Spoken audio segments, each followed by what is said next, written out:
Like, share, subscribe, hit the super chat on the way in. What's going on, y'all? What's going on? Y'all see those links though?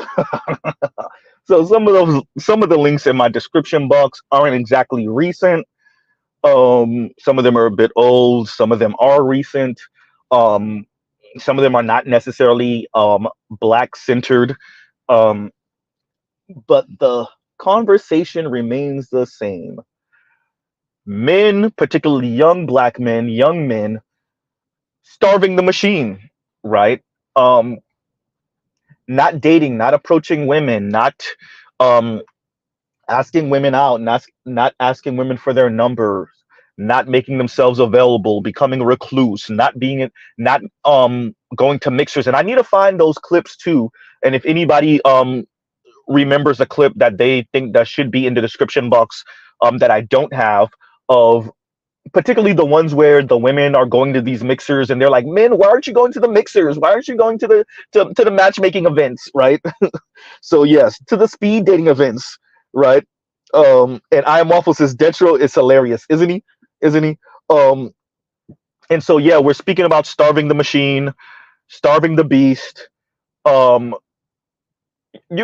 yeah, ladies, y'all really want the top 20% of dudes, really the top five, the top 20% of dudes, then go after them. And if y'all can't end up with them, then so be it. Be single with your rose toy or go munch on some vagina or something. But these dudes that you rather not be with, that you are willing to hold your nose for at least 5 to 8 years, so you can have your child and you can do the whole I was married thing for once again 5 to 8 years until you file for divorce. If you don't believe me, go check those marriage and divorce numbers. Um, and who files for divorce, by the way? Yeah, these young dudes are saying, yeah, I would rather not be my dad. For all of you moms out there, if you think that means that your son has contempt for you, maybe he does. Um, yeah, huh? Yes, yes, right. Your sons are saying they would rather not be their fathers. They're saying they would rather not be their uncles, their older brothers, their guy cousins, right? And not only that, your daughters are mean. Before we can even get to everything else, your daughters are mean. They're standoffish. They're spiteful. They get off on crushing men and saying the rudest, meanest things to these young men. Your daughters get off on that. It's the one thing that they actually can do to these men because they can't do much else. Number one. Number two, um, it's their way of kind of defecating on these men for these men not being the rich white elite and super good looking and tall men that these women wish that they were. Um, so yeah.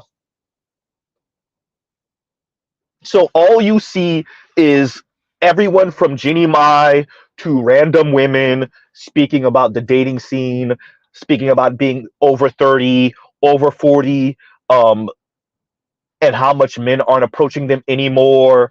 Um, yeah, what did you think? Right? What did you think?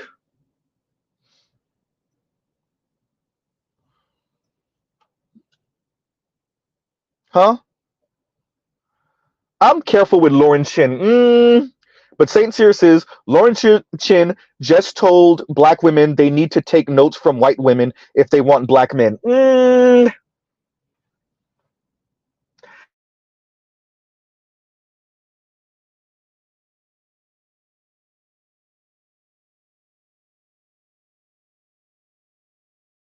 About dating and marriage and relationships. Because recall, as Mr. Z and Rod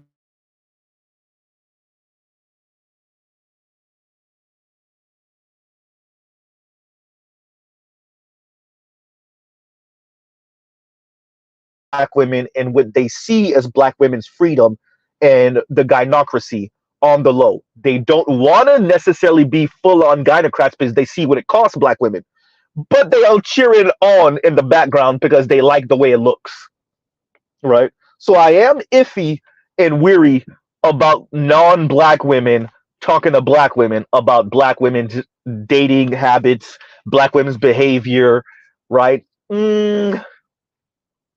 Right. And then let's be honest, some of these women be on some racist stuff too. So right. I'm just saying. So I'll check it out. As a matter of fact, let me switch over to look at it now so that I can have it in my history. Okay, it's on IG. It is on IG. Give me a second. Oh boy. This is gonna be fun. Give me a second. It's doing its super slow loading thing. All right, y'all give me 1 second. Right? Y'all talk amongst yourselves. Gives you 1 second.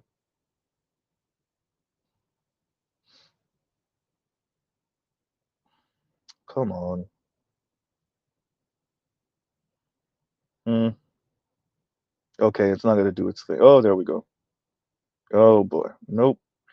Okay. Y'all gives you 1 second. Y'all talk amongst yourselves.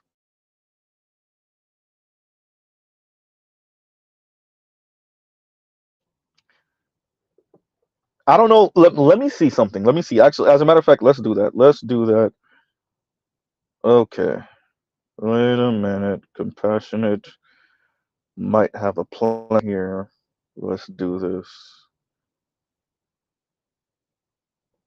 Okay. For now, this is for compassionate. I'll bring other people up in a minute. Okay. Y'all gives you 1 second.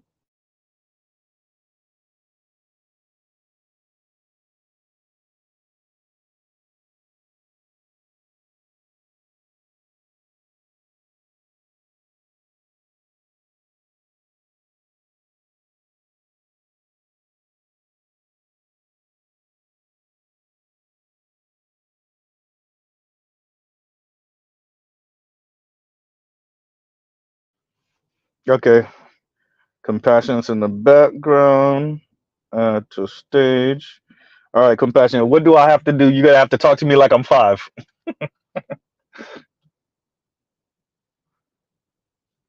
Or is that the Roger Report? That might be the Roger Report. Or is it compassionate with the Roger Report's logo? Let's see. No, it's me, bro. I just got the wrong Okay, okay. Okay. But just present it. Hold on. Let me see if I can do it. Hold on. And then I'll just put full screen on you. And yeah, look, Mrs. Z learning something. I'm a whole Luddite right now. But yeah, so I'm a little weary of that. And I tend to be, but I do think that starving the machine, starving the beast is important. Um, if that's what the young men want to do.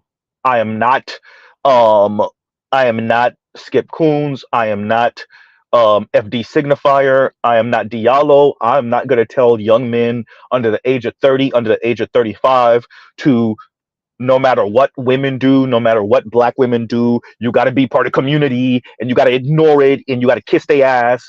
Um, and everything you say and do outside of the sandwich method, where you preface your statement for 30 minutes, then make your small little harmless ass critique for 5 minutes, and then once again end out your comment with another 30 minutes of adulation.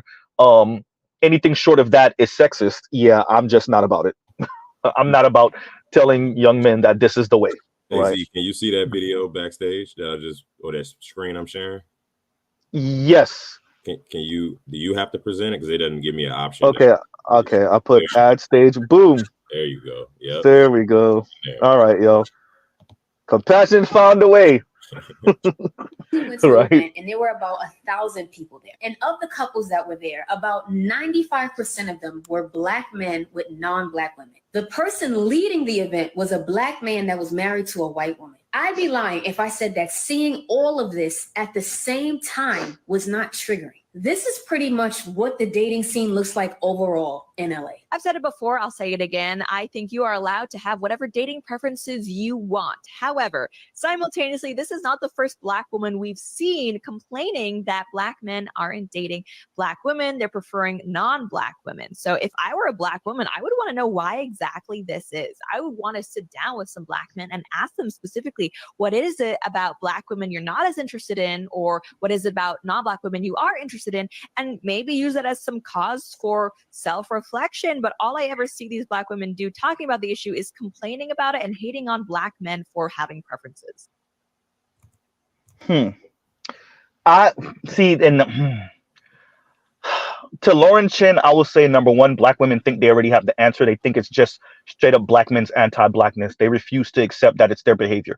Number one. Number two, Lauren Chin, you don't get to talk as an Asian woman about Black women's behavior. Last time I checked, y'all have the men with all the money and Asian men, and yet y'all are not marrying them neither. Y'all are white penis chasing. Oh, you didn't expect that, huh? I said it. Somebody tell me I'm lying. I'm sorry, Lauren Chin. Wait, is Lauren Chin all the way? Isn't Lauren Chin a hopper herself? Lauren Chin, I'm sorry. I apologize. Not really. But Asian women don't get to do this whole. Why are Black women? You need to talk to Black men on why they dating out. Lauren, why are Asian women dating out primarily to white men, primarily marrying white men? Why is y'all interracial marriage rate, particularly for American-born Asian women, why is it so high, especially concerning white men? Uh-oh. Huh? So miss me with the whole lecturing Black women thing. Sorry. Yeah, I'm sorry, y'all. I watch these things and I watch these women. I think that it's Black men and Black women conversation. Whenever one of these non-Black women bring their ass over here trying to lecture Black women, I'm real weary about it. Do Black women have things they got to work on? Oh, that's not even a question, right? But these non-Black women,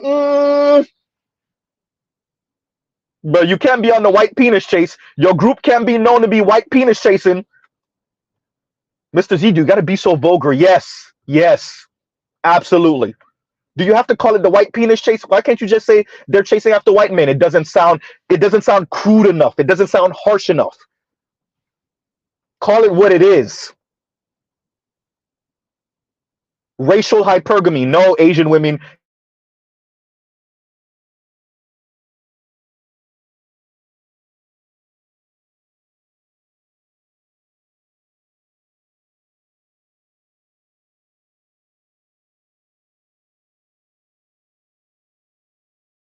Second, Mr. Z was okay. I might have borged. I'm pretty sure I'm borged. Y'all don't get to love mediocre.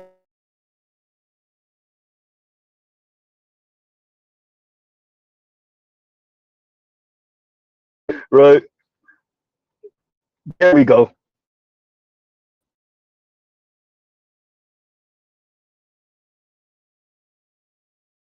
For the girl that guys are like lining up to date. I didn't look like this blonde white girl, and that's what all the guys liked in my high school. What's it like dating white men as an Asian woman? It's tricky because you're always like, am I an experiment? I have to be really mindful about like, am I really just chasing some sort of validation to kind of heal this childhood wound of like not getting picked by them? I think the biggest question that always lurks in my head is like, are you open-minded enough that I can bring you home to my family in China and you'll be able to survive my crazy family and be open to experiencing like a new culture? A lot of guys don't pass that test. And I think that's also why it's like, I've been single. I was never.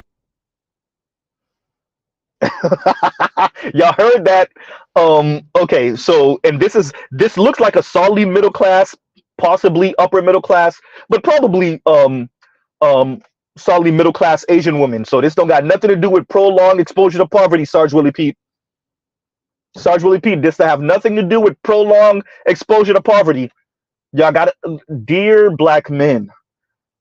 That's why I tell y'all to do what you need to do for your life and for your happiness, and whatever women is down with your program. These women of color's problem is that they're not upper middle class, rich and elite white women.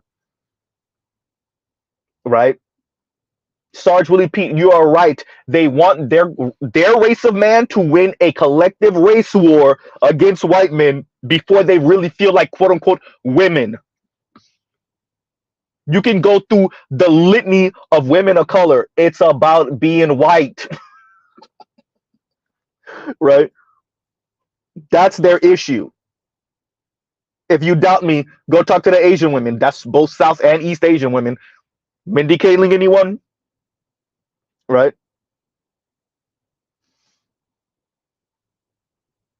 Oh, go ahead. I'm Saint Cyr, and Saint Cyr says, Z, mind me sharing one more crazy link. It's of an Indian comedian that's married to a white woman, and a Venezuelan woman, engaged to Chad, said he was a self-hater. Oh boy. Right. But yeah, so that's important. Like I said, starving the, and this is why certain men are starving the machine. Working class white young men, definitely black men, Asian men, Latino young men, all of these young dudes under the age of 30, until y'all address women and their hypergamy, racial hypergamy, dear America, yeah. Tell your daughters to get it how they live.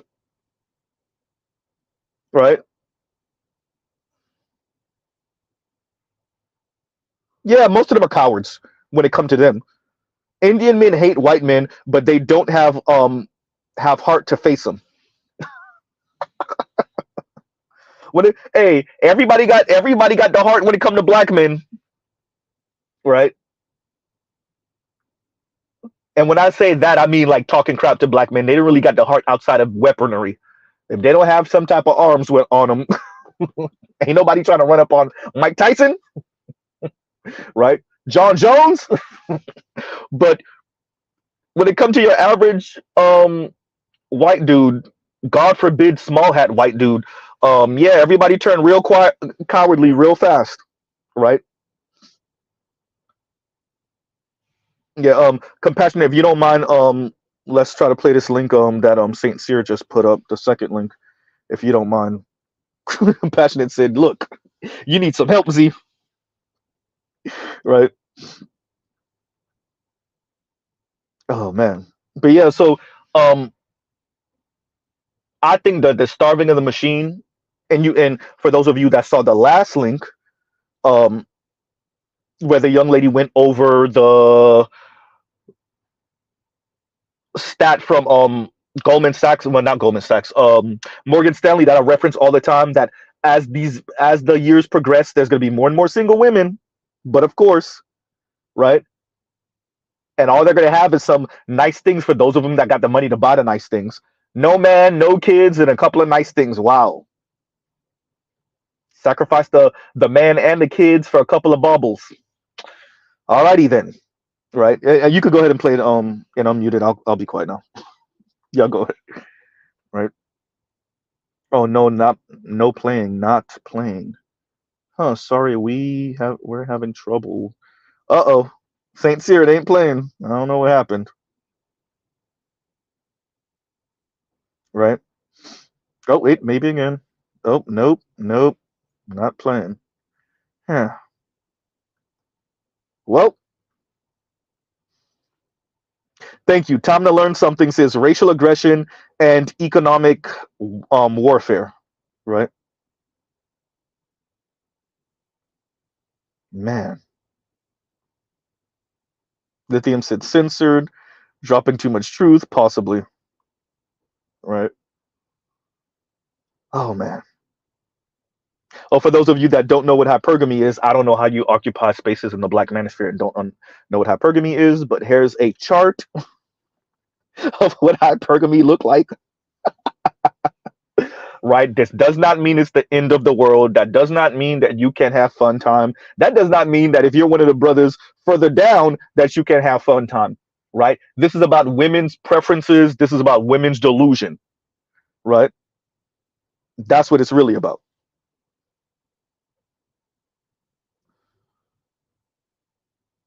That's the truth. Right?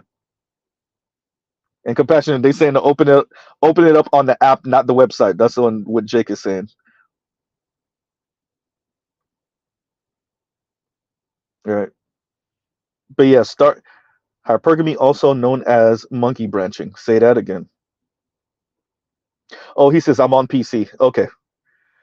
Compassion is on PC. Jake, I don't know. We can't pull it. All right.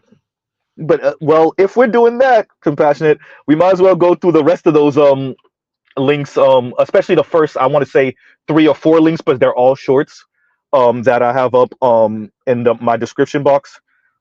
So about the first 3 or 4 are all shorts. There we go, Z. Right. So yeah. And he said bet standby. There we go. Right. I need to start being more I gotta start paying compassionate. Right. And thank y'all for being here this beautiful, well, it's a beautiful Saturday down here in South Florida. It's not raining yet. Right. Is it officially summer? Yes, it is. June 1st. It is officially summer. Right. And it's not raining yet. Yeah, that part. Right. So thank y'all for being here on this Saturday. And I'll be bringing up the rest of a panel in a minute. We're just gonna go over a few of these. Oh, here we go. Go ahead. You could go ahead and play this one. Compassionate. To note that, especially within the States, but just in general, the research actually has depicted that women in their 40s is the most unhappiest age group out there. Think about that. The unhappiest age group in all of the world, predominantly, we're talking about the States right now, is women in their 40s. That's 1 in 4 Americans, which is crazy. As 25% of the population are women in their 40s, and they're the unhappiest group out there. And it's just absolutely scary, and it's appalling. And you have to ask yourself, why is that? And at the end of the day, the number one reason why, well, there could be many reasons why, actually. But one of them, as I mentioned beforehand, is it's really all about e-commerce. It's about the pharmaceutical industries. It's about really just making money. It's a multi-million-dollar business for the most part. It's really interesting to note that,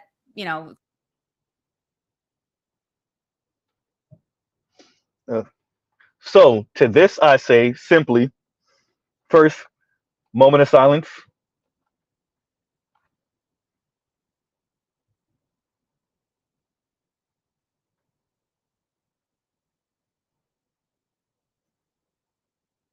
And shout out to Trell Bentley. Right.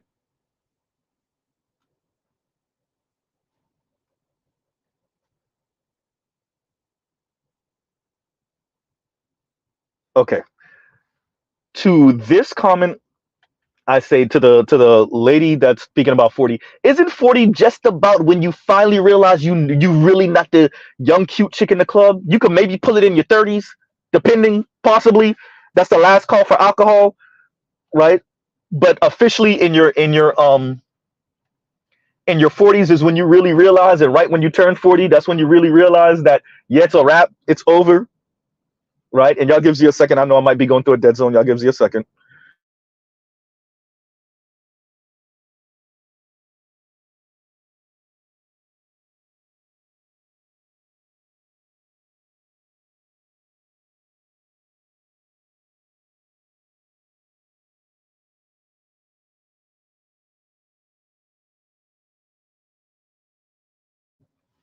Okay, we're back.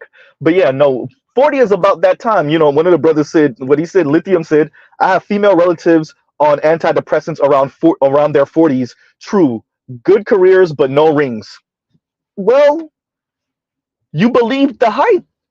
You believed what elite white men and white women and their black female apparatchiks and the brothers that are starved for vagina and regurgitate any one of these type of talking points, what they said. You believed it. And so you get in your 40s and then you start sounding like Stephanie Perry. For those of you that remember, Stephanie Perry was the darker skinned sister I covered a couple weeks ago. And she was speaking about, and on her channel, she looks like she's a professor or whatnot. And on her channel, she speaks about sabbaticals, black women empowerment, single black women, she recently put out a piece saying what black women aren't going to do in 2024, et cetera, et cetera. Yeah. You start sounding like her in your 40s. Right? You start sounding like Vivica. I know Jason Black covered Vivica A. Fox and Toni Braxton and whatnot, and Halle Berry last night, I want to say. It was either last night or the night before. And yeah, like, but those women are about to push 60. But 40 is when it really hits them for the first time that they're no longer the cute chick in the club for real, right? You believed the hype. You believed the hype. Now, especially Xers, like, I think, like, the way we speak about white boomer men and what they did with the wealth of this country, of the US, I look at Xer black women in particular as that group of people who did that to blackness for the black community. I look at Xer black women and all I can see is Vivica A. Fox and Issa Rae. Sorry, not Issa Rae, Lisa Rae. Right? Claudia Jordan, name them. As Jason Black was going over yesterday, fine. Halle Berry, Vivica A. Fox, Toni Braxton. These are a bunch of, if you are a young millennial, definitely a Gen Z, you don't get it. You weren't here. I was young, but you weren't here to really see, or you were way too young to really understand sultry voice having, cute face, rocking the bob ass Toni Braxton. You don't understand. Toni Braxton was a little cute baddie with her sultry ass voice. Look at her now. Y'all don't understand how bad Vivica A. Fox was in the late 90s, early 2000s. I don't know if y'all really, I don't know if Gen Z really have a Halle Berry. Who was y'all Halle Berry? Who would Gen Z and younger millennials say is your Halle Berry? Right? It's difficult to like explain who these people are because social media, you could have your circle on social media, or you could be the thing in a certain segment and the rest of the world don't even know who you are, and you doing numbers. It's hard to explain to people Toni Braxton, Whitney Houston. It's hard to explain to Gen Z like how big of an impact and how worldwide known these people were. Right? Zendaya, maybe Zendaya might be the equivalent popular, but she definitely don't got the looks on Holly in them. Right? She definitely don't got the looks of Halle and Vivica and yeah. What's the name of the sister that was on Friday After Next? Right? So yeah. It's really difficult to explain.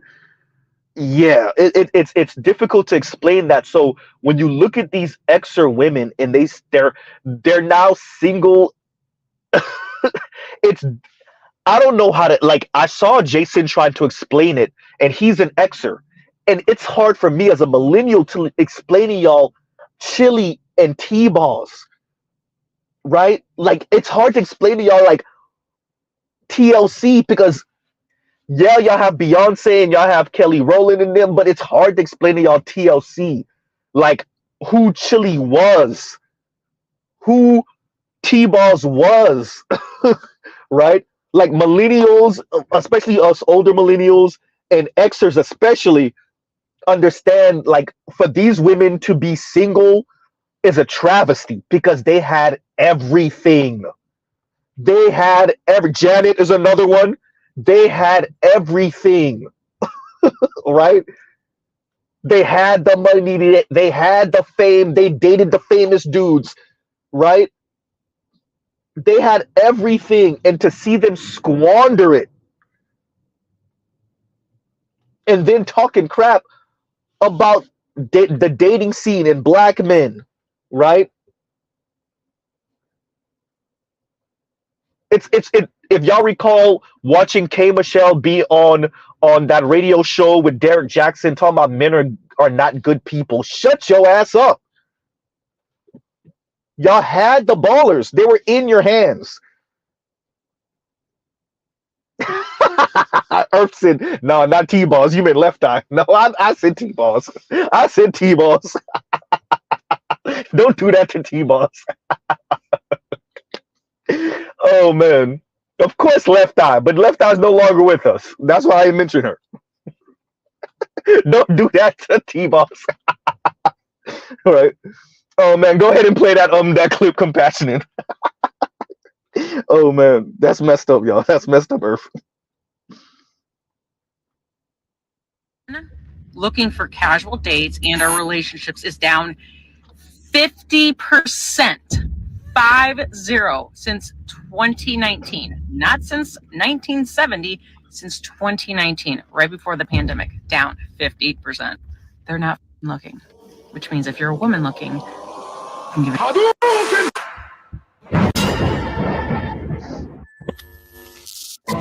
No, seriously, because at this point, I'm trying to understand what I actually need a man for. I agree. Why would you need a man when we are in awe of your masculine Chad jawline, coupled with Oh, I forgot he said that. that would put the Marlboro man to shame. No man deserves the sensation of feeling your chin stubble rub across his chest. Only you should lay claim to such a jowl of magnificence. Let's be real, they're not the best. So men looking for casual Okay, you dates can pause and it, Compassionate. But yo, like that's first, see, when they're young, they talking this reckless. And I think what social media is doing to women, this is gonna hurt millennial and Gen Z women in a way it's not gonna necessarily hurt Xer women. Because Xer women didn't really have social media until later on in their life, right? Particularly, they weren't recording themselves talking crazy. Now, obviously, you have some now, like Crystal and Karazin and whatnot. All of these weirdos. What's her name? Samantha Cooker and all of them. But they still not showing their face necessarily. But millennial and Gen Z women, they put themselves in a pincer move because now you got to stand on it. Especially those of you that have recorded your face, saying this crazy stuff about men on camera.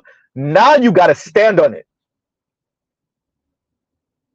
Do you understand the position you put yourself in? Because now, when it's time to humble yourself and go quote unquote settle, now you let the man know that you settling for him because you told him you was gonna do that 15 and 20 years ago. Number one. Number two, if you really got pride about yourself, you won't settle because you exposed yourself and said, I ain't never settling. Well, see, that's how Obsidian is able to make fun of what's her name? Feminista Jones. Right? And Feminista Jones said, I ain't never doubling back, I ain't never going back, I'm not. Right? You gotta be careful with the way y'all talk like this. Y'all talk real crazy and real reckless. Y'all put it on camera. You put it in print. It's even worse when you put it on camera. Right? You say all this reckless stuff because you're in your bag. You're in your ego. You're in your ego. You talking crazy about black men. And then we archive it. I want black women to understand. Y'all been talking crazy about black men like this since YouTube started. We're talking about 2007. Especially for many of you who joined this conversation within the past 5 and 10 years, y'all been talking crazy about black men for 5 and 10 years on social media. We have your comments saved. That's why the brothers will bring up this you. Y'all not embarrassed. Are you not embarrassed? Y'all not embarrassed when these brothers bring up this you with your Twitter comments from 7 and 8 years ago? cut all that Ivy Volve thing. You know how, shout out to your black boyfriends who got to see you as white peen worshiping on Twitter 10 years ago, 6 years ago, 7 years ago, 8 years ago, and now you're with him. Oh, y'all brothers are, man, I couldn't do it. Yeah, Ms. Z already know. I could not do it. Dara, yes, I believe that we mature and we evolve, and you need to give space for people to experience life and to grow. Yes, but there's certain things I can't do. Shout out to you brothers who can do it though. She was out here talking all type of crazy about black men specifically, not men in general, but black men specifically. And she was out here white peen chasing. And now she married to you and got a kid. All right. All right. That means some Brad somewhere was jumping up and down her esophagus once upon a time. And then now you kissing her. All right. Okay. All right. Right. Some Brad somewhere broke her heart. Shout out to BGS. And now she's super pro black. Now she's back in the black community. And now she married to your ass. Okay. All right. All right. Go ahead, Compassionate. You can play this. Right. On the dating apps because I'm like, okay, why not? Like, it doesn't seem like I'm gonna meet anybody organically, so let's go. A few moments later. Yeah, I kind of didn't hear from him after that. Friday came and went. Didn't hear. Saturday, nothing. Sunday, nothing. Today is Thursday. That's our option today. That's the option. I do agree that the average woman is probably better looking than the average man. You just lost your damn mind. And I don't get why people get mad when girls on Hinge are like, ew, why did this guy like me and stuff like that. So I went back on the dating apps because I'm like, okay, why you can not? pause it. Hey, like I said, when they're young, they're talking crazy because they're in their ego. They don't think they age, right? And I think the difference between men and women, and Jason Black was kind of speaking to this, is that women don't realize how they're aging because they're aging. They're in the process of aging. The difference between men and men is that eventually you go onto the basketball court and you realize, oh, I can't do that no more. You race your nephew and you're like, yeah, I kept up a little bit, but my hip. I used to be able to run barefoot and not even feel it. My heel hurt. Right? Right? Think about that. We do things that make you know you aging. You know you're aging. We do things that it's unequivocal. There is no room for interpretation. You can't interpret your way out of, I used to be able to run this fast. I used to be able to clock it. Now I'm slower and it hurt. Huh?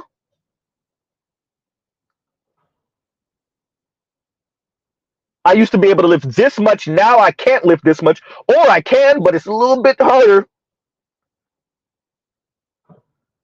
I used to be able to go rounds in the bed. Now,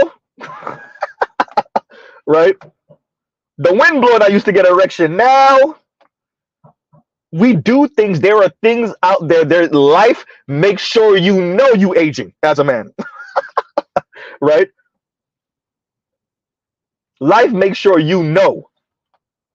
The things we engage in make sure you know you're aging. Women, on the other hand, they got to punch. Life has to knock them on their ass where there's no more room for interpretation. Because if there's any room for interpretation, they're going to take that room. Right? There go another one. Yep, your hair. Right? Can't lie and say you ain't aging with that bald spot. Right? That gray start to pop up. That gray start to pop up either on the hair on your head or in your beard. Other places. Right? But if there's room, obviously, for to hear Claudia Jordan on Fox Soul talking about men's feed and men's upkeep, and she still sound like she's 25 years old. I promise y'all, Claudia Jordan sounded like that, like almost, what was it, almost 10 years ago? It was over 10 years ago on RMC with Corey Holcomb. She sounded like that even longer than that when she had her own show on the Fox Soul. Claudia Jordan had her own show with a panel of women, a panel of women on RMC years ago. Mr. Z listened to every single episode. You heard right. You hear Claudia Jordan. That was Claudia Jordan, what, 09-ish, 07, 08, 09-ish? She got that show, maybe 2010, something like that. Claudia Jordan was last year she said what she said. So we saying at least, give or take, 13 years, give or take, at least 13 years, maybe 15 years, and she sounded the same. Single as hell. Huh? If there's room for interpretation, they're going to take it. If there's room for them to still sound like the same entitled, what I'm not going to settle for as people, they will take it and be miserable while acting it out. Wow. Exhibit A, Yanni, y'all. Chrissy, everyone. Vivica A. Fox, everyone. Look at the age spread. Does it matter? Nope. Huh? Does it matter? Y'all seen that little clip of K. Michelle with whatever male relative she's around, or whatever homeboy she's around in her kitchen or whatever kitchen, and they talking and she's talking about dating white men? Yo, you was the plaything for Ryan Lochte. Shut up! He was piping you and talking crap behind your back. If white men were that great, wouldn't you be married to one? Wait, didn't you start making country music? Did that change your dating prospect at all?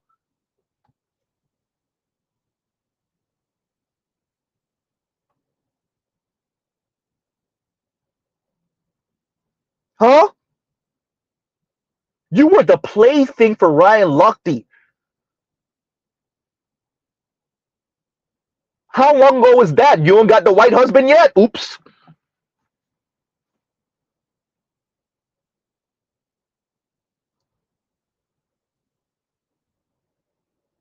Y'all need to stop. What's her name? K. Michelle and the other one, that Jeezy used to date. What? Her face is right there. Now she dating some young dude, or married to a young dude, or have a kid from a young. I can't.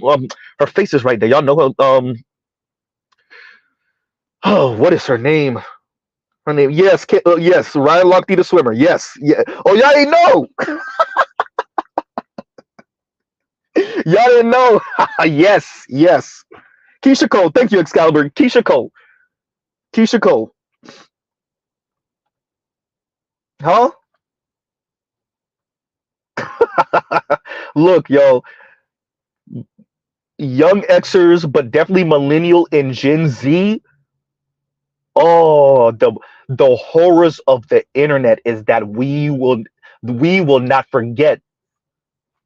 The brothers who are not lazy, the brothers with time on their hands, they are going to dig up those comments y'all made 7 years ago, 10 years ago, 12 years ago, 15 years ago on the internet. The comments that y'all made on camera when one of your cousins was recording you, K. Michelle.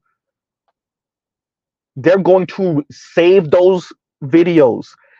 And when you out here looking sick, looking for that last lifeline when you're 60, Vivica A. Fox,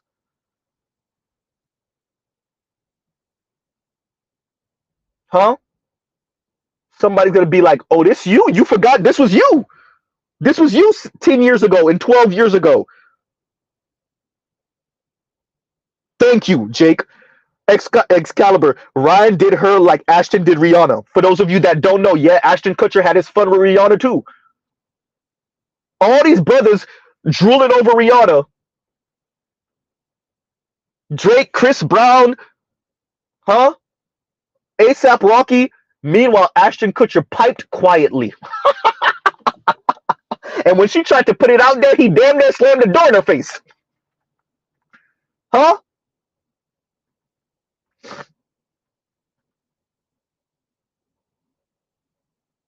Uh-oh.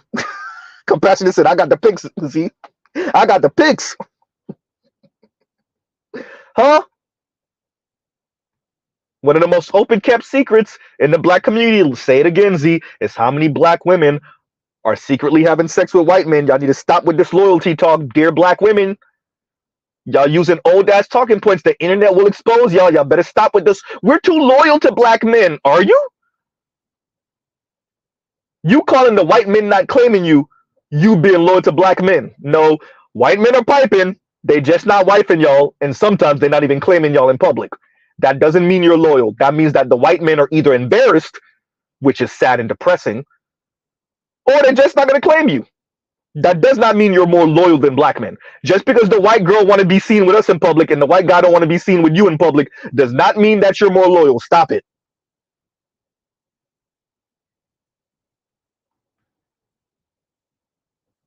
Huh? Just because you got kicked off of Mount Olympus does not mean you're more loyal.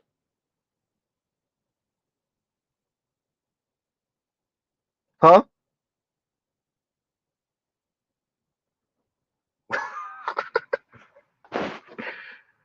Black men are the most disloyal. Yawn. Right? It's not the same. And Leon says, and thank you for the super chat. Like, share, subscribe, hit the super chat. Leon says, oh crap. Z out here with the clips. You can thank Compassionate for that. Shout out to Compassionate and Callus. Mr. Z has upgraded. Once again, thank Compassionate for that. Bruh, use some of this smoney on that ring. Look, man, I don't want to. Hey, she's off today. Yo. She could be listening. Stop it. Right? You know, that's what we went to Cali for. We went for a wedding. Don't give her any ideas.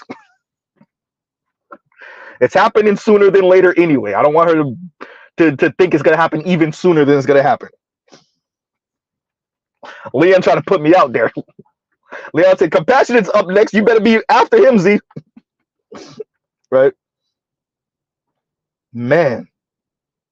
That's pretty. But look, the like I said before, starving the beast. If the goal is to be with the rich white dude and he's slamming doors in your face, Rihanna, right? And then that doesn't work out. So now you got to come back to black men, and you hope they don't know or they're desperate. Yeah, Mr. Z's not about it. I don't know about it, all the other brothers, but Mr. Z's not about it, right? All right, let's play this next clip. Thank you once again, Compassionate, and thank you for the super chat, Leon. Right, like, share, subscribe, hit the super chat. All right, Compassion, you can play. Most of the time, you would wait for someone to make the first move. It might be on the first date, it might be the third date, whatever. It could be the man, it could be the woman. But now, all my friends have noticed that the man has stopped making the first move. All my girlfriends are like, they're waiting. It's the third date, fourth date, a week later. He hasn't gone in for the kiss. He doesn't do any touching or anything. And I've asked my dude friends that are single, and they were like, you don't know where a woman's gonna go with that story anymore. I ain't touching nobody. And it sucks because the Me Too movement is so strong and so powerful for the people that need it, but it shouldn't ruin the maturity that we should have within intimacy and relationships. Back in the days, most of the You could pause it, Compassionate. Look, exactly. Shout out to Jim Carrey. Exactly. Right? Number one. Number two, you know, I wasn't even thinking about this clip when I said the other day, I don't think women fully appreciate how much that Me Too movement played in the minds of younger men and boys that are now men. Right? And let's be very clear, the Me Too movement, what it told men was, if you're not chisel chin Chad, if you're not chisel chin Tyrone, proceed with caution, because you're going to be the one to get hit with the Me Too movement. Right? That doesn't mean that really good looking white men and Latino men and Asian men and black men can't get caught up either. But it does mean that us brothers who might be a little bit more average, oh, you definitely going to get hit with the Me Too movement. Huh? Those of you without all the resources in the world, you definitely are going to get hit with the Me Too movement. Huh? So, yes, these young men are weary of approaching women. Why wouldn't they be?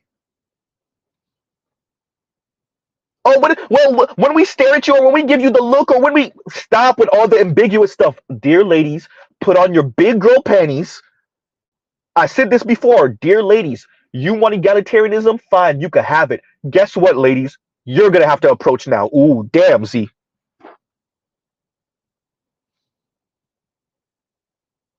Huh? Yes, ladies, you are going to have to approach now. But it's going to make me cringe. Nope. This is the environment y'all wanted. I'm tired of women not doing the social math. Right? Yes, ladies, this is what y'all wanted. You just didn't think long and far enough. You're bad. Yes, ladies, you're going to have to approach and potentially get rejected. I saw this clip with this kind of little petite white girl, and she said she's kind of, to herself often. She's a loner, and she saw some dude in a grocery store, and she found him attractive, and she said, all right, finally I'm gonna say something to one of these men, and da-da-da-da. And she approached him, and he was nice to her, and then he offered her, she complimented some chip or some flavor of chip that he had in his hand, and his face dropped. And when his face dropped, her heart dropped. But she was like, oh crap. And what she didn't realize is that his wife was behind her, right? And so when she realized this, she got embarrassed, and she gave the chip to the wife, and then she ran out the store and whatever. And yes, that's gonna happen, ladies. You better believe it. Huh? What's going on, Gilgami? And Gilgami says lack of foresight and logical ramifications analysis. Exactly. Yes, ladies, yes. This is the environment you actually fought for. You're bad. This is the environment you actually fought for. What you thought? Huh? Between street harassment and Me Too movement, what message do you think the 9-year-old received? The 15-year-old, the 16-year-old, the 17-year-old? What message you think those young men, those young boys received? You think you told them, no, don't pressure women, don't be aggressive, don't be too assertive. That's not what you told him.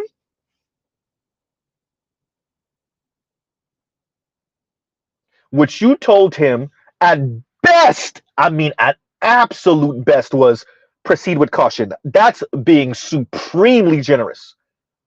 But really what you told him is, hey, don't say nothing to me, ever. Well, and this is the cost. This is the cost. Women are going to have to approach now. If you want egalitarianism, you can't still want the parts of patriarchy where men are the ones who initiate the courting. If you don't believe me, go ask Simone Biles. That became Simone Biles Owens. Oops. Y'all can say what y'all want. Guess what? She got what she wanted. And she's happy. Genuinely happy. All the women, I could never out them, and she's the one who. And why can't she just keep it quiet? And why can't he just keep it quiet? Guess what? She's happy. He's happy. She's happy. Huh? She's so happy. She doubled back. She spun the block on y'all ass and still told y'all, I don't even know what y'all talking about. Y'all sound crazy to me. He is the prize. She spun the block double back on y'all. Huh? And she made the first move. And she's married. That's someone that knew what they wanted. They went after what they wanted. You want to know what egalitarianism looked like? Ta-da!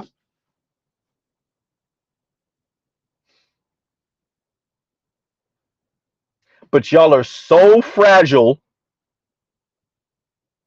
Your biggest fear in the world is that you end up like Jodie Turner-Smith. You're bad. This is the world you wanted. She wanted the white dude. She went after the white dude. One night stand, proposed to him and all. Guess what? Whoopsie. Didn't work. That's the gamble, ladies. That's the gamble men take every day. We ask you out. You might say no.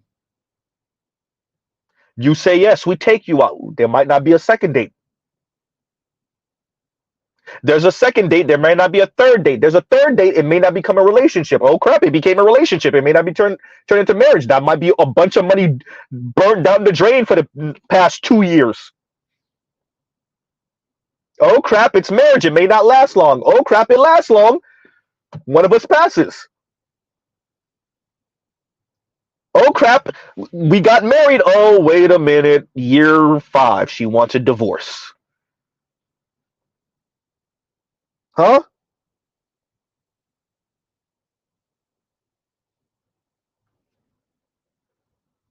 If you're black, 5 years, she wants a divorce. If you're not black, 8 years, she wants a divorce.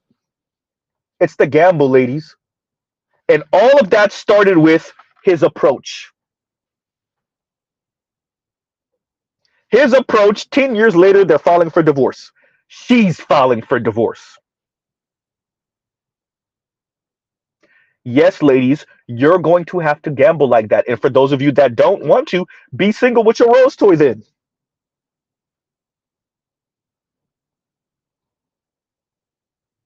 Huh? Be single with your rose toy then. This is the game. And go ahead, Compassion, you can play this.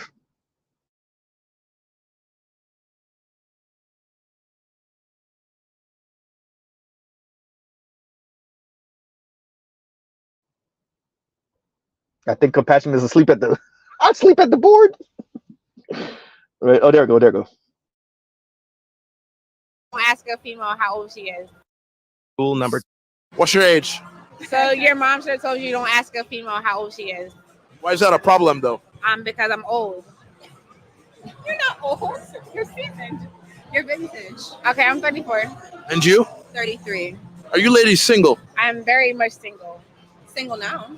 Do you feel like dating is more challenging as a black woman than it would to be any woman of a lighter skin tone? Nope. Because I get Caucasian men, I get Asian men, I get African American men, I get all types of different ethnic groups that's willing to take care of me and be my significant other or a husband or boyfriend. But I don't condone to it because I know what I want. I know what I was raised to accept, and I have not met that guy yet. I do think in this society, sometimes it does present a little bit of challenges.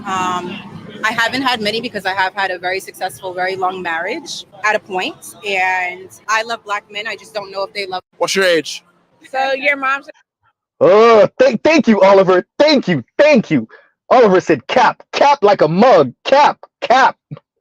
The first sister to me, she was cute, right? She was straight. 34 years old. All right. Right? You definitely the Roger Report would call you a UOF, right? Right? But she all right. But she was capping like a mug. I couldn't do it. Look, and once again, ladies, just like y'all get the ick. Oh, that's the ick. This is the ick. What Mr. Z said. Oh, is she cute? All right. And the second she started lying, because she lied her ass off. I get Caucasian men, and I get like, look, shut up.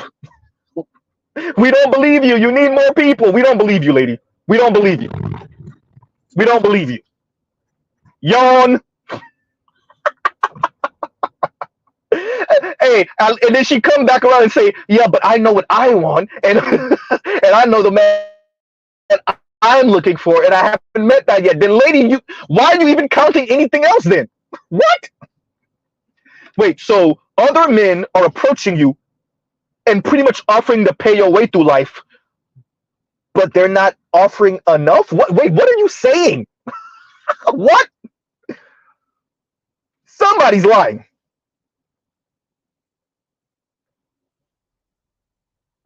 What? I want you to understand, before the Black Manosphere, a video like this would go uncritiqued. She just could say this and like nothing. Right?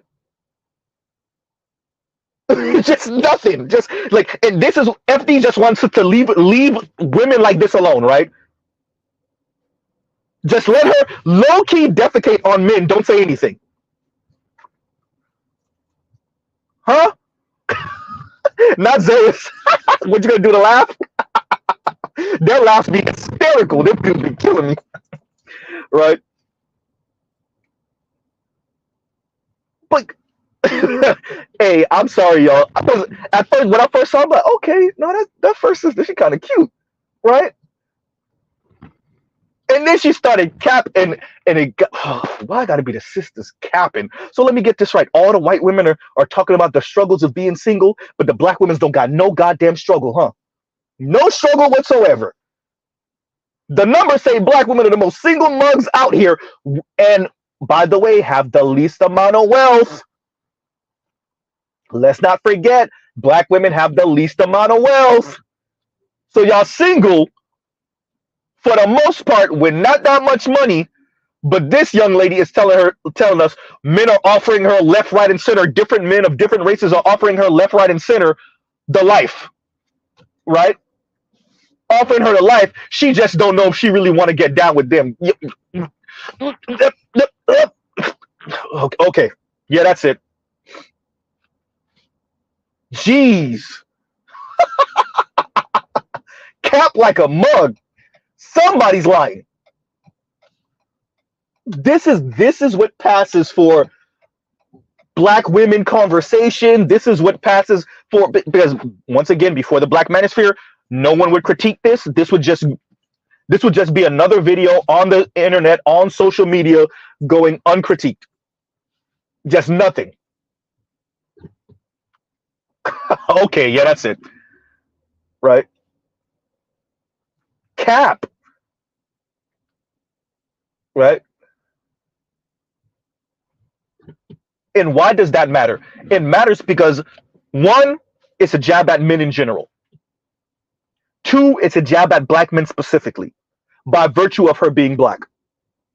That's why we cover things like this. That's why Mr. Z covers things like this, because it's a jab at you.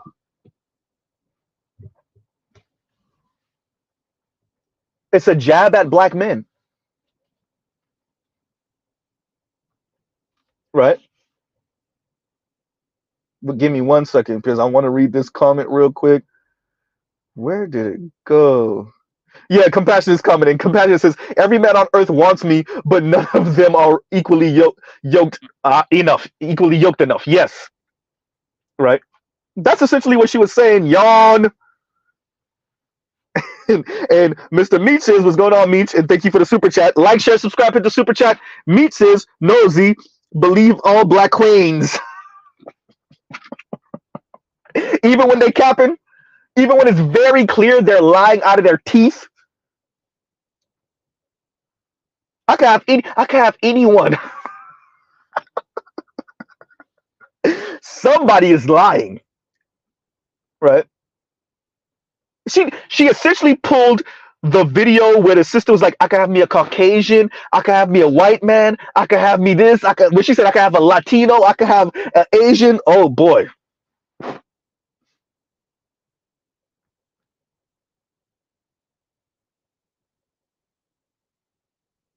Somebody's lying. Somebody's lying. I'm happy y'all saw Cap. And then the other sister was like, well, she got divorced and, you know, she loves Black men, but she don't know if Black men love her. I smell some colorist comments coming. I could I smell Chrissy somewhere in the background. Right? I'm getting a whiff of colorism, texturism, featureism talk. Right?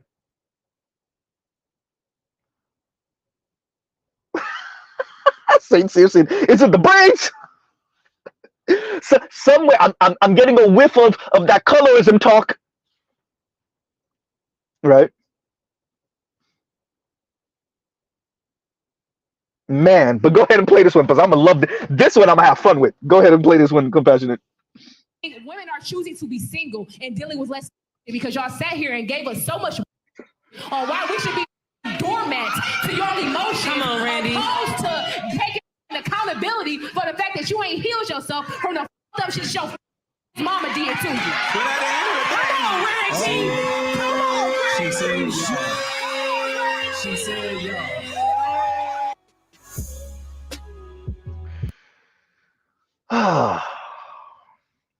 For those of you that live in the Northeast and the West Coast, I'm not saying this young lady's from the South, but welcome to the South. If you don't know, if you're in LA, if you're in New York, if you're in Chicago, I'm not saying she's from the South, but this is Southern like a mug. Number one. Number two, you know you're on the wrong side of history when Keto Rose is encouraging you. It's not a compliment to have Keto Rose encouraging you. Number two.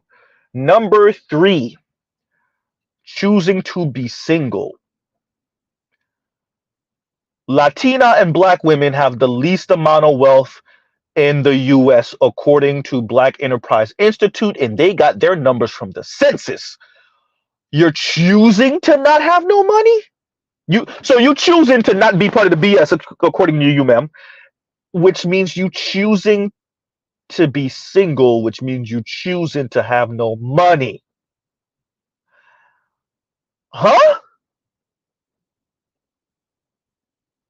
You're being encouraged by Keto Rose. That should be sign number one that you way wrong, way on the wrong side of history. Choosing not to be part of the BS. Wait, so being poor and destitute with no money is choosing to not be part of the BS? Huh?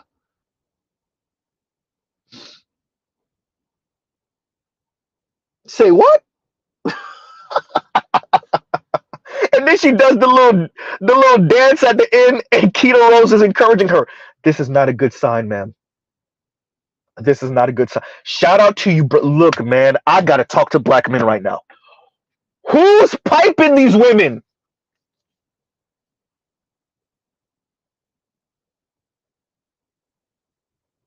Which one of you is having sex with these women? Oh my God.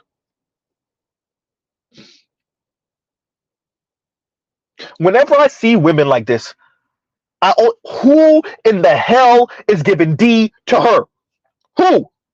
Who thinks, because these brothers fall into different categories. There's the ones that say, I'm gonna just get my nut and I'm gonna run. I'm gonna play around, but I'm never gonna get serious and I'm gonna just run.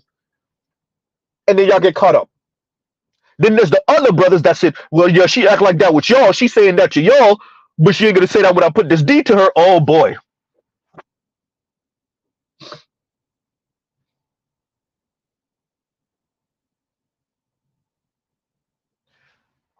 I'm astounded by men in general, but Black men specifically, seeing women like Keto Rose, seeing women like this woman right here, y'all hear them, y'all see him, and you still think to yourself, I could still do something with that. Okay.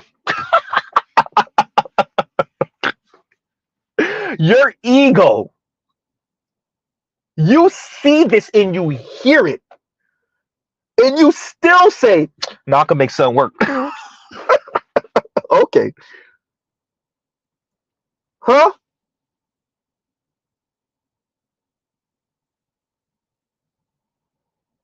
Wow.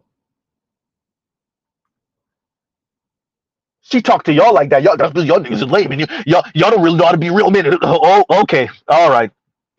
Y'all scared. Okay.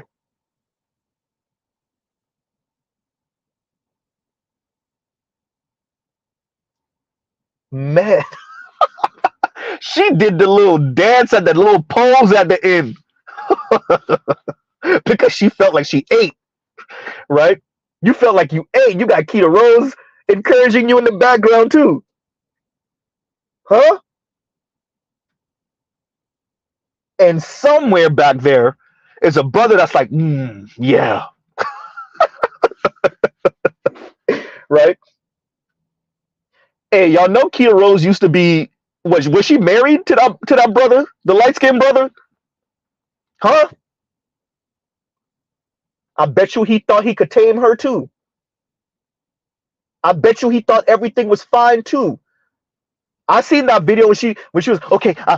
I'll pay the bills and I'll do this and he'll just cover these little things, bro. I put money. She was talking about you, huh? All these brothers always think they're above it.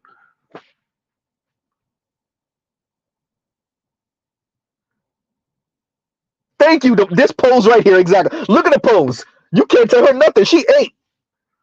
Look at that pose. B-boy stance. Look at it. Huh?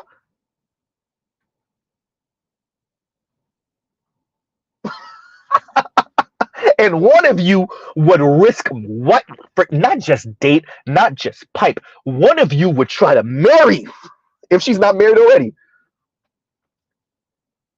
One of you would try to marry.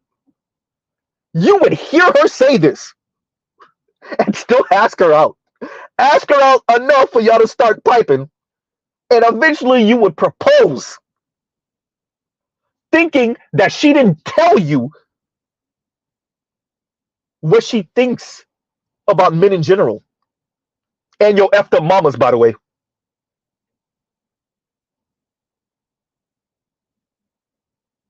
Huh? And your effed up mamas, by the way, who are their effed up mamas too. What, black men are being raised different than black girls? Wait, we not being raised by the same mamas, huh? Black women are not even friends with their own mothers. They're not friends with their female siblings. They can barely hold on to a friendship for 5 and 7 years, and yet they telling you about your effed up mama, not theirs, but yours. As if y'all don't have the same mama.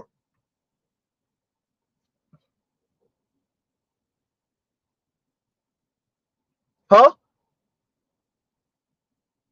Black women will tell you how they haven't spoken to their older or younger sister in 3 years, 2 years, 5 years.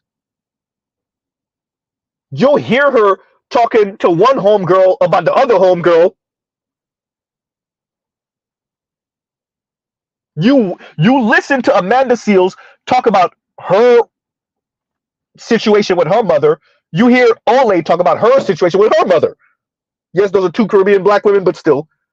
Same thing in the ADOS community. And yet these women will talk to you about how problematic black men are. Who do you think black men are dating? They'll tell you how effed up their fathers are. Amanda Seales, you spoke about the horrific situation with your father. Your father was with your mother at one point. You and your mother don't get along. Do you understand? Is there not a pattern here? Huh?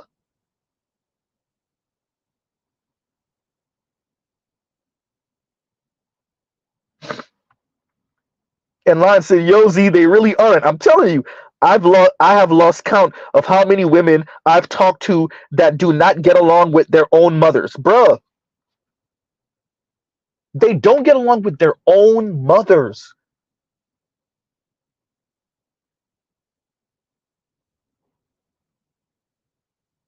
We see the clip of is that brother out of Texas somewhere? The older brother, or he might be middle age. Older brother that he does the news segments. Is he Atlanta or is he Texas? I want to say he's Texas. a darker skinned brother rocks his glasses, and he did a segment with the he actually had a conversation. Who did he have a conversation with also once that I'm considering? Anyway, he had the conversation with all the professional black women about black women not being likable in the workspaces and the work environments, and black women, this is something y'all really gonna have to come to terms with. I am a black man, born and raised in America. America is a very anti-black place. This is true. This is true. What black women are going to have to ask themselves, eventually one day, sometime this millennia, is it everyone else, or could it possibly be that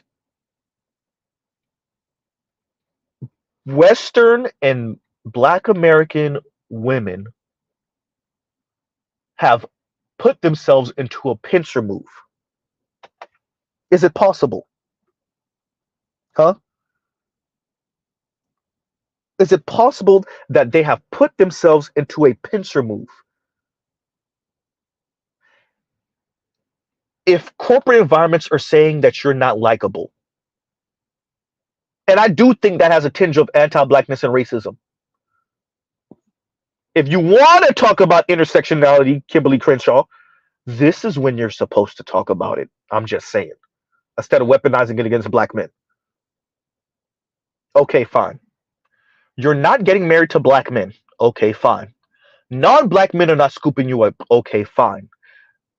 Y'all are engaging in same-sex loving and bisexual situationships.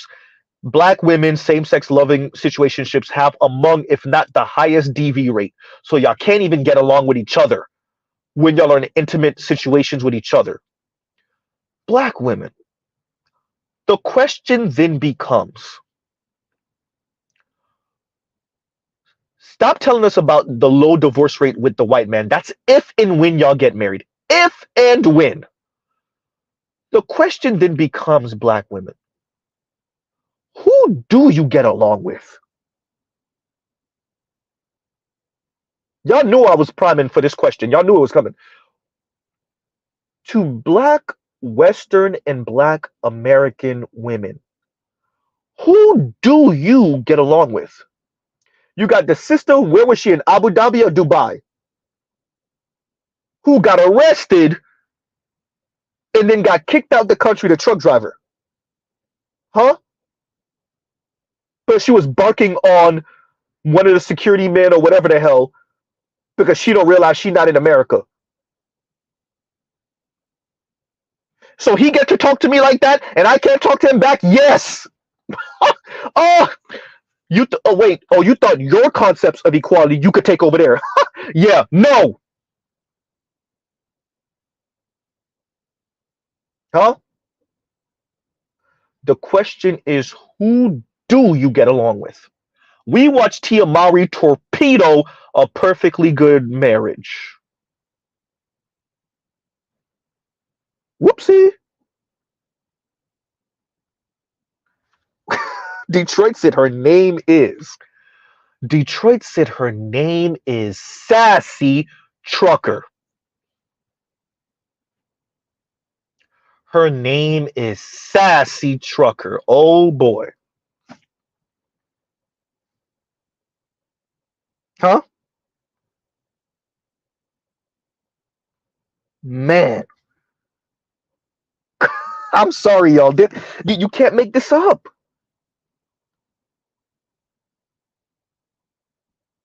Her name is Sassy Trucker. And her actual name is with Tierra Young Allen, aka Sassy Trucker. Thank you, Jake. Oh my God. And we got another trucker, what's her name? Foreign black woman. That's another one who claims she perfectly okay with being single, and yet when she's talking about black men, she damn near growling at the screen. You know that fake ass I'm not bothered, but you barely could see them twitching their eye when they saying it. Right? I ain't bothered. Okay, yeah, that's it. Cap. Oh, I'm sorry. Yeah, sovereign black woman. That's the other one. That's what I'm referring to. Yeah. Dylan said they get their CDLs, then go get BBLs. Hysterical. Right? That's frightening, y'all. You went to you can't say nothing about black men.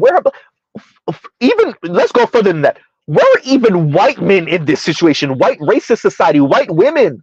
You were in another country.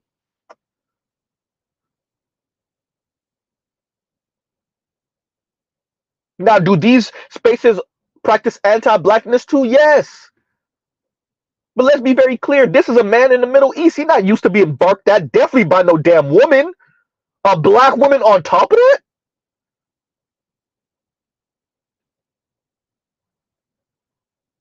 For your own safety, for your own good. You can't turn it down for your own safety. Ma'am, you lucky as just arrested. They arrest you and then kicked you out.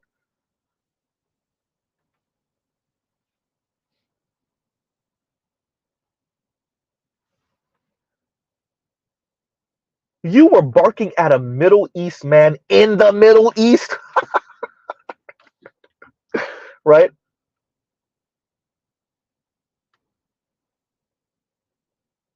Man, it could have been a whole lot worse. It could have went a whole lot worse. It's just not smart. But once again, who do you get along with? Black women. Who, outside of the rich white elite man that you put on a fake smile for him too, outside of the safety net white man, Crystal and Kerosene, that you put on a front for until y'all can't do it no more and then y'all get divorced, Crystal and Kerosene, who do you get along with? LGBTQ brothers? Who do you get along with, black women? Who?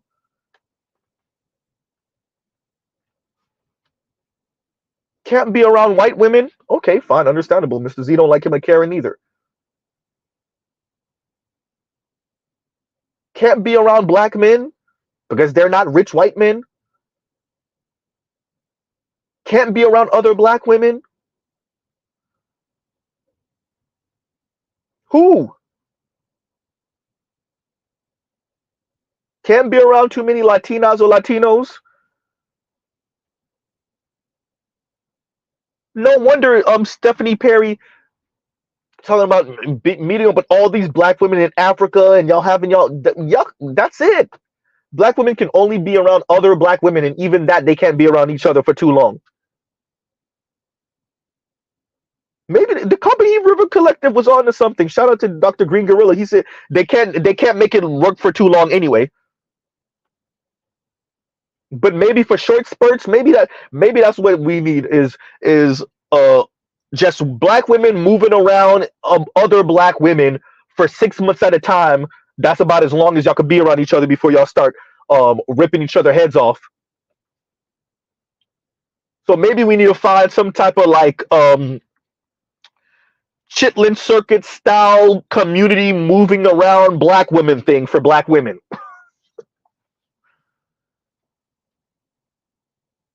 Right? Because I don't understand how the hell this is supposed to work, even for you, black women, even for you. Right? And Detroit says, and thank you for the super chat. Like, share, subscribe, hit the super chat. Detroit says she ate a whole lot of BS. I bet. And Detroit is referring to the clip with Keita Rose and whatever the name of that sister was with her goddamn pose. And she feel like she ate with her comment. Yawn. Right? I bet you she felt like she ate. And that is how these things usually go, right?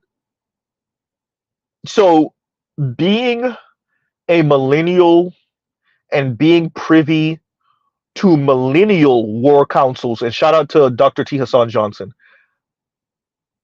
I've been privy to this type of conversation since high school. These type of conversations with women, young women, high school, sounding like that. I've been privy to that since high school.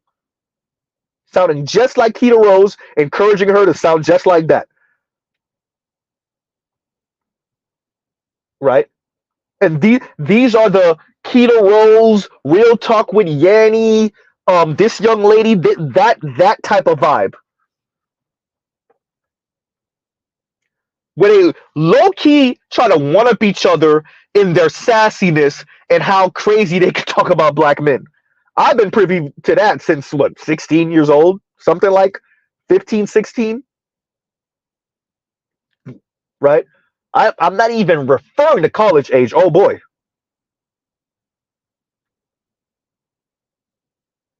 And yet, when you hear FD signifiers speak, or when you hear foreign man in a foreign land, or Conscious Lee, or, right? Not so much Diallo, not so much Professor Odie, but Skip Coon speak, Dr. Jared Ball speak. They act like this is not a thing. Or it's a little thing. Black men do more damage. Okay, yawn. Right? And Compassion, you can play the next clip. 30-year-old single woman, and apparently I do not look like I'm 30. In today's video, we'll discuss the reasons why modern women over 30 plus who are considered leftover women may regret being single. Stay tuned to explore this topic further. If you enjoy this content, please consider subscribing and turning on the notification bell to support the channel. Let's get started. I've realized that being single is kind of like the game of Monopoly, okay? I love Monopoly until I don't, right? Until I'm losing. Then it's not so fun anymore, is it? No, it's not. All right, then suddenly I'm not passing go and collecting my 200 anymore, am I? No, I'm not, okay? At first, you're living life on a high. You're pass and go. You're collecting that 200. You're going around. You're just living life. You're not thinking anything of it. You're like, being single is great, right? And then suddenly you're paying on other people's properties and want you to pay for dates. You're like, wait, I didn't sign up for this. I don't know what game this is. It's not for me. Okay, suddenly you get put in jail. You're losing a turn. People in relationships are passing you by saying, how's life in the slums? Doesn't feel good anymore, does it? No, embracing that singleness didn't really work out, did it? No. Okay, you get out of jail. You have a few properties. It's not really doing much for you, is it? No, it's not. You thought you were going to be all good. Like, oh my gosh, no. But now you're older and you're like, wait, this isn't as cool as it used to be. It's just not. And now you go bankrupt. You actually get kicked out of the game, which you thought that was what you wanted. But is it really what you wanted? No, it's not what you wanted. It's interesting how some women can love You can the pause game it. You of can being pause it, single Compassionate. until they're tired of it. It's like they enjoy collecting. You and fast forward a little bit to the next scene. I don't really need so much of his commentary, but Mr. Z is about to give his own commentary. I want y'all to appreciate how honest she was here. Like this, so every once in a while they have moments of honesty where they tell you what it really is. This is it. That is exactly what they're on. Right? Now, I would argue because of the way black women see black men, they're far less likely to say it that way. But that young lady just told you exactly what it is. Right? That's one of those moments of honesty where it was fun until it wasn't fun. I enjoyed it until I didn't. Now I'm watching my friends get married and it's not fun anymore. It's not fun being single anymore. And all the little baubles, all the little things I used to ignore all of my friends that are in relationships or are now married, it's not giving me the same psychological aggrandizement. It's not doing for me what I wanted, what it used to do, better yet. Right? That new car smell is wearing off of all of these things that I used to make myself feel better, to distract me.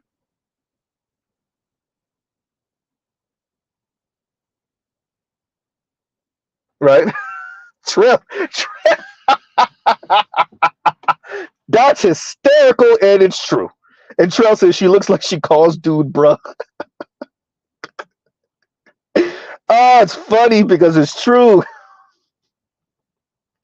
Right? Man. Thank you. Owner is saying, owner of a stolen gun says, the cope isn't coping. Exactly. Right? And that's some, I would argue, honesty that a lot of women, after, depending on the age, once again, that they feel they're not the cute chicken in the club anymore. That's how I term it. That's the short term, and y'all brothers understand what I'm saying when I say that. But this young lady just said the same thing in her own way. They wake up one day and they're not the cute chick in the club anymore. And now they don't know what to do with themselves. And now they're angry and desperate. They're lonely, single, angry, and desperate. And if they're a black woman, now you got to still put on airs. You got to still pretend like you're okay. Especially if you're engaging with this online gender war type of conversation, or you just got interviewed, met on the street, like that brother just interviewed those two black women. Now you got to still put on airs. Now you got to still talk. No, I'm good. No, I get approached by black men, and I get approached by white men, and I get approached by Latino and Asian men. It's me. No, I'm good being single. No, I'm good, bro. You got to be Yanni. You got to talk about decentering men. And what's the incentive? Right?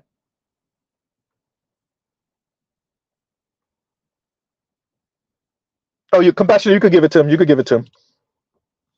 got to still put on airs. You got to front. You got to pretend. Right? So I actually appreciate that young lady for actually telling my truth, telling her truth. It's cute until it's not cute. It's fun until it's not fun. It's fun until it's not fun. Oh, that gotta hurt. Oh, that gotta hurt. And then make it worse. It was fun when you had everything. Now, when you try to gather everything together, okay. This is not fun anymore. Those options aren't there anymore. See, the way I speak about 22, 23, 24, it's not the same way that we often speak about it, especially how the white men speak about it. It's really practical for me. It's the choices and options and the dues that you have readily access to, and what they are willing to do for you because of the way they perceive you at 24 years old and 25 years old and 26 years old. To be frank with you, you will not have that at 35 and 38. You're just not. Right? I don't got to go into your fertility. I don't have to do any of that. I can just straight up tell you yeah, you're just not going to have those same choices and options. Screw everything else. Right? Right? Jake said Sex in the City seems pitiful in real life. And that's if they're even getting down like that. Many are, some aren't. Right? Many are, some aren't. Some Gen Z and young millennials, they really not getting it in that way. They're hustling and bustling, and they took their angry mother's advice. Right? They might have one little situationship they dealing with for 3 years, for 4 years, wasting time. Talking about being a career woman. Lady, you make $50,000 a year. Get out of here.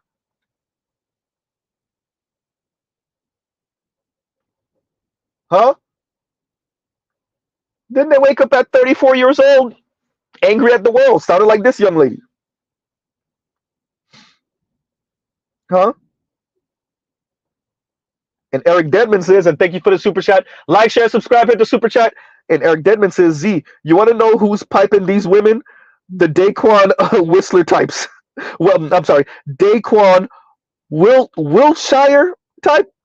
That's who, and they will tell you that they ain't getting no B's. Say that. Say that. There's a, hey man, I told y'all, look, Mr. Z used to work at an office. So you will be surprised at what brothers in the file room are able to pull, and you will also be surprised who these sisters are giving it up to. What white and non-black men, what type of black woman is giving it up to? Right? As human beings, the hierarchy really presents itself when it comes time to actually couple up. Right? But what people are willing to settle for, what people see on the table, and they'll be like, I'll try that. Oh, that's a different conversation. When you're in these call centers, when you're in these big ass law firms, different firms, places where there's dozens, if not hundreds of people, oh, it gets real fun. Right? It gets real fun. Don't be surprised when the hood sister with the sleeve tattoo, you find out that she done gave some to Poindexter in the corner. Right? The one with coffee stains on his shirt. Don't be surprised. I'm telling y'all. Compassion, you can play the next one. Or play the rest of this video. You literally wouldn't believe what my mum's doing. So for a bit of context, I'm 31. I've been single for 6 years and I live at home with no intentions to move out because I can afford about a shed around where I live. That's it. Oh, and the last time I went on a date was last October. That's a long time. I refuse to go on dating apps. Unless I meet them in person, I'm done. This year, I was like, no more dating apps. I'm not doing it. I refuse. I'll show you what she's doing. Show me it. Huh? Oh, God. That's her knitting her future grandchild's blanket. I will give it to her though. She's chosen a really nice wool.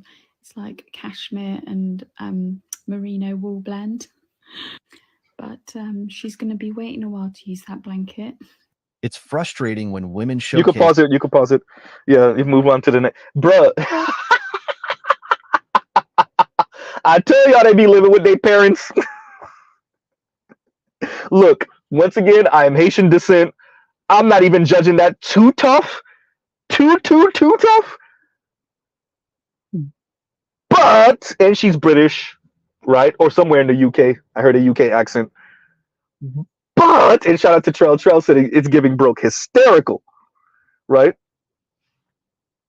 But, once again, women, you don't get to talk crap about men, men's status, men being losers, and you still living at home with your mom, and your mom is literally knitting baby and toddler clothes for the baby and toddler you don't have. You don't even have a man to have the baby. Right? You don't even have the man to produce the baby in the first place. And you haven't been, she said she haven't been on a date since October. I'm guessing this clip is recent-ish. So we just hit June. Let's take a month off. Let's say that clip got posted sometime in April. We just now seeing it. And you haven't been in a relationship for 6 years. I don't know if she haven't had sex in 6 years though. That's hard to believe. But you haven't been in a relationship in 6 years. So since you were 25. Since you were 25. They're getting pipe. Wow. They're getting pipe. No, don't believe Man. that.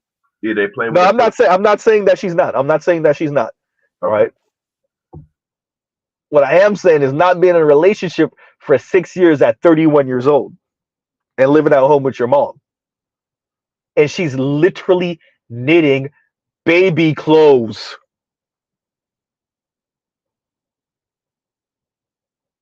Man. All right, you can play the next one. I'm compassionate, or the next part, whatever. I don't know if it's because of my age or because I've been spending too much time on social media, but recently I found myself falling back into the comparison game. As they say, comparison is the thief of joy, and I genuinely think that is true. However, I think it is normal to compare yourself, especially when your friends and you start to either grow apart or you all just enter different life stages at different times. For me, recently, I feel like all I've been noticing is my friends either getting engaged, married, having a child or second child, whereas I'm currently running around New York having the time of my life, living out my dream. While I adore my life, I do feel like it takes a toll on me to look at my friends get the things that I also want one day in life. And since they're living it out and I'm not, it makes me feel like I'm doing something wrong. Like if I should be moving to a smaller town and finding a partner and settling down. I've always been a late bloomer, so I don't know why I expect my life to follow the timeline of my friends. So I'm going to remind myself to enjoy this stage of life while it lasts because I've wanted to be here for so long. And if you're like me, let's trust in the timing together. Are you feeling exhausted? You can pause real quick. Okay. Here's my problem with this. And maybe it's me. Somebody, and y'all on the panel could tell me if I'm wrong. Is it me or are women obsessed with good narratives? Is it me or are women obsessed with if I'm living it, then it gotta not be that bad? Like I can't just say, you know what, this sucks. This sucks. Pause, somebody in your background, right? Somebody in your background, right? Right. That's me laughing. Right. My Oh, bad, go my ahead, bad. Raj. Go ahead. No, I mean, you're absolutely right. She does want a good narrative, but the thing is how do you do it? How do you say you're a strong, independent Black woman without saying you're a strong, independent Black woman? Is she not even Black? You copied somebody who has a system that don't work, yet you expect it to work for you, even though you're a different color. I mean, I get there some differences with different types of people, but that's probably not the thing you want to copy. You know what I'm saying? You're copying. I mean, I'm just saying, based on what she said about herself, she wanted to do other things while her friends was out there getting husbands and starting families. She wanted to be the career woman. So, okay. So Black women go to school so they don't have to listen to a man. You went to school so you didn't have to listen to a man. You get the same way. You got the same result Black women get. Where the mystery? She's not thinking that far. I think we're looking at a group of people that weren't told they didn't read the fine print of what this is, right? Like you say, Raj, like you gotta be held accountable for what you believe in. They didn't read the fine print, number one.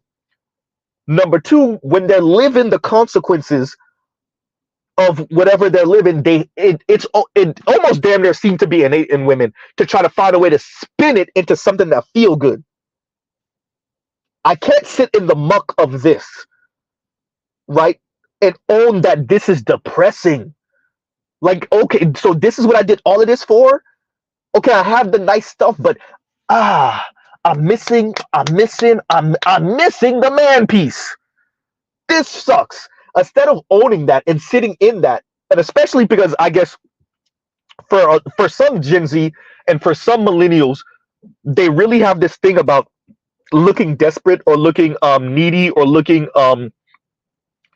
like you have an issue or a problem being single, right? So owning that, you know what, I have all of these nice baubles, I have the car, I have the home or the condo, I can afford, I live a $100,000+ life, but I'm missing thirsty. Thank you, Trail. Thirsty. That's the word I was actually looking for. Thirsty. That is the term, and millennials really are the ones who coined this one. Thirsty when it comes to relationships. If you come off thirsty, anything could be misconstrued as thirsty, right? So anything that's misconstrued as thirsty is a problem. Oh yeah, somebody background. Yeah, that's Go ahead. if you want to win, you got to play to win, and they want to adopt this world where you don't have to play to win. Yeah, and that's what a lot of their problem is. But somehow my you win. thing is, I got to put it in stupidity or laziness. If you're trying to get winning results without doing what it takes to be a winner, you're either stupid or you're lazy. True. Hey, Roger, go out and come back in because you echoing, I think. Yeah, you are good. We'll do. But that no, but the stupid or lazy, or a mixture of both. No, I think Go ahead, I think they haven't, like, I'm experiencing this, in my life. Like they having a dual mind. They having a crisis of like a dual mindedness. Like women don't like the last young lady, the Asian young lady just said, like the ones that are working are seeing that they would probably like the lifestyle of a family. And ironically, the ones with the families are looking at the ones that are working and wishing that they could go out. Basically, I heard a woman describe it as they like going to work because they get to put on clothes and have adult conversations all day, as opposed to raising their family. So it's like they're weighing they're caught between, I guess, the options the environment is giving them. Like we say, women can choose between going to work and being a mother, and they can't choose. They're stuck in between. They don't know which one to choose. They want it. They literally do want everything, and they don't understand why they can't get it. Once again, what's her name off of The Witcher that I reference all the time with Yennefer? I want everything. For all of us that ever watched The Witcher, I want that. Every time they asked her on that show, what do you want? Everything. And I actually got to give it to her, because she actually did say everything. And it was always everything. And if you ask them, if you can't get everything, like if they say, they usually don't get to the point where they'll say, like, I just want everything, because they're supposed to be adults and they understand that that's not an acceptable option. But if you ask them, hey, you realize you can't get everything, so which one do you want? They'll descend into some like a nihilistic state where they like, well, what's the point of even living? That's the content creators that we see. That is Yanni. Thank you. For all of y'all who heard me the other day saying, homegirl look like her soul is gone. And I think it's a tortured soul. I don't think her soul is gone. But that is the nihilism. The nihilism is, I got the money, I got the condo. God, where the hell is fund my life even better than this man that will shut up, like pay for me, provide the orgasms, look good, be good arm candy, and shut up. Where is that? Oh, I can't have them? To hell with everything in the world. Burn it to the ground. Like, what? Literally. Grow up. Hey, dog. We dealing with kids, bro. I told y'all, little girls. That's where we're at now. They're literally they're to the point. That's what the American interpretation of the 4B movement was. It's like, a group of official nihilism. Essentially. We can join a group of nihilists. Yeah. Hey, I gotta say it again, compassion. Burn it to the ground. Right? Captain Yamamoto from Bleach, y'all. Burn everything. Torch it all. That's who we I can't have my life the way I want it. Burn it all. And that's Cynthia G, y'all. Cynthia G. Yeah. Cyn G. Burn it. Oh, I can't pipe Rob, have the kid from him, somehow magically this nigga become a millionaire. Take care of me, my kid, and all his other baby mamas and their kids, and then I can't pipe him, have the kid, have a chisel chin Tyrone take care of me and the kid. Yeah. Oh, I can't have that life.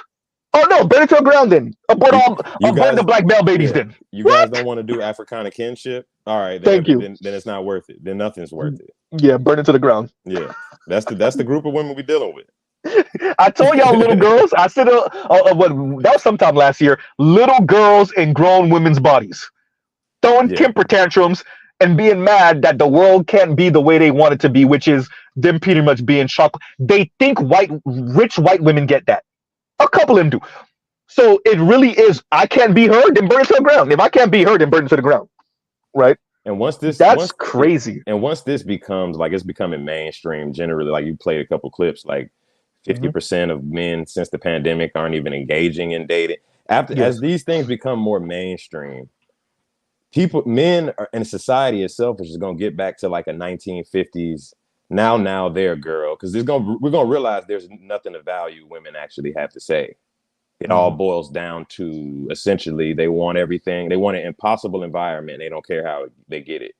And that's going to really make men become where they already are, which is like apathetic towards what women think generally. And this is going to have a backlash, like you said, on the A's and the Z's. And they're going to be in an environment where it's going to be a level of condescension and a deserved condescension that the society has towards women when they say, well, just listen to us. This is the strength. No, because we listened to you guys for a couple of decades, and it basically boiled down to you wanting to terraform the world into something that couldn't really be stable. So women in general, yes.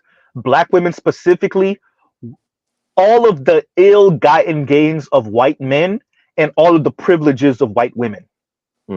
And for Black women specifically, that's the goal. It's all of the power of white men and all of the ability to play damsel in distress and crocodile tears of white women. And because they can't play that game, it's burn it to the ground. If I can't play that game, temper tantrum, bro. The fact that you said nihilism, compassion, there's no other better word. There's no better word, bro. Yeah, bro. There is no better word. Yeah, I realized talking to my own fiance. I'm like, damn. So you descended into not the only other option if it's not this gynocratic matriarchal shit, then it's nothing. Yeah, seriously. You think bro? Me and my girl, my girl, she does the same thing all them other girls do, where they watch the stalker killer dude videos and all of that real true life, whatever the hell, where homegirl ends up deleted at the end. She watches all of that stuff. But like the socio-political, maybe doomeristic stuff that BGS posts sometimes, she cannot watch. She can, bruh, because you know what the end is? Exactly what you said. Z, then what's the point? Why are we? I'm like, what are you? What? Exactly. That's the conclusion you got from that. That there's no point of living. If it starts to sound like, no, you should probably let men raise their children, let men lead the communities, let men do certain organization and structural shit. They like, no. Well, then in that case, I might as well be Sealy. And it's like, okay, then. What? But that's why I say men gonna have to learn to be comfortable with women suffering. Because y'all know I went to a business conference and a man literally did a speech about why people fail so much, and it's because you don't accept that you can have anything, but you cannot have everything. Man, a very rich man literally did that as a speech, and I've said plenty of times that women like to bask in options. They never want to pick. And say that again, Raj. Like say that again, Raj. Say that again, they Raj. They bask in options, and they never want to pick. Hey, I gotta end the stream and delete this. I'm gonna pretend like Raj didn't say that, and I'm the one who came up with that. So that's what we could do. Go ahead, Raj. Go ahead. Hey, no, say it yourself and then put that as a short. That's how you play that. Facts. But at the end of the day, because they feel like if they pick something, I'm cutting off something else, so I don't have to pick anything. And that's where women are comfortable. That's why even if you listen to their speech, they're comfortable in the abstract. They're comfortable with you have to interpret things, so they never have to be pinned down to anything. And the thing is, it's just spreading, you know what I'm saying, partly because of what they have observed Black women do.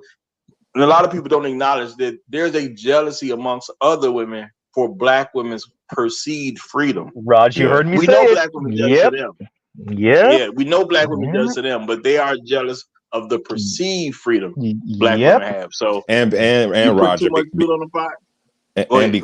And because we have like Black women to kind of weaponize racism and use that, the outcomes of the Black community, which is like we see, like the world watches Black women having flexibility and freedom and autonomy and leadership, really, in this matriarchy. Their failure is covered up by racism, because the failure of the Black community essentially looks like it's just purely racism, and not on top of the racism, Black women hell bent on achieving an impossible goal of white womanhood. Yes, like, and it's been covered up this entire time because they can always fall back on, it's let me racism. add another thing. Then on top of that, on top of what you and Rod said, is the Nixon Solomon capitalism stuff, where there's the veneer of far more progress than Black people actually have made as a group. So the veil of brothers and sisters that actually got a couple of dollars and that might be living the Cosby life, right? Yeah. You see them on camera so much. That's that decadent veil shit. Decadent veil ass shit. And then what ends up happening is everybody else under that's in the doldrums, including especially these sisters. That's why someone like what is her name out of Washington State, the attorney, not Ebony K. Williams, oh my god, the light-skinned sister, she has the show with Andrew Gillum now, and Tiffany Cross, I forgot her damn name. I don't know her name. Somebody gonna say, yeah, y'all know who I'm talking about. Anyway, she when Trump was running back in 2016, and he pretty much referred to Black people as poor. She was like, well, no, me and my homegirl Angela Rye, thank you, Mr. Donnie Mac, Angela Rye, thank you, Trell, Angela Rye, right? And she was like, no, me and all my homegirls are good. Me and all my girls, and I'm like, yeah, but the vast majority of Black women aren't. So like, because someone like her could say that, that's why you don't see, well, we know it, but that's why the rest of the world doesn't necessarily see on a daily basis how much Black women suffer because of that matriarchal community. Well, gynocracy, right? That black aspirationalism layered on top of it. Like you said, kind of masks the reality of, like, when you look at blackdemographics.com and really see the numbers, you start realizing, oh shit, like we're fucked. But we have two major forces trying to hold up Black women. And a lot of people ain't paying attention to that either. The two major forces, because of the racism, white supremacy, they're trying to be somewhat pushed to a top-looking position. I'm not saying they're trying to be pushed to the top. They're trying to make it look like they're being pushed to the top. And then you have Black men who feel guilty about Black women, and they're going to try to uphold them in some kind of way. So when you put those two factors together, their nonsense is not known to other people, which is why other women start trying to copy. Stop talking about Kamala Harris like that, Raj. Stop talking about Kamala like that. Oh, no. You know what he's talking about? He's talking about FD.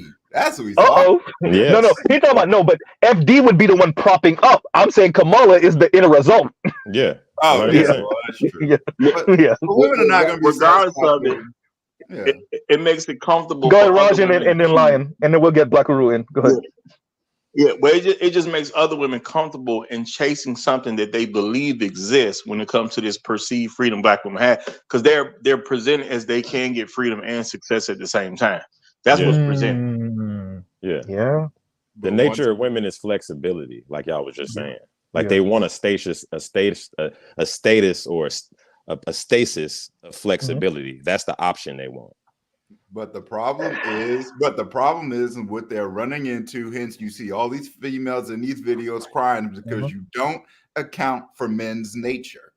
At the end, this is Lion's line right here. Go ahead, Lion. Go ahead, because it's true. It's true. Again, you don't count for men's nature. That's always been my thing with hypergamy. Yes, hypergamy exists, but you can't optimize it if the man don't say yes. Yep. And that was the point. That was the point of them hijacking education and trying to do this gender theory shit. They were supposed to try to reprogram us, because that was the problem. Reprogram the men, and then to accept this crazy shit.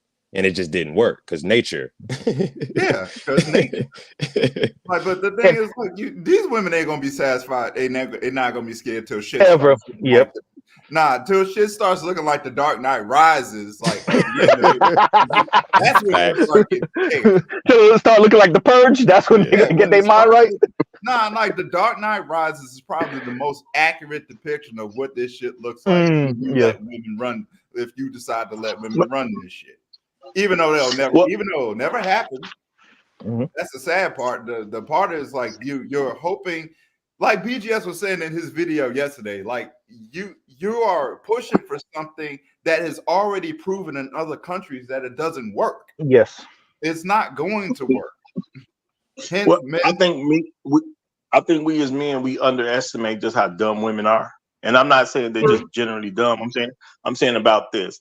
Women are trying to be successful and hypergamous at the same time. The day you get a job, you just cut off every man that don't have an income. The day you got promoted to a manager of some kind, you cut off pretty much every person who's not in a management position. If you get an executive role, you just cut off just about everybody who don't make, anybody who doesn't make executive level income. Their success literally. Wait, y'all both there. Wait. I gotta ask Compassionate to do this real quick. Real quick, Line. Line. Real quick. Compassionate. Bring up that Anne-Marie Slaughter clip, the one you have it on your page too, real quick. And y'all go ahead. Line. But here's the irony to that, Raj. The bitch lives at home. The one that we just covered. Yeah, she does. Like, there's so many women out here. Like, I'm telling you, as a man out here in the field who's been dating, you'd be surprised how many of these women are living at home, and ain't nothing wrong with them. Like, they're not sick in living with parents for them to look after them. No. They're just living at home because they can't afford to live by themselves. Hey, somebody made a correction to your correction line, and no news says correction. The most accurate depiction is that movie Children of Men. Me and Black Uru spoke about this movie before. Children of Men, I fucking love that movie. That is a good ass movie, right? That's a good ass movie. It's a good. Pretty much we stop. You know how occasionally we'll find out, the oldest person on the planet is 120 years old, and then we celebrate them and whatever. No, pretty much because the population goes to crap, we start celebrating the youngest person because nobody's had any children for like 18 years or something like that. I think the movie was saying 18 or 17 years. The whole world. Yeah, the whole world. Yeah, the whole world. Yeah, the whole world's on fire. and African sister is the first one to ever get pregnant, and so they're fighting over her and what faction is going to be the one to present her, and somebody actually is trying to they're trying to murk her and all this other stuff that's going on in the background of the movie, but it's a really good movie. Is this the clip you was talking about? So then you say, that's the one. So that's you the one. want to be the CEO or the president of the university or the surgeon or the scientist, whatever. You've got to marry somebody who is willing to support you in the homework, the family work, in the way he's going to support you. Believe me, you're not going to be able to do what you want to do without him. Drizzle, baby. Drizzle. But that's probably what you're going to have to do. And maybe you'll trade off, but he's going to have to do that part of the time. And at that point, many women get off the bus. They don't want to marry a guy like that. They don't think a guy like that is masculine. I know my worth, drizzle. Well, right, that vision of femininity had to change. It had to change. Guys had to think that women who were powerful and smart and competitive were attractive, because otherwise we couldn't do it. Well, you know what? We have to think that a guy who puts his family first, that a guy who says, no, I want to be the lead parent. But so it ain't going right there. And that's exactly what Raj just said. And what he says on his channel all the time. Hey, it's the women that don't want to take care of the men when they get the money right. It's not the men. That's exactly what Anne-Marie Slaughter just said. Yeah, that needs to be shared on Twitter damn near every fucking day. Thank you. Well, my thing, don't put those words in my mouth, because that's not what I'm saying. She's saying go ahead. Can get the women to change. I ain't said nothing like that. No, that's what I'm agreeing. No, I'm agreeing with you on that. That's what I'm saying. That's what I'm saying. Go ahead. No, I get you. Maybe I phrased it wrong. For the record, my thing is they ain't gonna change squat. They're gonna be the way they is, and they're gonna just cut off men the higher they go. That's it. They ain't and be angry and mad and throw a temper tantrum about it. How am I the one cutting off the options and getting mad at you? Wait a minute. What? Yeah. Like, how the hell? Like, what are you? The hell did you? I told you you're not on my level, but I'm mad at you for not being on my level. Hey, Ebony K. Williams and Amanda Seals. Listen forward to that. Hey, it's the funniest thing in the world to watch them throw temper tantrums because they think the world owes them these kick-ass men. Man, look. First of all, that's you not acknowledging how many kick-ass men there are over kick-ass women. Number one, but number two, those men don't owe you squat, and the men that quote unquote are under you don't owe you to be on your level. Go eat vagina or something. I don't know. Anyway, God forbid a man show up who's earned his way and starts laying out his preferences. Oh God, burn him You're at not the stake. supposed to. That is sacrilege, sir. She Sacrilege. said it. Off with his head. Anne-Marie Slaughter just said it. They already did phase one, which was socializing the boys and socializing Yep. us, technically us, even including us, to Yes. find Definitely boss us. chicks attractive. And Yeah. then the second phase was, and I think that we're in the middle of that phase, just going off the rails, was to empower the women and make them. And that's where Raj Yeah. comes in and said it was never, and that's where I come in. That's why I'm talking to FD Signifier and all of them, Diallo Kenyatta and all. I'm literally saying the same thing Raj is saying. Yeah, but Which is, bro, this ain't never gonna happen. Yeah, FD and them believe that that women and men perform gender. So Yes, as long yes. as we can socialize us a certain way, they just didn't count on women. When you give them empowerment, they don't turn in. Nature doesn't make them attracted to men who aren't as powerful as them. That's the problem that they don't want to accept, and they're acting like it's us, it's the men, not or just being It's just the too patriarchal. women. It's the women. Yeah. It's always been. Go ahead, Black Guru. And that's just weird as hell how you don't count for millions and millions of years of biology and evolution. That's But once again, that's what compassion is saying. They don't think it's that. They think it's behavior. Yeah, they already proved it. According to them, they proved that it's postmodernism says that we discovered that everything is a performance and nothing is actually nature. And the part of the clip that compassion before what compassion had posted, what Anne-Marie Slaughter was saying is that Brooklyn gives the lie to this, and what she's really saying is like these the few men-women marriages where the woman out earns the man significantly and she's okay with it and he's okay with it and they work in tandem with each other, that gives the lie to the fact that most women aren't okay with this dynamic. And that's where I come in, and that's where Raj comes in, and we're saying that to these dudes. Like, it ain't the women. I mean, it's not the men, it's the women. It's the women. But Kevin showed you. You're right. Kevin, God rest his soul. Now we have Kendra G. We're 2 years after Kevin passed. Now here we are, 2 years. Kendra G's show is showing. Facts. They're showing you. When they ask them that question, how much do you want to be responsible for a lifetime? No one ever says, none of the women, no matter how much they make, 50% or more. No. They say they need $300,000 guy. Yeah. So they don't have to contribute anything. They say it straight up. Yeah. But let's let Black Guru get in, y'all. What's going on, Black Guru? Hey, how you guys doing? I hope everybody's doing well. The phrase from the famous Jack Nicholson movie, as good as it gets, how does this great author write female characters so well?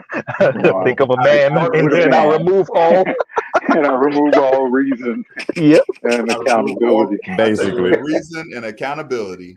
Man. And that's pretty much how you produce the mind of the modern woman. I said earlier in your chat, I'm not very I'm kind of indifferent to the behavior and the thoughts of women in general because I don't blame them as much for how they behave as some might.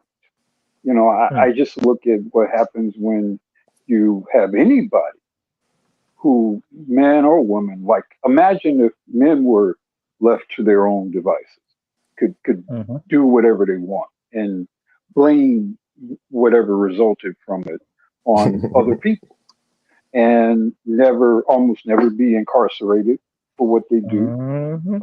You have Mad Max. The legal system will blame others for the result of what you do, will make others pay financially.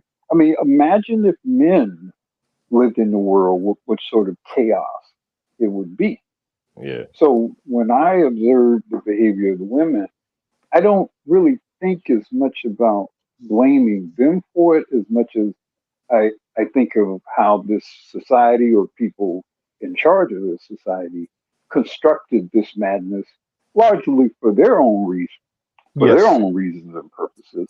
Yeah. And what we're seeing is sort of the blowback and the byproduct of these higher level machinations. And that's what it is. No, I agree with that. because I think of I keep on bringing this up. Accountable Commentary covered it on his channel. It was two sisters, or maybe the light skinned one was Latina. Maybe it was down here in Florida, and they went into a Walmart and they were, I guess they got caught stealing, and the cop went and arrested them. In front of the toddler son, in front of the toddler son of the darker skinned black woman. Yeah, I saw that. And I remember thinking to myself, I put money they don't have a man. I put money both of them don't have dudes. There's no way that either one of them have or is in a relationship. They might be getting piped on, but there's no way. And it's these two heavy set women. One is Latina or lighter skinned black, and the other one is a darker skinned black woman.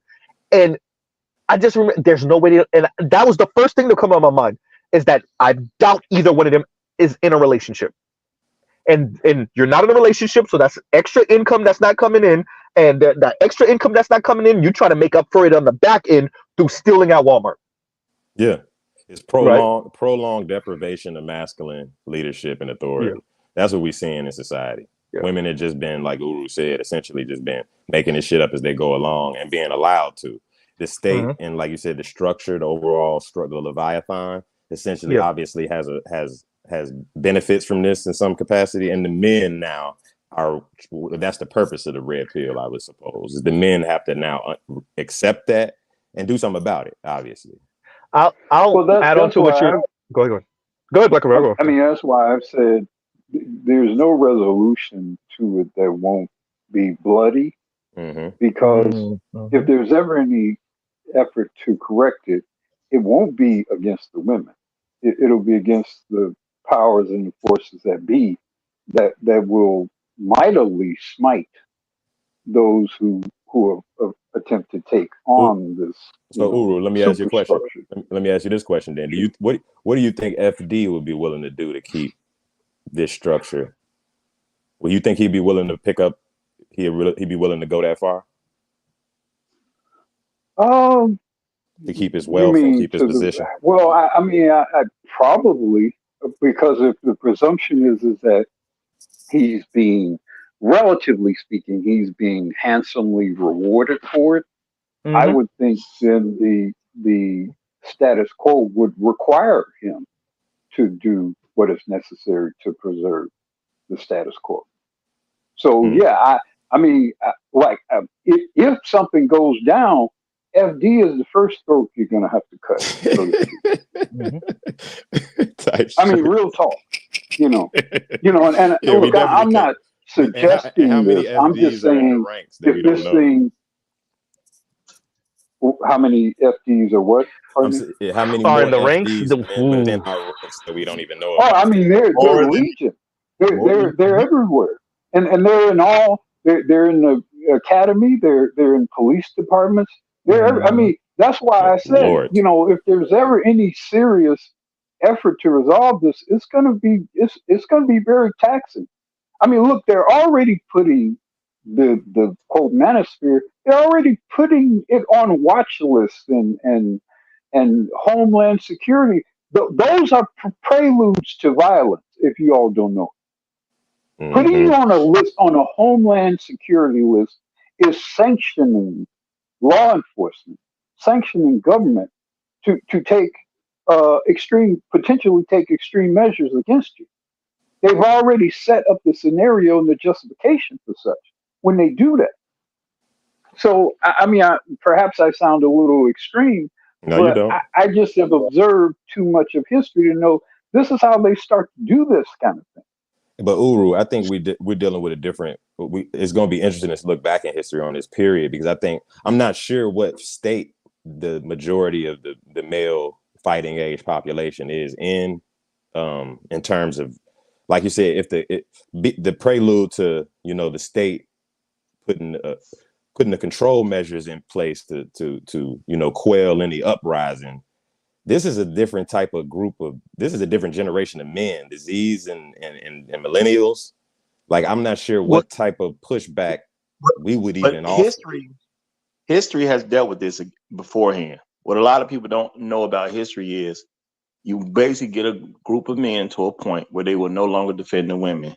Eventually another group of men comes in and they go out of history, and a new group of men become history. You are eventually replaced. Somebody's gonna come in, knock off people. Wars happen. Guys be like, I ain't defending these hoes. We up anyway. Y'all do what y'all want with them. And you don't. And history don't even exist anymore. I was gonna say. So I was gonna say similar to what Raj says. Like I do think we are in the era of. I don't know if I could see alpha fighting each other over control or even the women.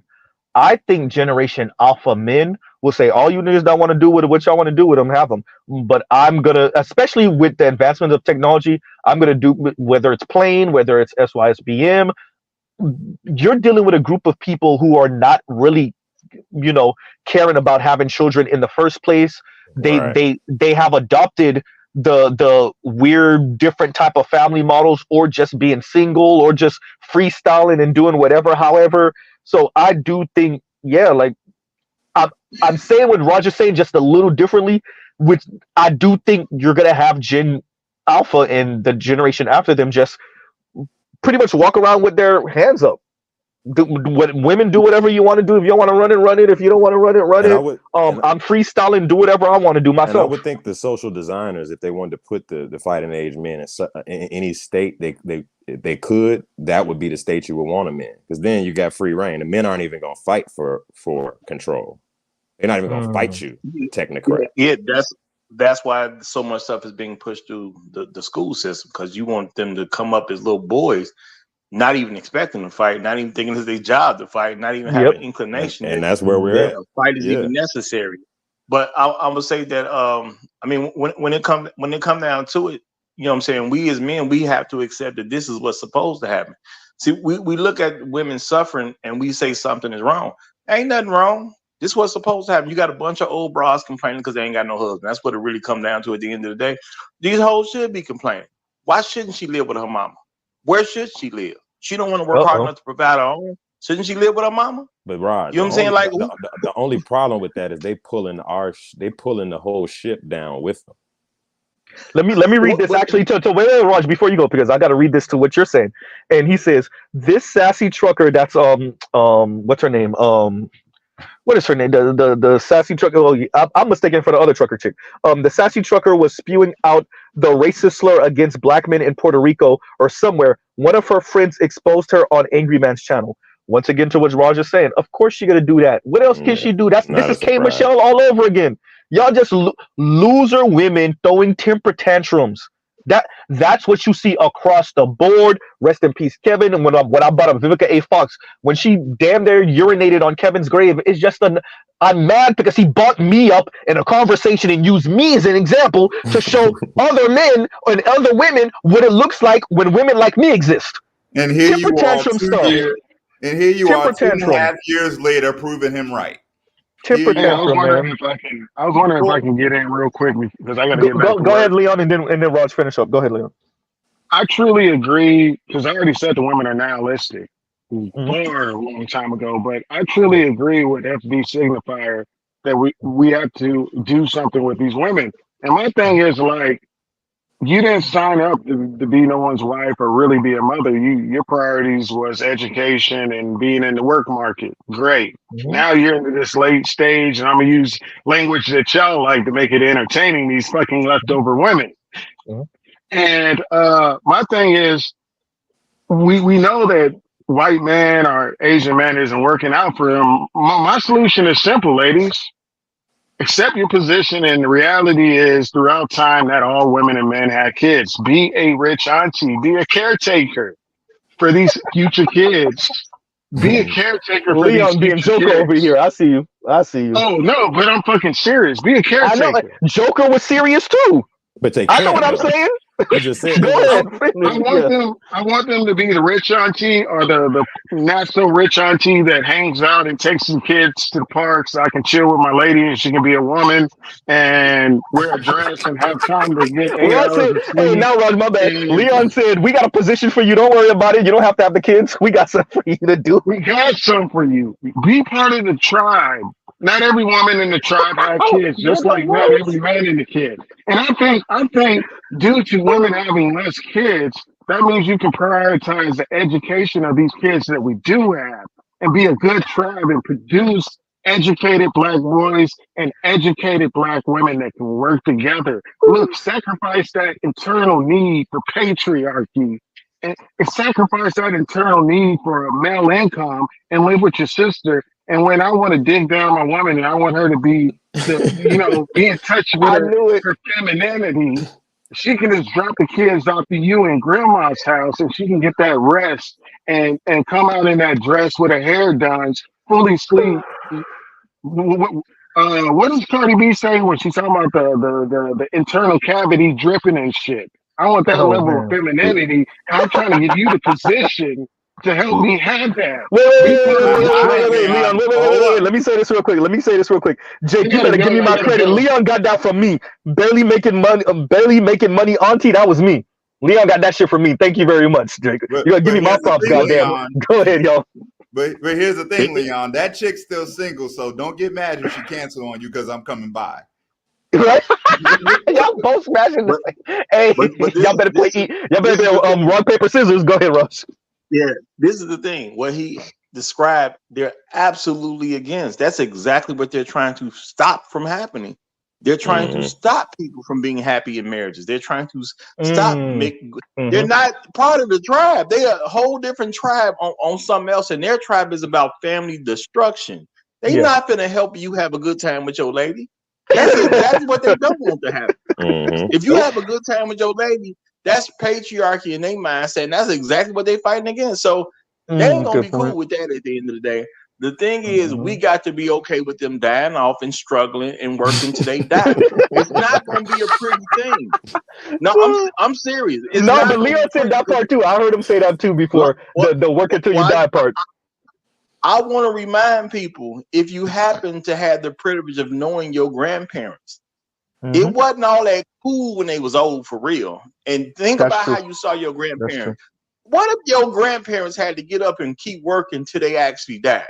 Mine's retired, but what if I can't see granddaddy and grandma just steady working till they die? I can't see that. You know what I'm saying? Yeah. It wasn't gonna be so cool. You see what I'm saying? Grandma going to a job, got to be there on time, 5 days a week or something.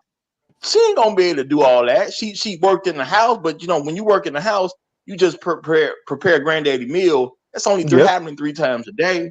You know what I'm saying? The kids come back because you didn't have kids, and then your grandkids come back too. We do a bunch of stuff for you. You want to go to the store? You don't have to get up and go yourself. Your daughter coming through. Your son-in-law coming through. You got none of that stuff available to you, but you got to do everything yourself and still go to a job. Leon, before you go, let me read this real quick before you go line. And D Scott says, walking through the park, laughing my ass off. We got you looking like a crazy person, D Scott. D Scott said, I'm listening in my headphones and I'm dying laughing. Okay, go ahead, Line. Go ahead. To your point, Roger, I see it now because when I go food shopping, I shop at Publix, right? And I see these little pockets of old men and old women stocking fruit and juice bottles and stuff like that. Like they are well into their 60s. They have to be. And I'm looking right at, I'm like, Jesus, Lord, it's happening. Yeah, I went to the grocery store yesterday and noticed that all the cashiers were like over 60. Yeah. They're using robots and elderly people. In the parking lots, racking up, like getting the shopping carts. That's the worst. Yeah. And Z, you say it all the time, and I think about it sometimes. You say, like you said, we say these things, like, and I get where you're going, Roger. You want to totally segregate and separate, but there is going to be an effect. It's going to be a weight of all these useless ass women. On the society that we're part of. We're all not going to be angry asses in the return line at Walmart. Yeah, it's going to be a weight. Taxation might go up because you got a bunch of women on the street. A lot of things may affect us, or how will they? That's my question. Because I'm not saying they definitely will. Go ahead, Blackwood, and then Raj. Blackwood and then Raj. Go ahead, Blackwood. I mean, because those people still vote. Right, and they're gonna vote, and there are more of them than there are of you. So they're gonna vote for whatever cockamamie scheme But you know, shit, if we turn the Link off, politician. Well, yeah, but look, there's always way you can, you can create some new way of doing things, and like I said, I mean, to the extent that they can somehow put more of the burden onto you than onto them, well, they have historically proven that that's what they'll do. So that's going to be the trick, at least in the short term. Now long term, when the whole thing collapsed, then I mean, good luck for everybody in that scenario. So I mean, everyone's kind of, a lot of us in the so-called red pill are sort of like waiting with bated breath to collapse. Well, okay, be careful what you wish for. I mean, I don't know how many of us are Conan the Barbarian type.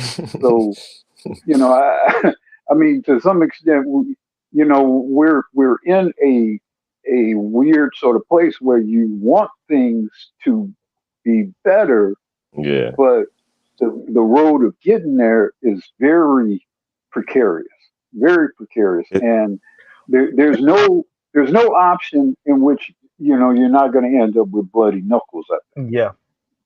We don't. I think. Go ahead, bro. My bad. Real quick, I think of the great Elijah Muhammad, and what he said about that dirty water. Right, drinking that dirty water. If people are thirsty and you offer them that dirty water, they'll drink. Right, and like you think about the society that we're in now, and you think about how many of the brothers are willing to date, marry those single moms with the still bad attitude, right? And then fight you for her, right? You mess around, you win, you murk him, and literally she at his funeral with another dude, right? Like that. That is like the level of women we're speaking on. But as Jason Black was saying last night, so many brothers are either willfully ignorant, desperate, or are so used to the muck that they'll fight you for her. They're willing to kill you for her. Yeah, we're gonna have to write off like 80% of black men. They cooked. Right? On some real shit. I mean, but you got to be willing to let them suffer too, because you got to be willing to let brothers suffer too, because a lot of us, we're going to suffer because we're going to overdo it for women that we care about, and we're going to mess ourselves up. You know what I'm saying? And we going to end up working till we die too. I ain't trying to do all that. I'm going to retire. You see what I'm saying? And if I'm going, it's going to cost me. If it's going to cost me a woman so I can retire, that's the price I got to pay. I'm going to retire. I'm not going to work till I die. I ain't doing that. You know what I'm saying? I've been decided that a long time ago. I'm going to make sure I'm good for myself. And if women won't make sure they're good for themselves, man, you just got to let them starve and whatnot. You know, I've said before, like, I don't care nothing about women begging for stuff. If you on the streets and you begging, I just think you're supposed to go hungry. If you're a female, why do you beg in our society? In America, you taken care of. You just got to go to where they're gonna take care of you. You may not like how they take care of you, but if you're a woman, they will feed you, they will clothe you, and they will give you a place to sleep. You can't. A homeless woman is basically an oxymoron to me. So I don't need to help any of them. Period. You just lazy. But the state will, though, Roger. Wait. No, but the state is not going to do a good enough job, though. Compassionate. Here's the problem: the state will not do a good enough job, and that's why I refer to that article of single black women have the least amount of wealth in America. They're already telling them you fucked yourself. That's what Black Enterprise Institute literally just said to Black and Latina women that are single. Yeah, yo, Z, I just sent, if you check your email, I just sent you a video. It's a really short video and it coincides with what we said. It's from a female named Olivia Alexia, and the title of the video is called "Independent Women Will the Independent Women Will Be the New Incels." We'll put it in the chat.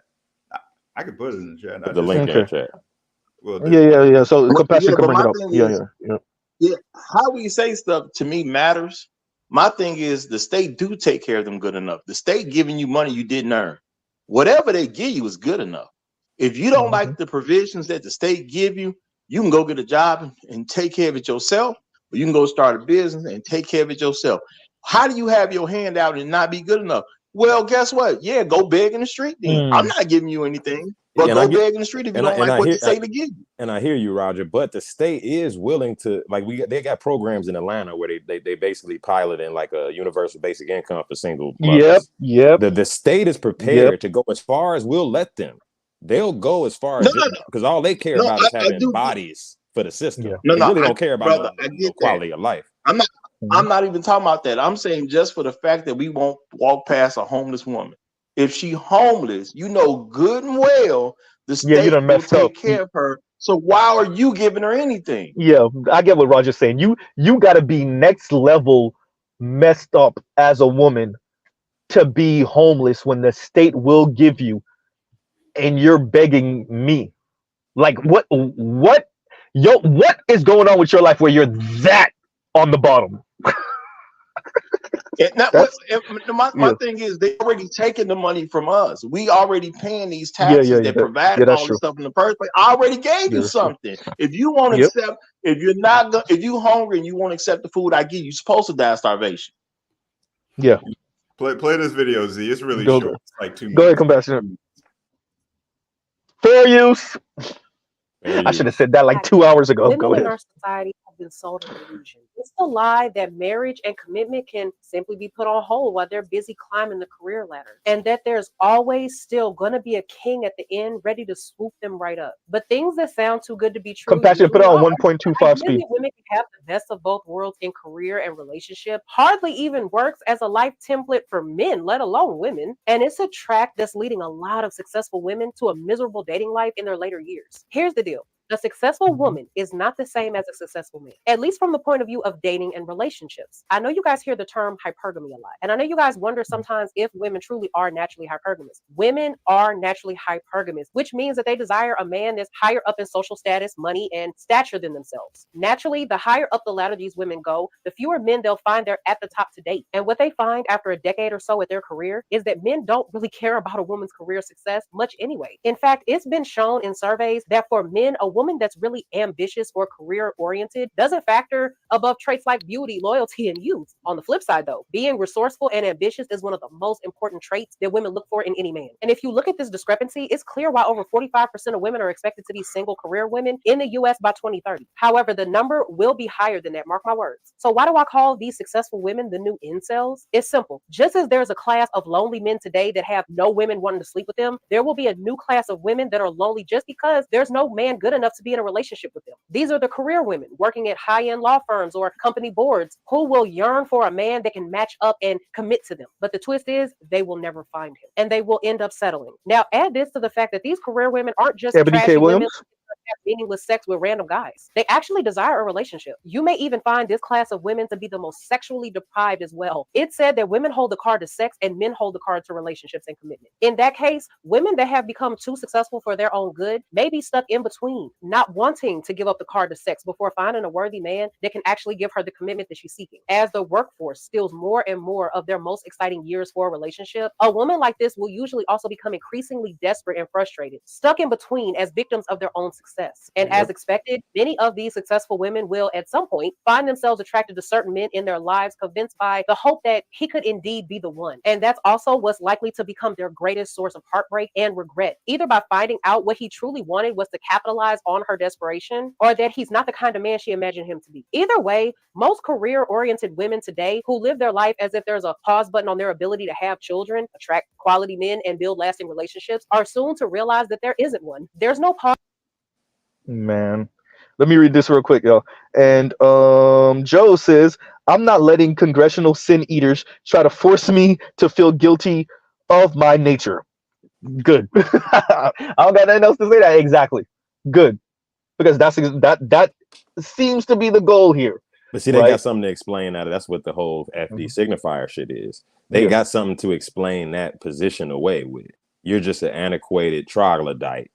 Yeah, that you don't deserve to rule anyway, and we know what's best. So, and you want to put women you want to put women back barefoot and pregnant in the kitchen and yawn. No, so what she was saying here. So first of all, she's speaking about femcells, but it's not involuntary, right? It's the women will frame it like it's involuntary when it really is, as Mr. Z says all the time, temper tantrum. This is temper tantrum. That's all it is. I want us to call it what it is. It's temper tantrum energy. It's petulant child energy. It's I want. I don't care if it's not fair. I don't care how the math doesn't math.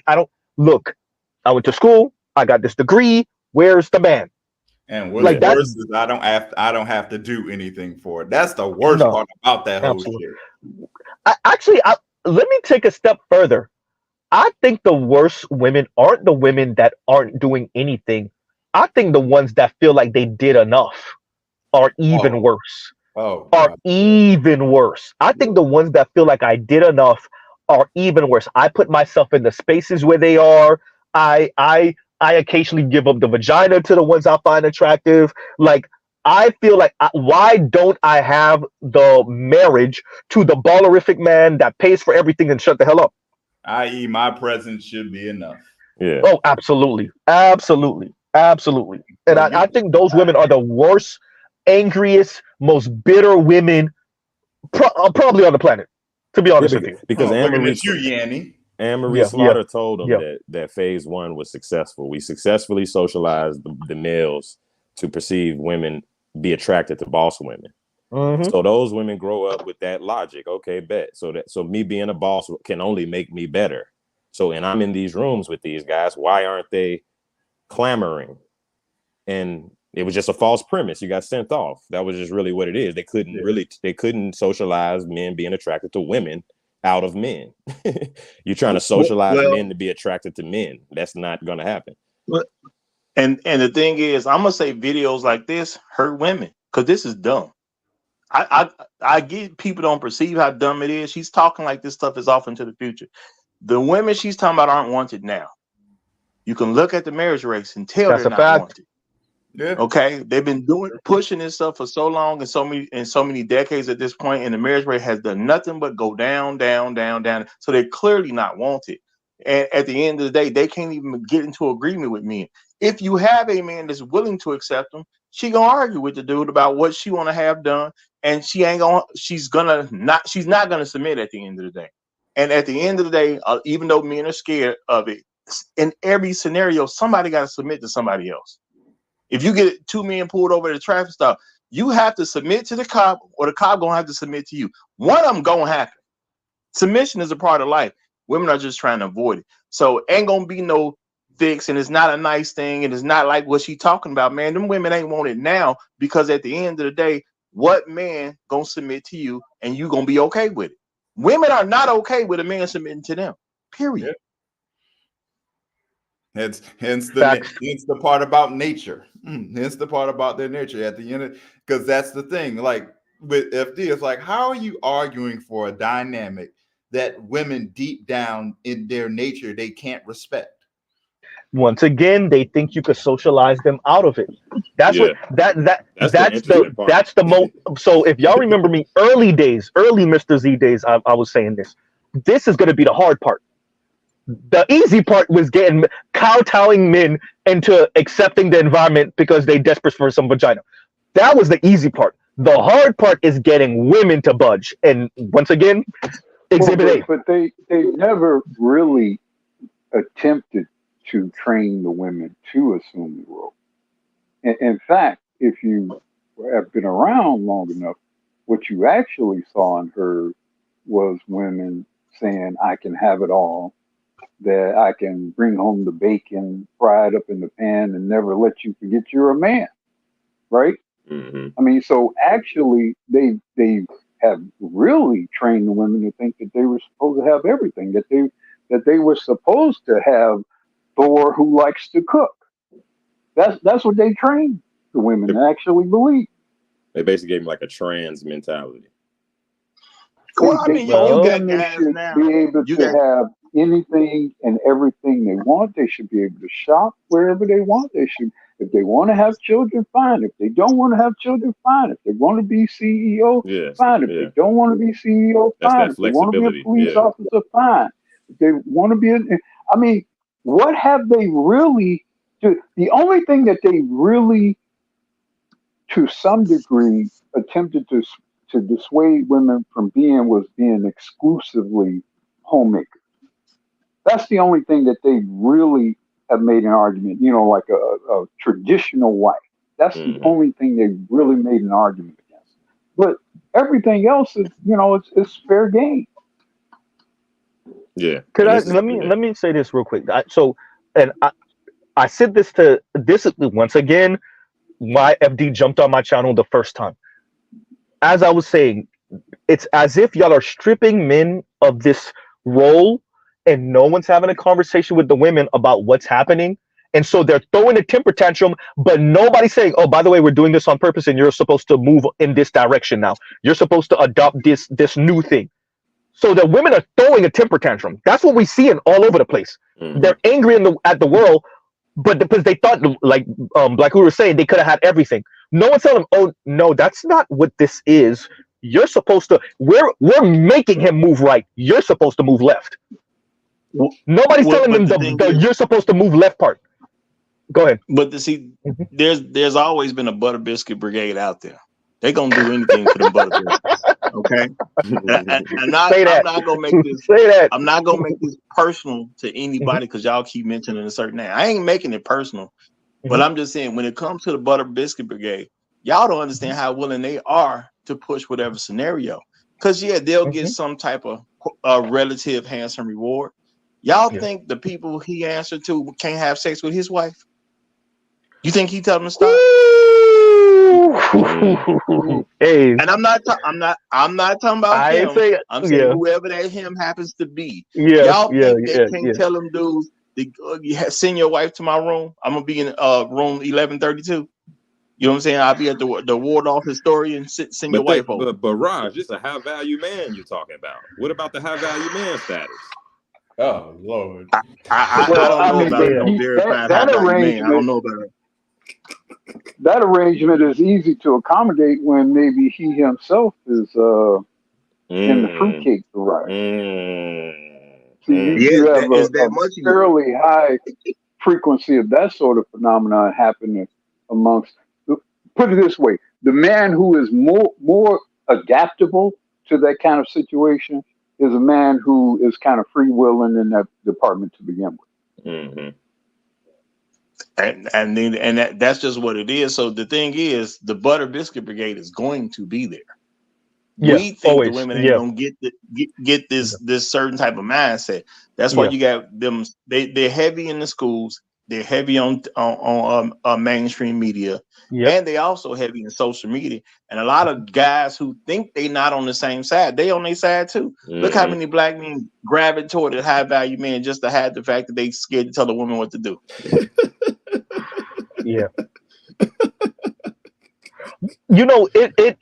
I definitely saw brothers kind of living vicariously through that high value man thing. It was like, I'm not all the way there financially, so let the high value man tell you. Let him tell you what it really is. It's deeper than that. See, it's the actual high value men themselves. It's not even the ones just living vicariously. It's the guys who Kevin said that shit. He said that high value man shit, and guys didn't know it. They didn't know they were supposed to be a high value man. So then they suddenly was in this club. And it gave them, like Roger said, a pass, an excuse to not have to be a leader to women. And now they're just a high value man that women, they get to exercise options. And if a woman don't do what they say, they cheat, they just leave and swap her out. But it's all a veil that you just scared of. Well, that's why Obsidian challenged them brothers to actually give them exit interviews, right? Obsidian's not dumb. I know exactly why he told them to give them exit interviews. I know exactly why he's telling them give these women exit interviews. But them niggas ain't giving no goddamn exit interviews. Like you said, they just ghost them hoes. They just ghost them, right? And that's part of what I mean. Go ahead. The thing is, there's always going to be men, and some of them know exactly what they're doing, and a lot of the cowards are going to be there, so they're going to go whatever mainstream said. I couldn't stand the exercising your option thing because I already knew it came from cowardice. You know what I'm saying? I'm gonna exercise my options. If you're not gonna tell a woman you're gonna have multiple women, nigga, you scared. It's that simple. How you gonna be scared to tell a woman you're gonna exercise your options, but then you're gonna run the household and all this other? You ain't. Whatever, bro. You know what I'm saying? Cool story, bro. What ain't that what they say? Cool. Yeah, because I don't believe you. I don't believe you. The one cool thing white men have actually presented to us over the past, I don't know, decade of coolness. Cool story, bro. I gotta give the white boys that shit. That shit was the funniest shit ever. Go ahead. No, but that's or you can just tell them. You don't even have to tell them that. Just tell them I'm not with the marriage shit. Just tell them that. And Just guys ain't willing to do that. Guys are scared of these bitches, bro. Low key. Yeah. We're not even talking about that in the Black Manosphere. Yeah, we've been saying that. That's true. This is the person who's done it. Yeah. But this is the person who's actually done it in his personal life. And man, when you watch the chick crash out and start crying, it is wild. And that's the thing. That's the quiet part out loud, bro. Black men, low key, even in our space, are not really set up for that. Like we talk, like niggas talk. Yeah. Like a lot of compassionate say y'all talking about it, y'all not being about it though. Low key, a lot of y'all be at the crib with y'all headphones on and don't want nobody hear y'all listening to this shit. Hey, I told y'all I had my girl listening to my shit. Yeah. Well, my girl no, but I heard her listening to FD shit on the plane because I downloaded it before we got on the plane. Because I have the YouTube channel. She couldn't get through 15 minutes. Yeah. She was like, "This is some feminist shit. I can't listen." No, bro. But most niggas though are low key. Like we talk. No, they live vicariously through the space. To Roger's point, and we got to dig into this. And this, I think, it creates a lot of problems, a lot of pathologies that we haven't really, discussed. We see it in the space. A lot of niggas are really low key scared of black women. We need to just hold that. Facts. Y'all are scared. So a lot of things we cover up with, like I said. I think low key a lot of some of the passport bros are driven by being scared of black women, so they think they're gonna find a perfect woman somewhere. They scared to actually tell a bitch, no, we don't, because we wasn't socialized like that. These black men wasn't raised to be telling no woman what to do and standing on principle and shit. Let's be serious. Let's be honest. Hey, all say this that. Shit sound good. It all sounds good. But if I compassion, let me expose myself real quick. Raj, do you mind if I give a little bit of conversation we had earlier? Go ahead, brother. Go ahead. Hey, as Raj, I was talking to him earlier, and I said, Raj, I told my mom if black trucks pull up, it's not because I'm selling dope or anything like that. It's because I might be on a goddamn watch list. And I said, sent my mom some shit of Passport OG covering my shit. And she was like, hey Z, you better be careful. I said, Mom, I tell those hoes go eat vagina then on my channel. She was like, that's not nice. I didn't say hoes though. I don't curse in front of my mom. I didn't say hoes. But I said, Mom, I tell those women go eat vagina on my channel. And she was quiet for like, she giggled and she said, damn, that's not nice. I was like, I meant it though. But Z, how many men, even in the space that's listening to us right now, do that for real? Like I said, a lot of this shit. I will tell you, like dead ass. I had a conversation with my mother not too long ago, and it was on the subject of grandchildren. I was like, Mom, as much as I would like to do that, not in this environment. Can't happen. Shit, you nicer than me? Well, I tell my mom all the time, your generation of women raised the You think I said it to my mom. Mom, your generation of women raised the meanest, angriest, bitterest black women, and we don't want them. I'm dead ass. I was like, you have too many women out here that have their hand out. They always asking they never ask themselves, what do I have to offer the man that I have a thing for? They never ask them that. And I'm like, there's too many selfish ass women out here thinking like that, thinking they should just be given shit just because and have nothing to offer. I said that. What this is the thing, y'all. We don't spread the black manosphere enough. Now I'm gonna give a confession that I've given on my channel plenty of times. My mama listens to my channel whenever she wants to. You know what my mama say about my channel? Well, I mean, she said certain stuff. But the main issue she got on my channel is y'all niggas curse too much. That's it. That's it. You see? Stop cursing so much. Can you? You know what I'm saying? And I'm trying. And I say, shout out to Black Uru. She did say, well, see that older one, he don't do it like the rest of them do it. The rest of them, they just be cursing too much. I don't get it. You know what I'm saying? The statesman, the older gentleman of the group, the statesman, that ain't fair. Can't compare to Black Uru. You know, but we have had some personal conversation, and she's told me herself. She said, I think sometimes you just be too harsh. My response is, I don't think I'm harsh enough. She said, well, how can you say that? I said, until the results come, I'm obviously not harsh enough. I got to figure out how to be harsher, because the results tell me did I do a good job or not. If I'm getting good results, then we're doing good. but I can't even say I'm too harsh because we have gotten some good results. But it's at least 44 million black people over here, and hardly none of them listening to me. So I got to keep going. Yeah, you know what I'm saying? That's it. Yeah, you know, my thing is share the Black Manosphere with your mamas, share it with your sisters, share it with your girlfriends. Let them start listening, bro. Let me say this. Even if y'all break up. Johnson, I think I've shared Tia Johnson with bro. my mother. I started my channel and clip y'all shit for the exact purpose of sending the shit to your guys and sending it around. That's the reason I started doing it myself, because I couldn't send niggas 3-hour streams and say, check this shit out. So it was like, that's the purpose. We have to do that. But a lot of niggas are scared to let other men. My boys know about my channel. My boys know about my channel. One of them listens in on and off regularly. But I've sent all of them stuff that I've done. I've definitely sent them Passport OG reviewing my channel, because he does just a great job, right? I've sent them compassionate clips of my stuff. Like, yeah, definitely. And Afro National says, and thank you for the super chat. Z Bond Fund. Hey, hey, bro, I might need it one day. You never know. County bound. Right? You know what? I went to a Christmas. Go ahead, Raj. Go ahead, Raj. Go ahead, and go ahead, Raj, in line. I went to a Christmas, y'all. You know, I actually go to family Christmases. Went to a family Christmas. You know what somebody told me when we was talking? She said, "You sound like one of them internet niggas." I said, "I am one of them internet niggas." You know what I'm saying? The ones you talking about, I am one of them. I got that. You know what I'm saying? And here's the channel. Here's the channel. You see what I'm saying? You need to be listening too. Because if you got that attitude, you ain't listening enough. Tell them to well, I gotta do one better than Raj. I gotta get Raj this one time. Raj, I had the same thing, but she said you sound like Kevin Samuels. I was like, no, he came from us. I talked to his mentor all the time. As a matter of fact, Kevin used a couple of my lines before, and she was quiet like a mug. Yeah, it was a cousin. Yeah, she was quiet.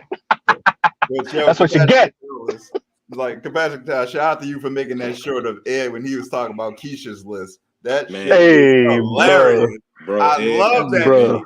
Ed is hilarious. I love that short. That shit's funny as hell. Hey, Ed got quotables for your ass. Ed got quotables. Yo, that Keisha's list, that is by far one of his funniest ones. I be crying every time he does that. Or the ones where he's imitating like one of it'll be lost. When he was imitating one of Kevin's interviews, he was like, "How would you?" Kevin would be like, "So how would you like to pay for this, man?" Well, the truth is, I don't got no damn money, but that don't matter. His girl voice is the funniest though. But let me read this real quick. And Passport OG says, and thank you for the super chat. Mr. Z, give us free fund. Give us free. Give us free. I hope not, but hey, if it happens, look, I'm not joking. And I've said that to my mom multiple times. But I really had to, I'm like, I'm not joking. Like, I'm not saying I am, but I probably am. And like, if anybody ever pull up, and by the way, I had the same conversation with my lady, her mom. I said the same thing. Hey, miss, look, if anybody ever pull up, I just want you to know, I don't have your daughter out here being with some D-boy or scammer. This is probably what it's going to be. This is probably why. And to the point, like you guys up here, like you said, confrontation, and don't have the same issue as I think a lot of ADOS men have, which is they're anti-confrontational to women. And that it plays itself out in essentially what, like, we basically at the point where Black men is willing to let the whole society slide into the fucking abyss. You know what I'm saying? And I think at a certain level it's reasonable, because obviously it's just headed there. But then at a certain level, I think it's some fear of actually stepping up and standing up to our own women, because we haven't done that yet. We haven't actually. The Black Manosphere, the closest thing to the rhetoric of it.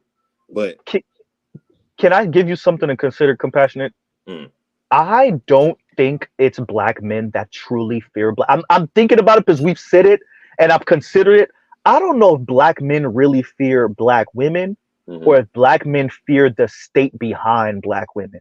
I don't think we fear other brothers. I don't think we fear Black women. I think it's we know that white man standing behind her. We know that money standing we know what's propping her up. It's not her, it's not even the brothers, it's the state behind her. But I've led to that. I've alleged to that in conversations I've had with women when it comes to the subject of marriage. I was like, I understand what marriage was supposed to be as far as emerging bloodlines and family. But the issue I have with it is when it comes to the legal proceedings and the way we do it from a state perspective. That's my issue with marriage. So I allude to that. Well, my thing is we're scared of both because I created a prenup that should be able to go anywhere. And I say, somebody listen to the Raj Report prenuptial agreement. If a woman won't sign something that even for both parties, she don't want to be married. She's just trying to take advantage. She's trying to misuse you so she can get what you got. That's it. You know what I'm saying? I want to be in this. I'm going to be in for 3-4 years, whatever, get a couple kids. Then I'm getting out and I'm taking as much as I can from that guy. That's what her intention is if she will not sign a prenup like that. Now, I do recommend people get it, because I put the details in, but get you a lawyer to write it up. But at the end of the day, we're scared because we won't even tell a woman to sign a prenup. Nope. You know what I'm saying? We're scared of them. If you want to get married to a woman, you won't even give her a prenup. You scared of her. It just is what it is. We won't do that. You know what I'm saying? We do everything we can to not be confrontational to a woman. Period. And we let a whole lot of stuff fly so we don't have to confront them. Yeah. And I get why it is. Yeah. And I get why it is. But at some point in time, you have to actually take part in changing the culture if you want a culture to change. Black men want the culture to change, but we don't want to take part in changing the culture. That's oxymoronic. It don't work, So mainstream television gonna push certain messages. It's gonna be in the movies. It's gonna be in a whole lot of people on social media too, because they've been trained white supremacists before they even got on social media. So they're gonna say a bunch of white supremacist stuff too. If you're gonna change the culture, you got to take part in change. It is what it is. The black truck thing, like you talk about, Mrs. Z. My thing is, man, that's this part of the job. Yeah, it is what it is. This part of the job. Somebody may come talk to you one day. Somebody may say they might accuse you of doing this and doing that. This is part of the job. You're a leader. So I understand why people don't necessarily want it. You know what I'm saying? Because it just come with the territory. If you don't believe me, ask Dr. Martin Luther King.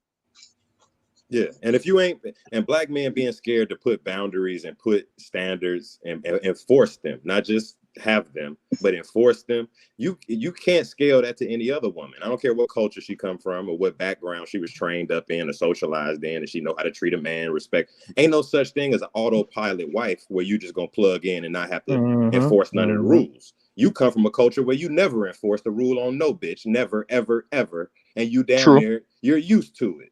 You used to autopilot women, and oh man, she's just a girl. You know how they is. That's the culture you come from. So going overseas and plugging in with a Chinese chick, she gonna run over your ass eventually too, because you don't low key. You're scared to bring a shit up to your own. Bro, stop talking about Jeezy like that, bro. Hey, exactly. Perfect example. All that tough Tony hood nigga shit he got with her. Atlanta hood nigga trap nigga shit. He was blue pill for the Asian bitch, and then got ran over. Cause that shit, wherever you go, there you are. He did file for divorce though. We got to give him that. He did bail. He ain't wait for her. He bailed. They I'm out of here. Yeah, I mean, we got to give him that. He did what like the majority of married men are scared to do, which is actually file. Hey, Lion, talk to him, Lion. Talk to him, Lion. Let him know. I definitely did. I am the guy of the small percentage of 20% that exercised his own freedom and filed for divorce. Man, say that out to you. Was the shit easy? No, but it wasn't supposed to be. Yeah, and the thing is, as I've said before, you have you'll have a 5'8" black man about to get into it with a 6'5" black man. Ain't nobody scared to that 4'11" black woman walk in the room. She can take both of them. You know what I'm saying? Literally. Nobody want to talk about though. Yeah, but my thing is the stuff that we have going on in this culture is gonna take us to stop it. We're gonna actually have to, those of us that are married, we're gonna have to say something to our wives. We're gonna actually have to say something to our daughters. We're gonna actually have to say something to our nieces. We gotta have to say something to our cousin, because we know the culture is pushing a certain message. And if you consider yourself red pill, not the dumb stuff people say is red pill. Red pill is about recognizing what the truth actually is. If you won't tell nobody the truth, are you red pill, or you just a person who know other red pill people? Yeah. Because if you won't tell nobody the truth, are you actually red pill? They're affiliated, Raj. Yeah, 100%. You're 100% right about that. And like, it's not enough to just know the shit. You actually have to apply it, and that's where the trial by fire comes from. You actually exercising your own life, and the first part of me exercising is me filing for divorce. But my thing is, it comes from a personal standpoint, but you also have to share it. Like, you got to, you know what I'm saying? You got to tell people, man, don't let nobody run over you like that. You don't let this happen to you. And you know what? We've been very conditioned, and it's been done in a very smart way, because this is going to be offensive to somebody. I don't know who, but it's going to be offensive to somebody. When they taught men that you never hit a woman, that was men giving up power right there. And what will a woman say? But you know what I'm saying? They're always going to try to take it to a relationship context. Every man that has agreed that you never hit a woman for any circumstance, you already beat. What kind of man going to allow somebody to abuse you? Yeah. People talk about manhood all the time. Well, the woman can abuse me because she a woman. A real man won't hit no bra. A real man ain't going to let somebody beat him up either. What are you talking about? That don't even make sense. It don't even coincide with nature. Now, I could understand a person saying, because I grew up in church, I can understand a person saying, well, you know, I'm not going to hit him because God don't want me to hit him. I can get that. But if it's anything other than God, I can't figure out where you're coming from. I don't understand you at all. You're a coward to me. Point blank, period. I hit a man, though. Yeah, but you're scared of women. So what good is that? You'll only hit the man that the woman tell you to hit. Uh-oh. What kind of man is that? Oh, no, just keeping it simply. You won't tell her no. Yeah, you already know that. We got that social. Too. We've been socialized. We got a lot of socialized cowardice in the black male community, and niggas internalize it, and they actually turn it against themselves, and that's why you see so much fucking conflict and vigor and all the energy niggas could be putting towards the external out groups and our enemies is focused inward, and you got niggas with a bunch of energy. That was the point.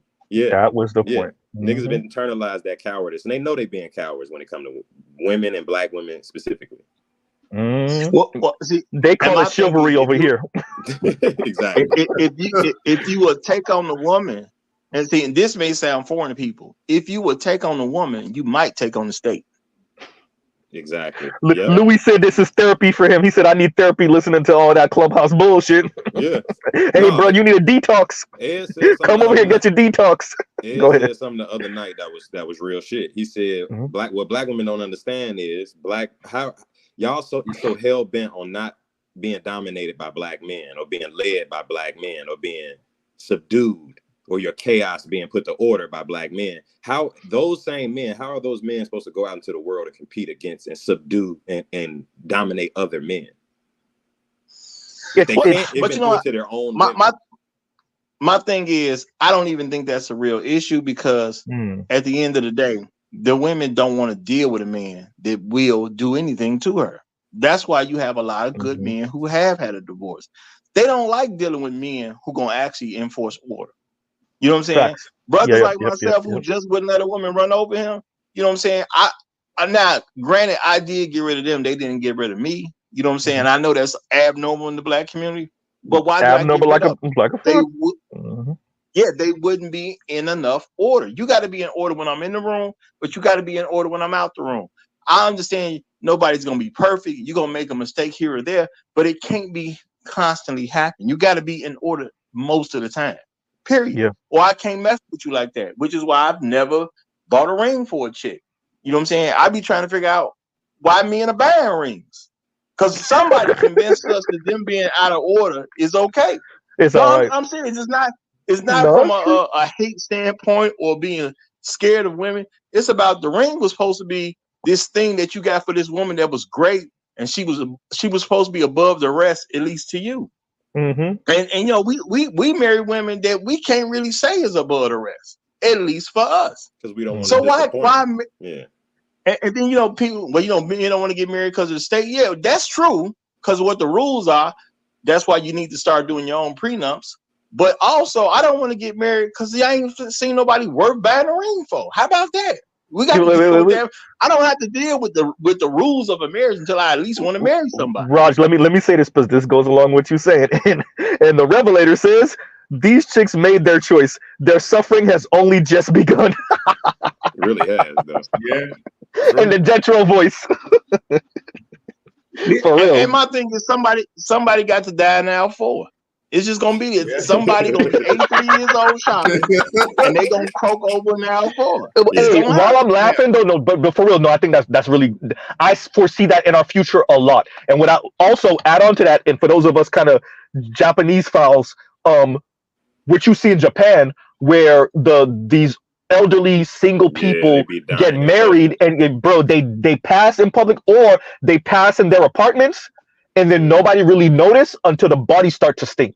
Yeah, that's very common. Right. Yeah. Yeah, and that happens in Japan a lot, right? Because they're about a generation ahead of us on this kind of super single, no having kids, no getting married thing, right? And so even though they have a higher marriage rate, but yeah, they're exactly, they're ahead of us on the Mouse Utopia train.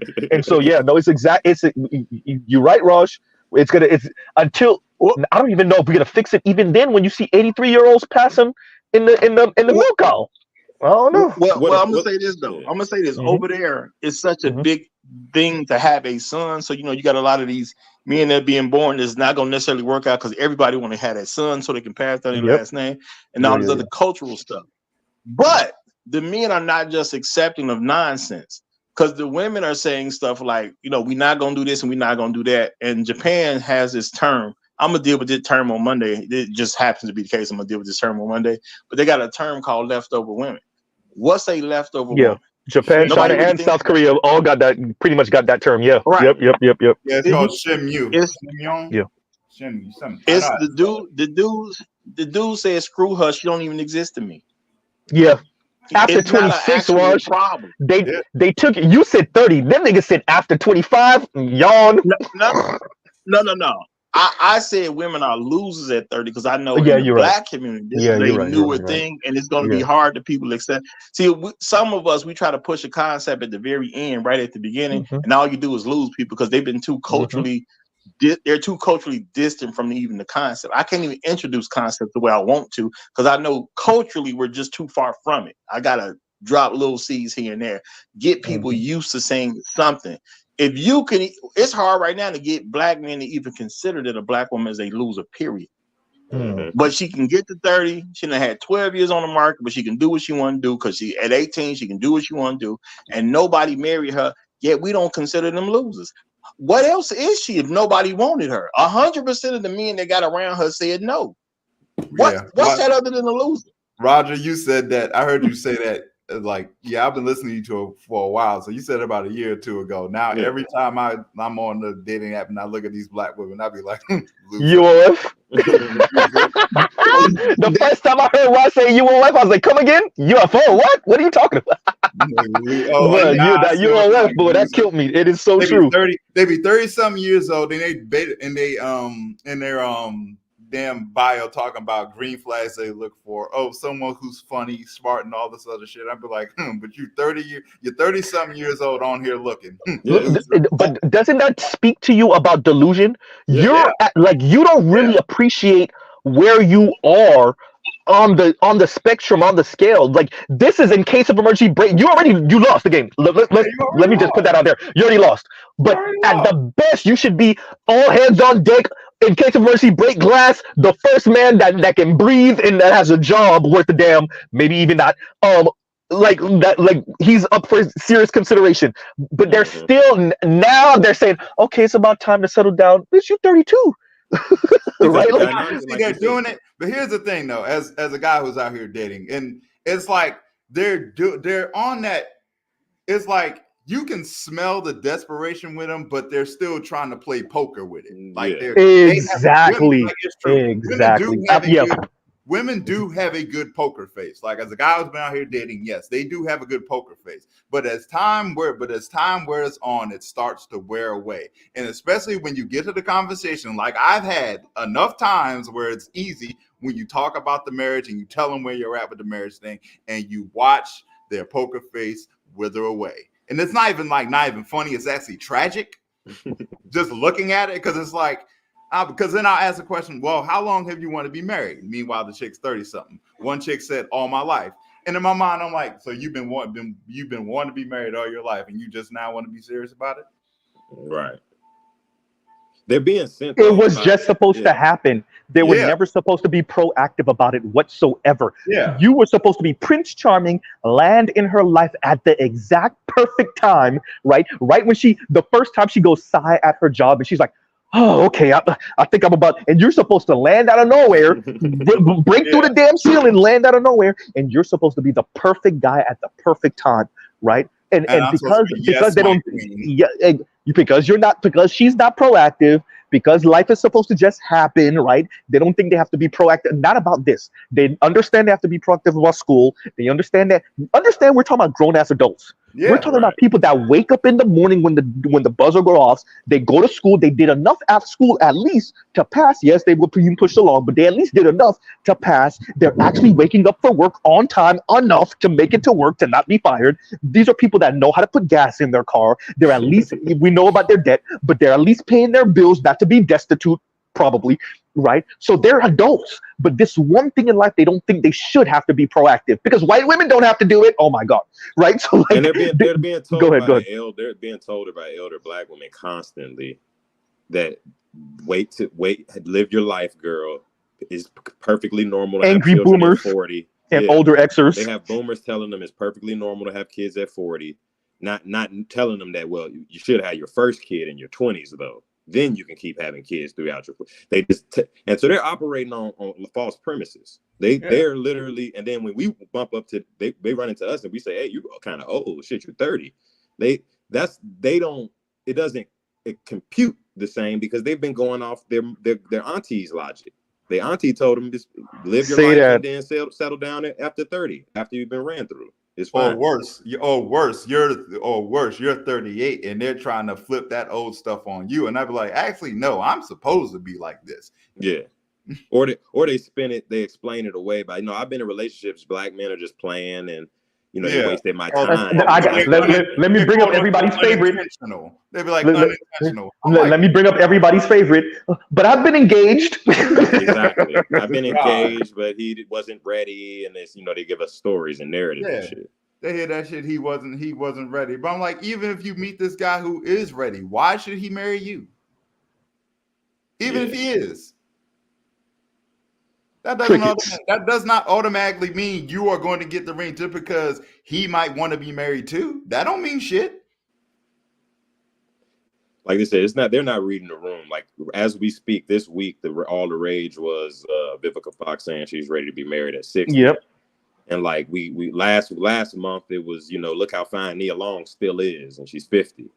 And it's like they're being like, I see what's the fucking with the big eyeballs? Was it Ross? Tracy Ellis Ross, Tracy Ellis Ross, yeah, hysterical. I'm so she really do got big eyes. Tracy Ellis Ross ass and Erykah Badu's ass being put together like those are just something to be looking at. This is black women. If y'all don't see the setup for what it is, but this is why I'm in agreement with Ross. Like I'm okay with conceding.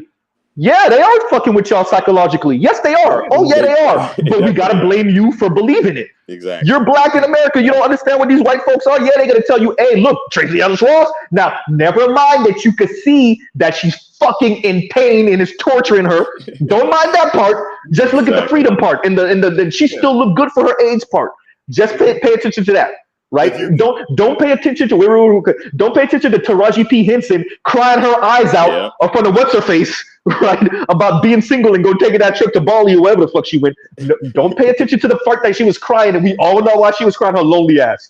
Don't pay attention to that. Eartha Kitt, come on, man. Like 6. Or worse. Let me say this, and is Raj still up here? Raj, I gotta blame you, even though it's not your fault. You goddamn Xers. Boy, Xer women Xer women. Oh my God, Xer women, especially Xer celebrity women. Black celebrity Xer women. Oh my God. Who the fuck raised them, bro? Who raised Xer black women in America? Shit. They had God damn. They had the worst thing you can give a black woman, which is infinite options, like a lot of options.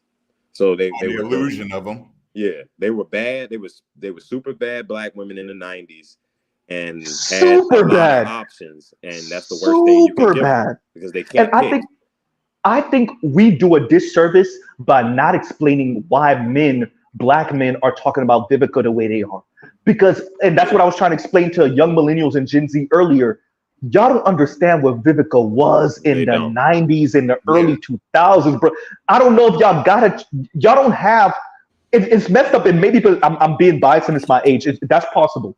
But it's really difficult to explain to y'all Halle Berry and Vivica A. Fox and Mariah Carey and Whitney Houston and Toni Braxton and them in the 90s and the early 2000s. I don't know if I could put to words. I don't know if y'all got that type of celebrity. I can put it into words. Go ahead. You know the comparison, how hot they are? You remember Sega Dreamcast? Yeah. That's what they How are. hard it used to get? How hard it used to get? Goddamn fan. They Sega Dreamcast. They Sega Dreamcast now. No, you done out here, man. You done out. It's hard. So for those of you too young and y'all see how we're responding to Vivica and the way she looked and what she's saying, it's because we understood, especially for Xers and young boomers, what she was in the late 90s, early 2000s. And to see her 20 some odd, 30 years later, I don't know how to put it in the word. Like this lady squandered is not even good enough of a word of what she did with her opportunities. But here's the thing with that. And there's one woman who's just as old as all of them and look better than all of them. J-Lo. Yeah. But J-Lo as a cantankerous ass woman too, because look at what's his face. Yeah, she fumbled. Look, I'm just talking looks wise. I'm not talking about she has the same fucking results as everybody else. True. And this fake ass marriage. We see the torture on what's his face. This is the scary part. Because as a millennial, if the Xer women, like we're seeing them at the end of their road. This is the gynocracy played out. From this. These are a group of women from the 70s onward. They are this bad. Millennial women and Z's have been cooking in that same stew. And are worse. So what? But they don't got the money though. Millennials don't have the money or the culture. Let me call a thing. Xers in the black community with a high part of black culture. Millennials don't even got millennial black women don't even have the cultural cachet to draw from that Xer women did. So when they get old, I'll still hit that. That's gonna come from the alphas. Yeah, but you're not gonna have that shit. But they're subject. But here's the thing: they're subject to the next like the quick next culture. The quick all right, it's hot right now. All right, pass it off. No, it's like it's the short attention span. No, I think that they're going into it. That's why 1/3 of them are practicing LGBTism. They're doing the next logical thing, which is when the men they don't have that cultural cachet, that 90s era where everybody was lusting over you.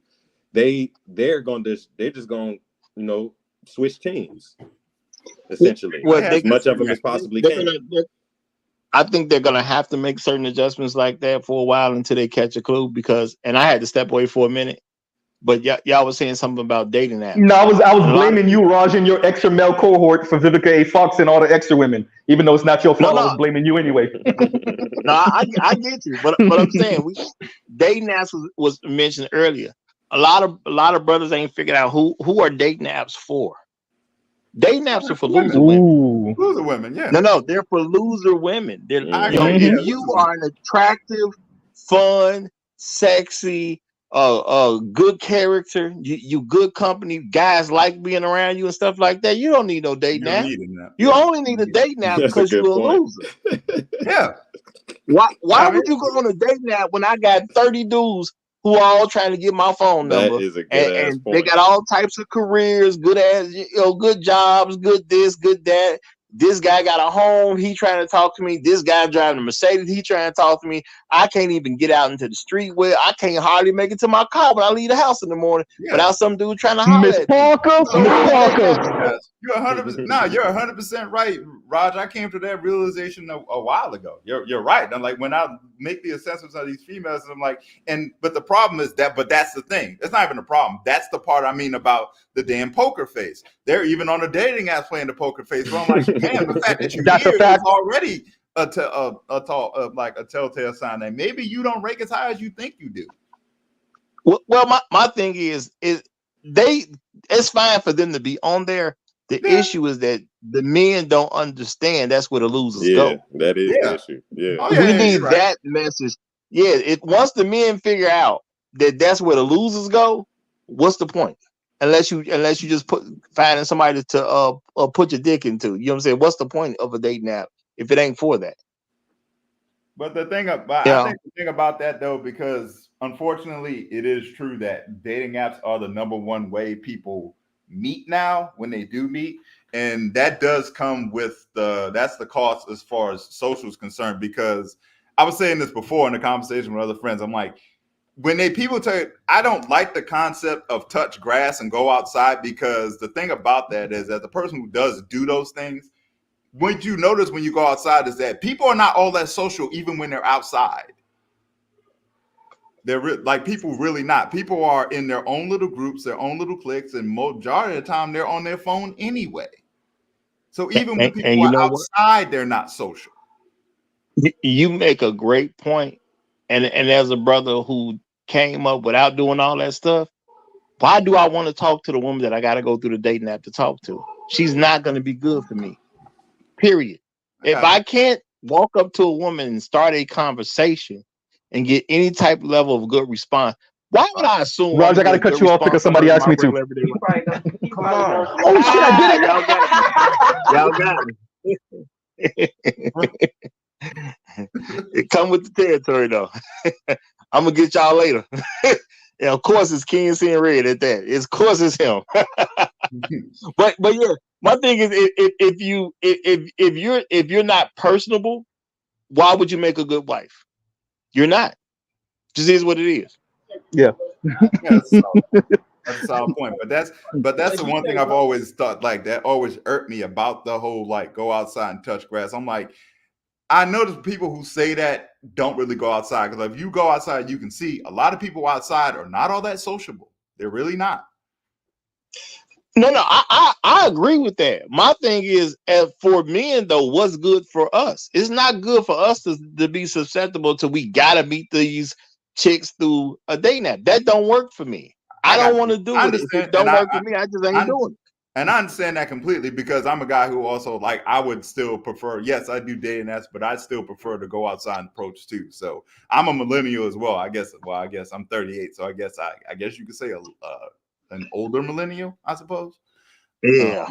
I don't believe none of them. Real talk. If I didn't see you, I don't know what you look like. And I got to see how tall you are. I don't want to hear your story. And then, because see, women believe if I can get this guy so enamored by me, when he meet the real me, he'll just stay. Hey, I'm not doing that. You know what I'm saying? I need to see who you really are. Because you can talk to me for 3 years. Once I see you and I see who you really are, if it ain't what I wanted, if it ain't what was promised, I'm gone. I don't care nothing about how you gonna take it. Oh, yeah, that's why we do the video chat early. Like, nah, we video chatting before I do anything. And once again, Kinsey and Red, thank you for the super chat. And I got to cut Raj off one more again. I hear him about to say something. There you go. I did it twice for you. There you go. Go ahead, Raj. I don't even know who to blame. Is it you or is it Kinsey and Red? You do it on my channel, so I can't even trip. I put money he gonna pay you to cut me off next time I'm there. I put money on it.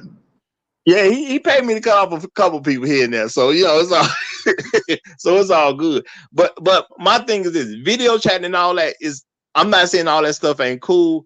I just don't believe women enough to even go through the trouble.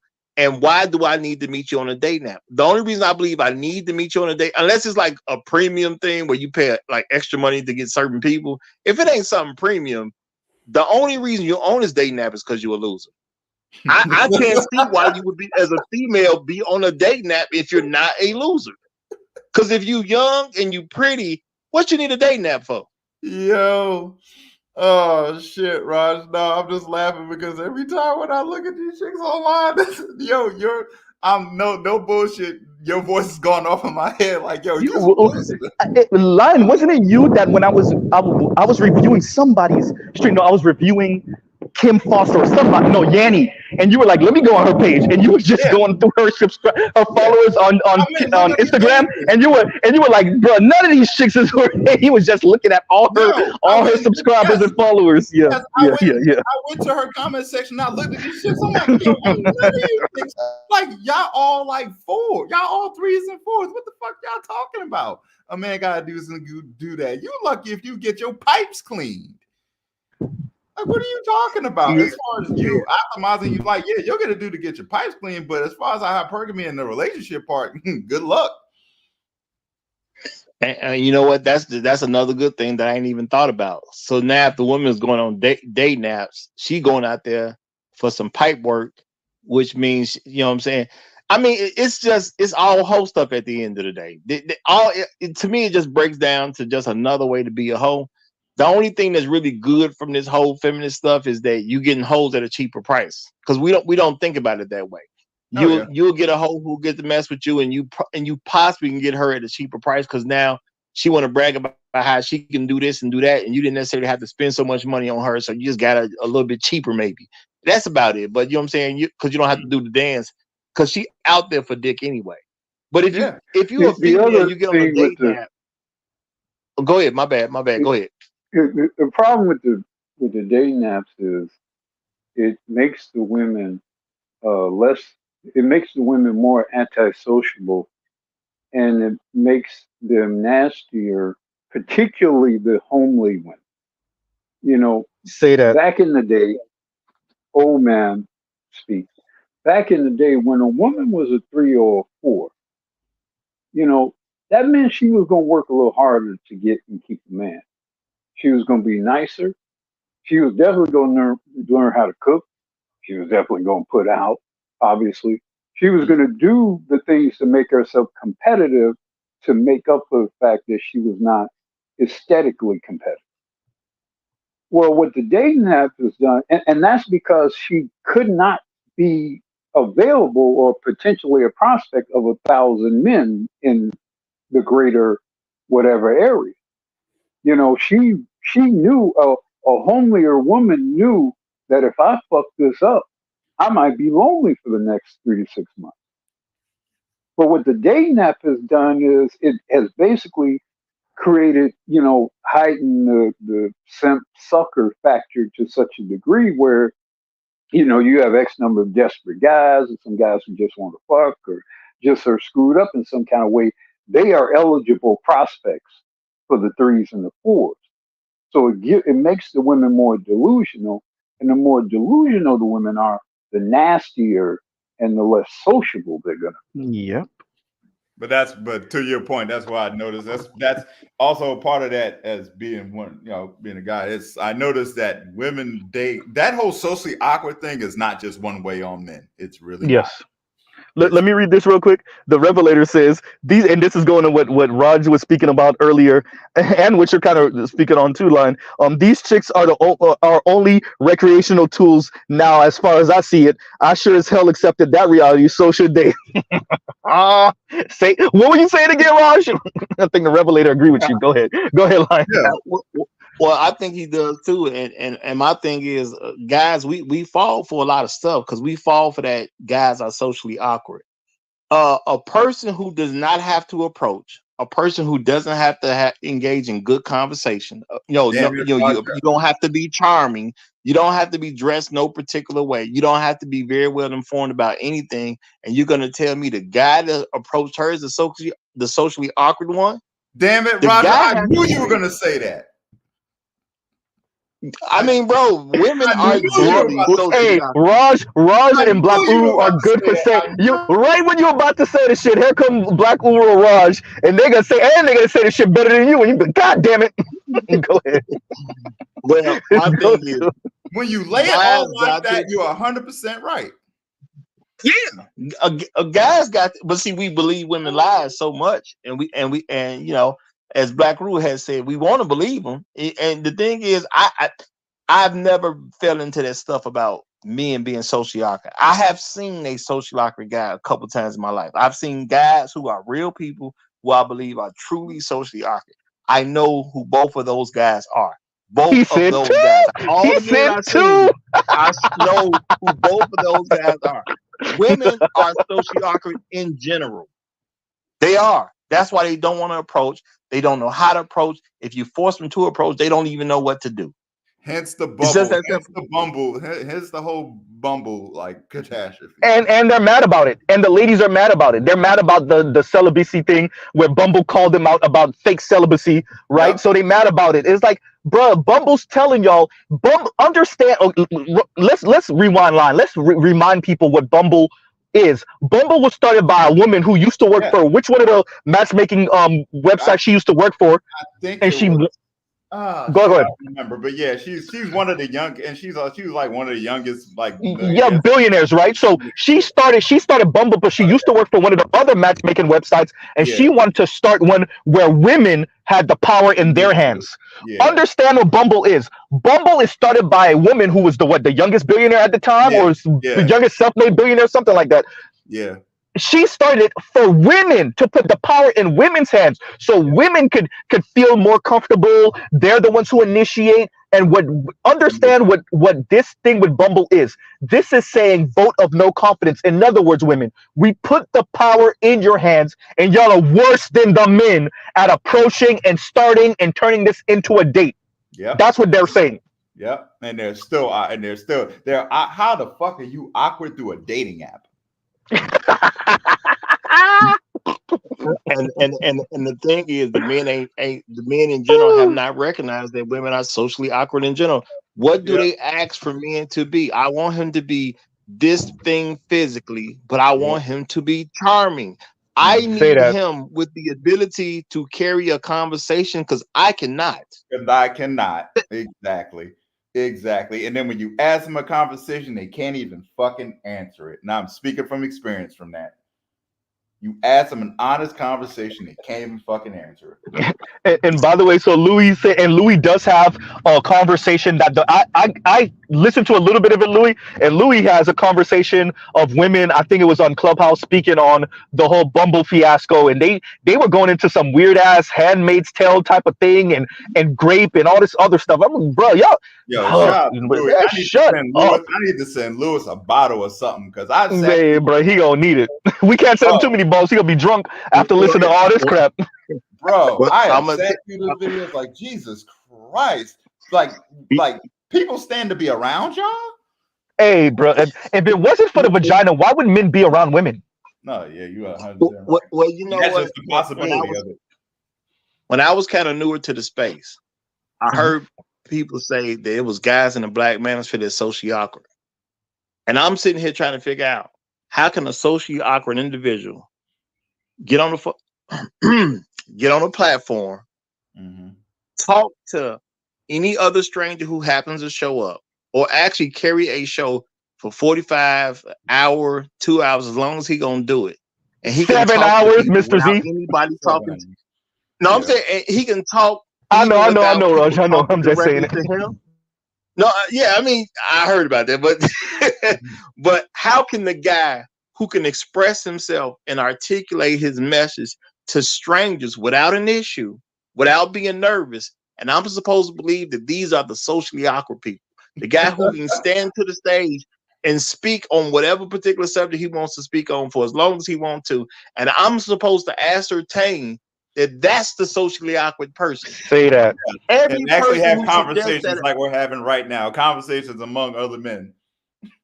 So my thing is when I hear people say stuff like that, I know they are either socially awkward themselves, and I seriously doubt they're not, or they just really plain stupid. Like, I don't know how you got to be that stupid, but a person who can articulate themselves to other people, express themselves among a conversation to other people, or talk to the air, because somebody may listen, somebody may not. That's not a socially awkward person. That's a person who's pretty good in conversations and can carry themselves fine in a room. But people will say, well, y'all are socially awkward. And we want to believe them because we want to believe these women tell the truth. They've been liars my whole life. I don't know when they're going to stop lying on a regular basis. I doubt that I'm going to be alive to see that. I'm pretty sure I'll be dead before women stop lying in general. Okay, Raj, outside of maybe Ronda Rousey or Tatiana Ali, how many women could actually whoop your ass, Raj? What percentage of the women on planet Earth do you think could actually, you would be actually like, okay, I don't know, I think I'm gonna lose to this one? I mean, that's a real question. I'm going somewhere with this. I'm going somewhere. Go ahead. I'm pretty sure because there's women who are quote unquote fires and they do it on a regular basis. So yeah, possibly 5%, maybe, if I'm being generous, possibly 5%, possibly, but I'm gonna honestly believe it's less than 1%. Okay. I'm a all right. Okay, if you're gonna be so you're being generous and saying 5%. As former military, Raj, nah, it's really lower than that, brother. Okay, I'm pretty sure it's actually less than 1%. But he's being generous with the 5. Okay, okay. The reason why I asked Raj that is because Raj said women been lying their whole life. Raj, they can't whoop your ass. What else they gonna do? They can't physically beat you. Most women, Raj, I've been dating college educated women pretty much since I hit 23, 24 years old. I've been dating college educated women. Even they're not as smart as us, most of them. They study their career field, and on that maybe they're kick ass. Outside of that, bro, like IQ, and that's much of a, and I'm not to blow smoke on my lady ass. Like, she's one of the few women that's actually find interest in a bunch of this like political stuff. Like I told y'all, when it get to doomer stuff, she can't even do it. So, but outside of that, she'll watch some stuff that just give you the information, right? So like outside of that, most women they're not as worldly as us, even when they traveling. Oh my God, right? So they may not be as worldly or as informed as us. How many women is on Black Uru level, goddamn BGS level? Come on, let's stop, right? So all they have is the lie. I remember listening to Zoe Williams. Shout out to Zoe, and I'm not gonna put out so much of his business, but he was saying with the second baby mom, he knew she wasn't there. She was pretending he could smell the pretending, but the vagina was so good he kept on going back until he got her pregnant, right? So like that's the game. That's where men mess up. We know they're not on our level. We mess with them, and you could see them faking the whole time. But you find them attractive, and the vagina have crack in it, so you keep on going until you get caught up. You know how you test it. You know how that's why they lie. Go ahead. Here's the real test of that too. To your point, Z. Just teach them how to shoot a gun, and see how they act. Just don't even put it like this. You don't even have to be at the range. I remember just showing her how to handle a weapon. I swear to God, bro. I swear to God, I'm like, I know I'm dead if I'm go down. I'm like, God. I taught her how to kill me. I said, God forbid. I was like, God forbid. I was like, God forbid I go. It was like, God forbid I go down. I know we are done. That's why I said in the back of my mind, after just teaching her how to hold a weapon. Well, I mean, the thing about women that a lot of men ain't hearing, they keep telling us, yeah, you know what I'm saying? I'm gonna say it in a funny way. You should have never gave them niggas money.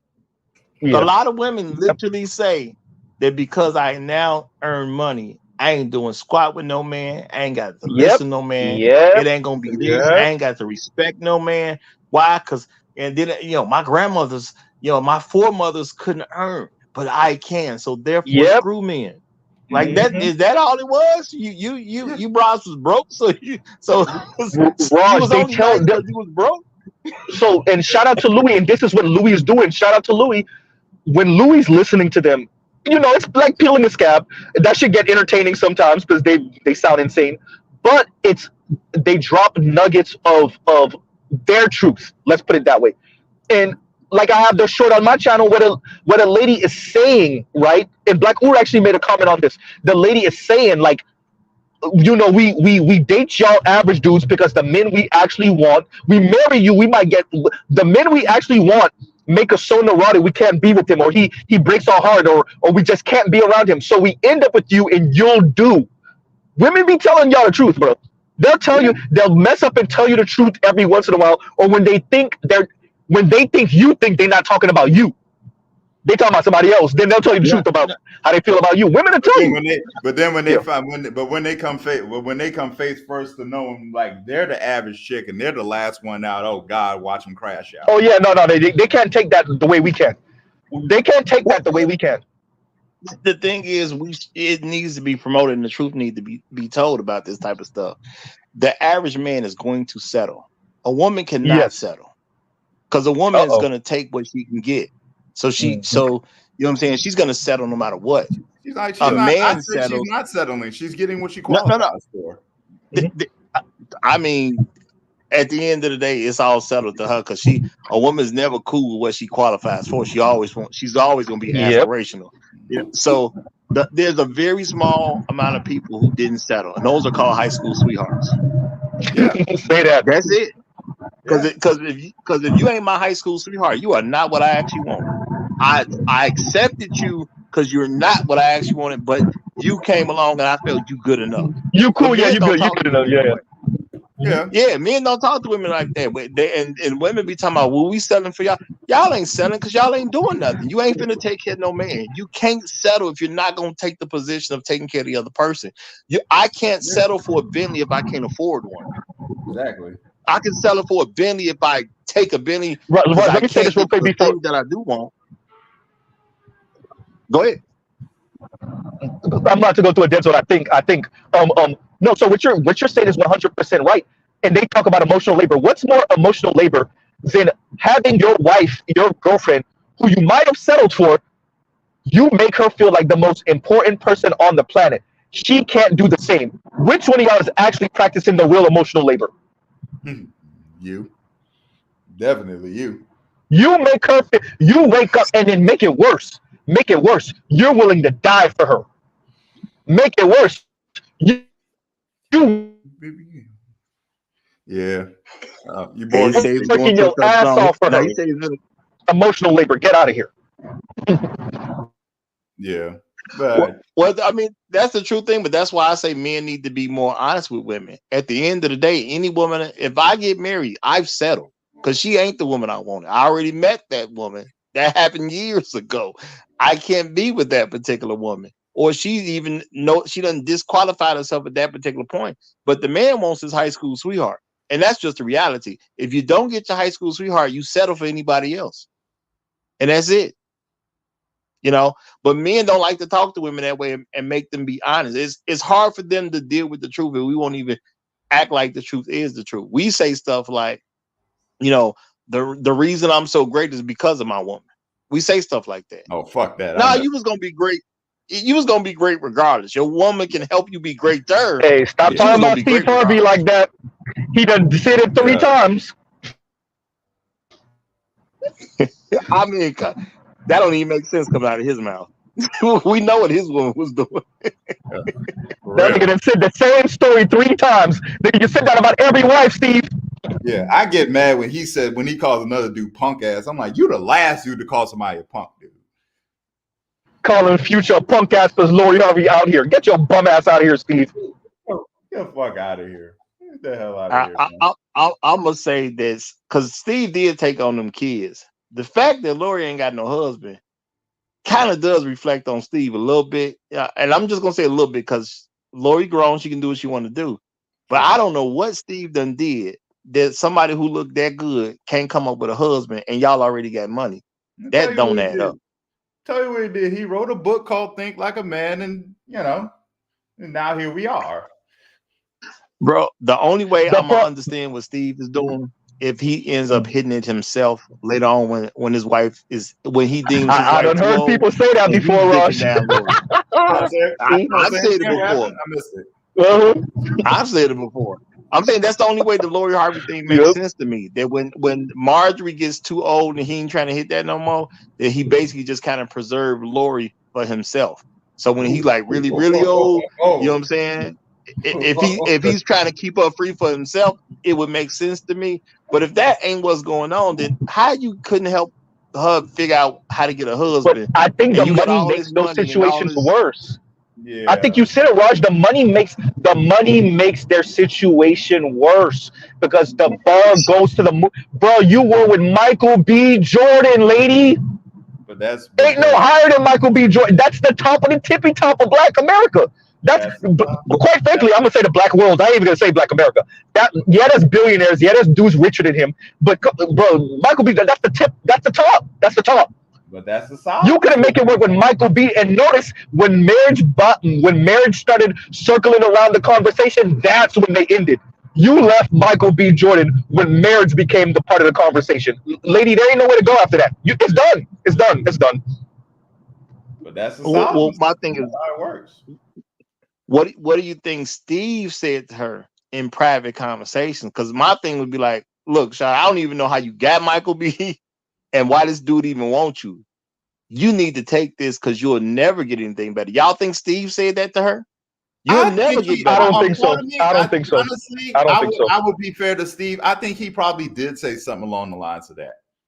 I'll give him the benefit of the doubt that he did. I think I'll give him the benefit of the doubt that he did and she didn't listen. I don't think so, but I wouldn't. I'm not gonna say 100% no to what Lion said. Yeah, I don't think so, but I'm not gonna say 100% no. I'm torn too, Z. I hear that voice. I'm torn. To be fair to Steve, I'll give him the benefit of the doubt that he did say that. I'll give him the benefit. And if I'll say this to be fair to Lion, if he did say that and she didn't listen, it's because of the environment and maybe not so much of his advice. Yeah. Because if he said that and she didn't listen, it's because he doesn't appreciate that she's not Marjorie. Yeah. Right? Marjorie was waiting for you to get rich and famous so she could leech off your ass. Lori think that she could get to Marjorie's age and find you after my age group seen her now. She thinks she could become her mom in 15, 20 years. Yeah, that's the thing. That's the difference. Go ahead. And that's why I doubt that Steve ever said it, because he'd have to give us some truth. Like, you were never even supposed to get this guy. You lucky to even be with him for the time you are. No. Steve got to be too truthful. I'm sorry, Rush, to cut you off. Steve got to be too truthful. Steve got to say your mom wasn't supposed to get me. He's supposed to leave all that acting shit that he's doing on TV. He's supposed to be honest with her and be like, your mom's lucky that I wanted her from back then and I'm living out my young ass fantasies. Your mom not supposed to be with me, so you're that no guarantee you're gonna find a version of me in 15, 20 years. But that's I don't see Steve doing that. Go ahead. I'm sorry. That's the thing. That goes back to the fear and what Compassion Catals was saying. Niggas is too scared to tell them the truth. Yeah. You're too scared to tell the own women in your own family to tell the truth. You too scared to tell your own women in your own family the truth. I mean, what's a random stranger gonna matter? Yeah. Let me read this real quick, because Kinsey in Red says Michael B. Jordan doesn't have blue eyes and yellow hair. Hey, maybe that's what we gotta say. Let's see. Hey, you might be onto something. Let's see. Let's see. That might be it. Hey, that might be it. One day we'd be like, wait a minute, y'all heard Lori with what? Oh, they married now. Oh shit, they got kids now. Oh, hey, Kinsey in Red. Hey, let's see. Well, you might be onto something. You might be onto something. Oh, okay. Right. Now, if she holds it out for Brad, that's a different conversation. Right. But yeah. I'm gonna say he's already right. As I've said before, if a woman has her 25th birthday, there's literally nothing else on the market to offer her. Everything she was going to be able to get has already made an offer. And I'm pretty sure if you even go back and look at Lori Harvey, I'm pretty sure she was with Michael B. when she was 25, or he got with her before she was 25. There's nothing left after 25, man. There's nothing out there. Everything that you could have got has already made an offer. So if you think, well, I could get a millionaire, if you ain't got a man who is a millionaire by 25 or who's gonna become a millionaire, that's not that card ain't in the deck for you. But you got to tell women that so they can operate a little bit better. And like I say, most of us we scared to tell them, what's real and what's gonna actually help them. I tell any woman that I talk to, you can forget whatever it is that you want because it ain't coming. Yeah. You already got what was offered. Oh, you killing dreams, Raj. Oh, you killing dreams, because you know that's what it is. Oh, Raj. You ain't supposed to dream, but at night, man. And sometimes it's time to wake up. Okay, Raj, you stuck in the dreams in the alley, in them Chicago alleys. You murking the dreams in them Chicago alleys. Broad daylight. That's the simplest joke I ever wanted to. Hey, God damn, Raj murking dreams out here. We gotta change Raj's name to Pooh Shiesty. Raj Pooh, goddamn, Raj. And for me, one of them Chicago rapper niggas, goddamn. I can just hear a chick crying like, I'm not supposed to have anything. Right? But y'all, one of my closer friends, and I've said this before. I was on the phone with her when I told her that if you 30 years old, you basically are losing, and you obviously aiming too high, blah blah blah, and stuff like that. And then after a couple minutes, she said, "Wait a minute, I'm 30. What that got to do with anything?" That was a woman expecting me to change what I said because she fell into a category, and I happen to know her. No, ain't nothing changing. You know what I'm saying? No, you 30 years old, you blew it. You a loser at this point. You need to act like one. Yeah, you too. Just because I know you don't make nothing different, you lost too. Ain't you 30? But she tried to flip it. But that's the problem, though. She tried to flip it on you because for some reason we're the same, and the same rules are supposed to apply to men. That's why she tried to flip it. I mean, she wasn't even trying to flip it. She was just, when she came to the realization that I told her that somebody who's 30 and above are losers and they got to do stuff different. You know what I'm saying? I think she was like 32 at the time. So she wasn't expecting it to come from me. And then she was like, nigga, I fall into that category. So you're supposed to say something good to me because you know me and we good with each other. You're supposed to make me feel good. I can make you feel good, but your status don't change. I can tell you something nice about yourself if you just want me to hear. You got a good hairstyle, you know what I'm saying? If you want to hear something nice about yourself, but the status don't change, And we do that with women we know because we don't want to hurt their feelings. I'm not concerned with your feelings. I'm just gonna tell you what it is. You can do whatever you want with your feelings in that situation. You can be happy in prison. You can. It's not a likely place to be happy, but you can. Oh shit! Yeah, all true though. All true. But yeah, as far as being honest, I mean, yeah, you're right about it, and I think I don't know as far as when it comes to that, because to be transparent about that, it took a while for me in order to come full circle with that honesty and just saying the shit. Because I to the point I got frustrated myself because when I started being honest, because I was frustrated instead of just saying it to avoid being frustrated because of bowing my head, but it took some time. So now that I've gotten over my, was going through my first divorce, now I'm completely over that shit. So now I can just say it. So I guess that's the trial by fire, and I guess guys need to hurry up and do it so they can go through that trial in order for it to become easier to reach that level of honesty. I'm just saying. Talking about honesty. Wait, Raj. Let me get this out. Let me get this super chat out because this goes to what Line was just saying. Black men are like Spider-Man, and black women are more like Venom. In today's society. Going to what you were saying about the truthfulness. Go ahead, yo. Go ahead. Yo, fuck you, Detroit. I hate you for that. Right. I hate you. Go ahead, Raj. And then after Raj, we got better you. Go ahead. Black men got to be honest with themselves. Has lying to women worked for us? Because see, I came to that conclusion a long time ago. Lying to them ain't helping me none. So I'm gonna do it. It ain't helping me none. Yeah, you're so right. I'm just gonna tell you the truth. You deal with it how you want to deal with it. If I get something out of it, I get something out of it. If I don't, I don't. I don't care. But what I do know is lying has not worked. Because I was a little kid too. I grew up watching niggas lie. Niggas done told me how they lied and done told me the stories behind it, all that type of stuff. And the older you get, the more information you find out. One thing I can say for sure is lying don't work. Nah. I will say this, Raj. When I was working at the office, it was a couple of my boys at the office used to be like, Z, boy, you be talking yourself out of vagina. But them girls be like, but y'all know Mr. Z was a dandy, the way I dress and whatever. And he was like, bruh, and they see me as a mark. I'm a well-dressed mark. And they don't see the pre-Black Manosphere Z that existed, right? And I would talk myself right out of the vagina and not care. And still talk to them at the happy hour like nothing happened. Right? So and they would hear about it and come back to me and report to me like, bro, you be talking yourself out the vagina. What that mean to me? If it was a woman that was really about it and I said what I said, she would have messed with me even more. Yeah, if anything. That's the one thing you know. If she's interested, if she's really interested, she'll do it anyway. I'm saying. And let me just say for the record, because somebody slow gonna say lying do work. Yeah, lying will get you pussy. It ain't gonna get you a good woman.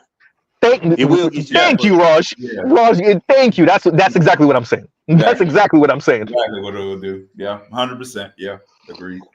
Right. So I was okay with talking myself out of vagina, and I still am. I still am. Look, man, when I tell y'all, when I say talk myself out of vagina, I mean like we at the crib, nigga.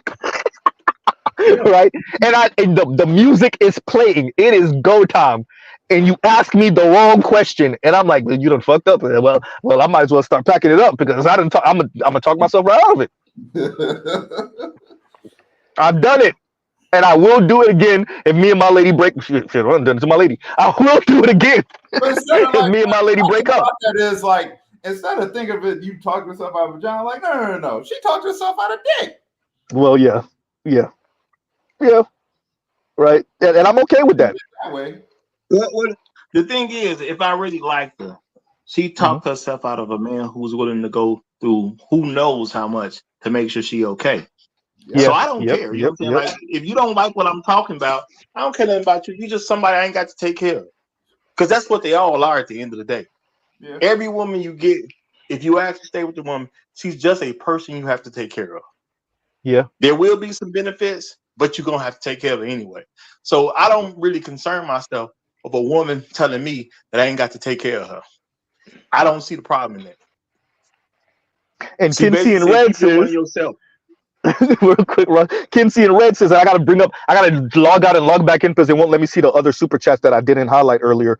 But Kinsey and Red says Serena had top guys also, but settled for Brad. Yeah, and now she got she looking like Lion King in the face, bro. What the bruh? Oh, what the hell? Bruh. For her, I'm like, what? It's not her and Venus for me. It's the dad. Y'all dad did all of this for y'all to bring him white men, and for you to have such a complex, even though he did everything he did for you not to have a complex. And now you bleaching and whatever the hell. And he did all of that for what? For you to be a famous tennis star and still have the complex with the white man? Come on, bro. Anyway, go ahead, True You're missing it. She never respected their father. Not only that, he made them work for everything that they had. They're women, man. They don't want to have to work for everything that they had. I don't hear shit about their mother, to tell you the truth. So I'm just trying to figure out where was she in this relationship in this family, because you don't hear nothing. But in any case, I'm going to disagree with all of y'all. I think we should lie our asses off. Oh, boy. Go ahead. We need a whole infiltration system. And by the way, Raj, take over while I'm gone. Us is that system. Listen, if these hoes is willing to accept bullshit lies just so they can be hoes and have an excuse, you already failed the test. I need to know if you're a hoe. So if you're going to fall for my lies and you believe it and you figure me having sex with you in the back of a car in a parking lot of McDonald's is a cool thing because you fell for my lies, then guess what? I know you're a hoe because you fell. You didn't fall for it. You wanted to do it. So guess what? I'm gonna go with the lies. I think women should have to face obstacles in order to deserve the good relationships that they claim that they want. I don't think we disagree. We don't disagree. I don't disagree with that. Yeah, they should. And I think niggas lying. I think niggas running game. I think women running game. Women lying. It's part of the circle of life. For you to get the right person, first of all, are they intelligent enough? Do they have the right values? What are they telling you? If you a hoe and you gonna be a hoe, it don't matter what that nigga say. He can say the dumb, hey, my cousin told me it was okay, and I did this and that and the third. I got locked up because it wasn't my fault. I was in the back of the car. Yeah, I had the ounce of weed, but you know what? It wasn't mine. So it wasn't my fault. You know, come on, man. Another professor, like the scene from Nutty Professor when he was late for the date. He's like, I ran out of gas. I need fresh laws. See, listen, I think the line is important. What's happening now is women prefer the bullshit lies that men are now telling them. Because back in the 2000s, a lot of these lies wouldn't work. Niggas had to actually run game. I don't know if y'all ever talk to some of these young kids out there. They're not even really lying. To tell you the truth, they just saying dumb shit. They don't even have conversations. And I'm sorry, Z had to drop off, but I was gonna pull one from the hood. I'm still here. Go ahead. Oh, I had to drop Z, and come back because but my stream wasn't showing shit. Do you remember Coco's? Do you remember? Yeah. That was the first strip club I went to. Yeah, I know exactly what you're talking about. I know exactly which one you're talking. Go ahead. So think about this: having a conversation with current women is like trying to have a conversation with a dancer who's trying to convince you to get a dance, but you haven't agreed to it yet. But you're trying to talk to her first to see what she's dealing with. That's what having a conversation with all of these young people are now. You know what? That's that's a good one. That's what it is. As a guy who's been to strip clubs, yeah. There's no substance, there's no nothing, and if you try to point the conversation to another direction, they bring it back. So you want to dance? I was just asking you about how was your day on Sunday, but when you keep asking me about a dance, well, I'm here giving dances. You want to dance? No, I'm good. Then she walk away. She come back 20 minutes later. You want to dance yet? You ain't about that shit. And she walk away again. She come back 30 minutes later. But truth telling, you got to tell the truth though. If you're gonna tell the truth, you got to tell the whole truth. The dance is not the dance; it's the money, right? It's the money, right? Come on. The dance ain't free, player. If anybody listening was confused about that, you live a sad life. I'm sorry. Right? Exactly. It was about the money. It's about the money the whole time. Right? Good point though. She's trying to convince you to part with the money. But that's why she keeps on coming. That's what the rotation is. That's why she walks away, come back in 10-15 minutes, a few songs later. Right? Good point. And I'm laughing. Yeah, good point. And if it's a bad night, she'll stand next to you like that's a fact. That's a fact. Trying to pressure you. On some real shit. That happened to me last week. And thank you for highlighting this comment. Because I'm just saying. Precisely. I know. I'm just saying. I know. I've been there. Shout out to these guys putting this up. Thank you, Z, for putting this up. Because this was last week. This was me last week. I'm just here to enjoy the environment. I'm just here to enjoy the space. Yo, I swear to God. I'm shaking. I'm like, yo, I'm just saying. I swear to God. Hey, you gonna give me this money? Let me take a page out of Raj's book. Y'all want to hear Ruthless? Oh, y'all want to hear Ruthless? Y'all ever gave $15 for them to go away? I gave money to go away. I've given money to go away at a strip club. I've given money. Dead ass serious. You gave them so much money? I gave them shoe away money. Go ahead. Go to Thriller. I've given chicks like $30, $40, $50 here. Here go your tip. No, you beat me. I said $15. Yeah, no, you beat me. No. See, back then we was doing heavy things. When I say I'm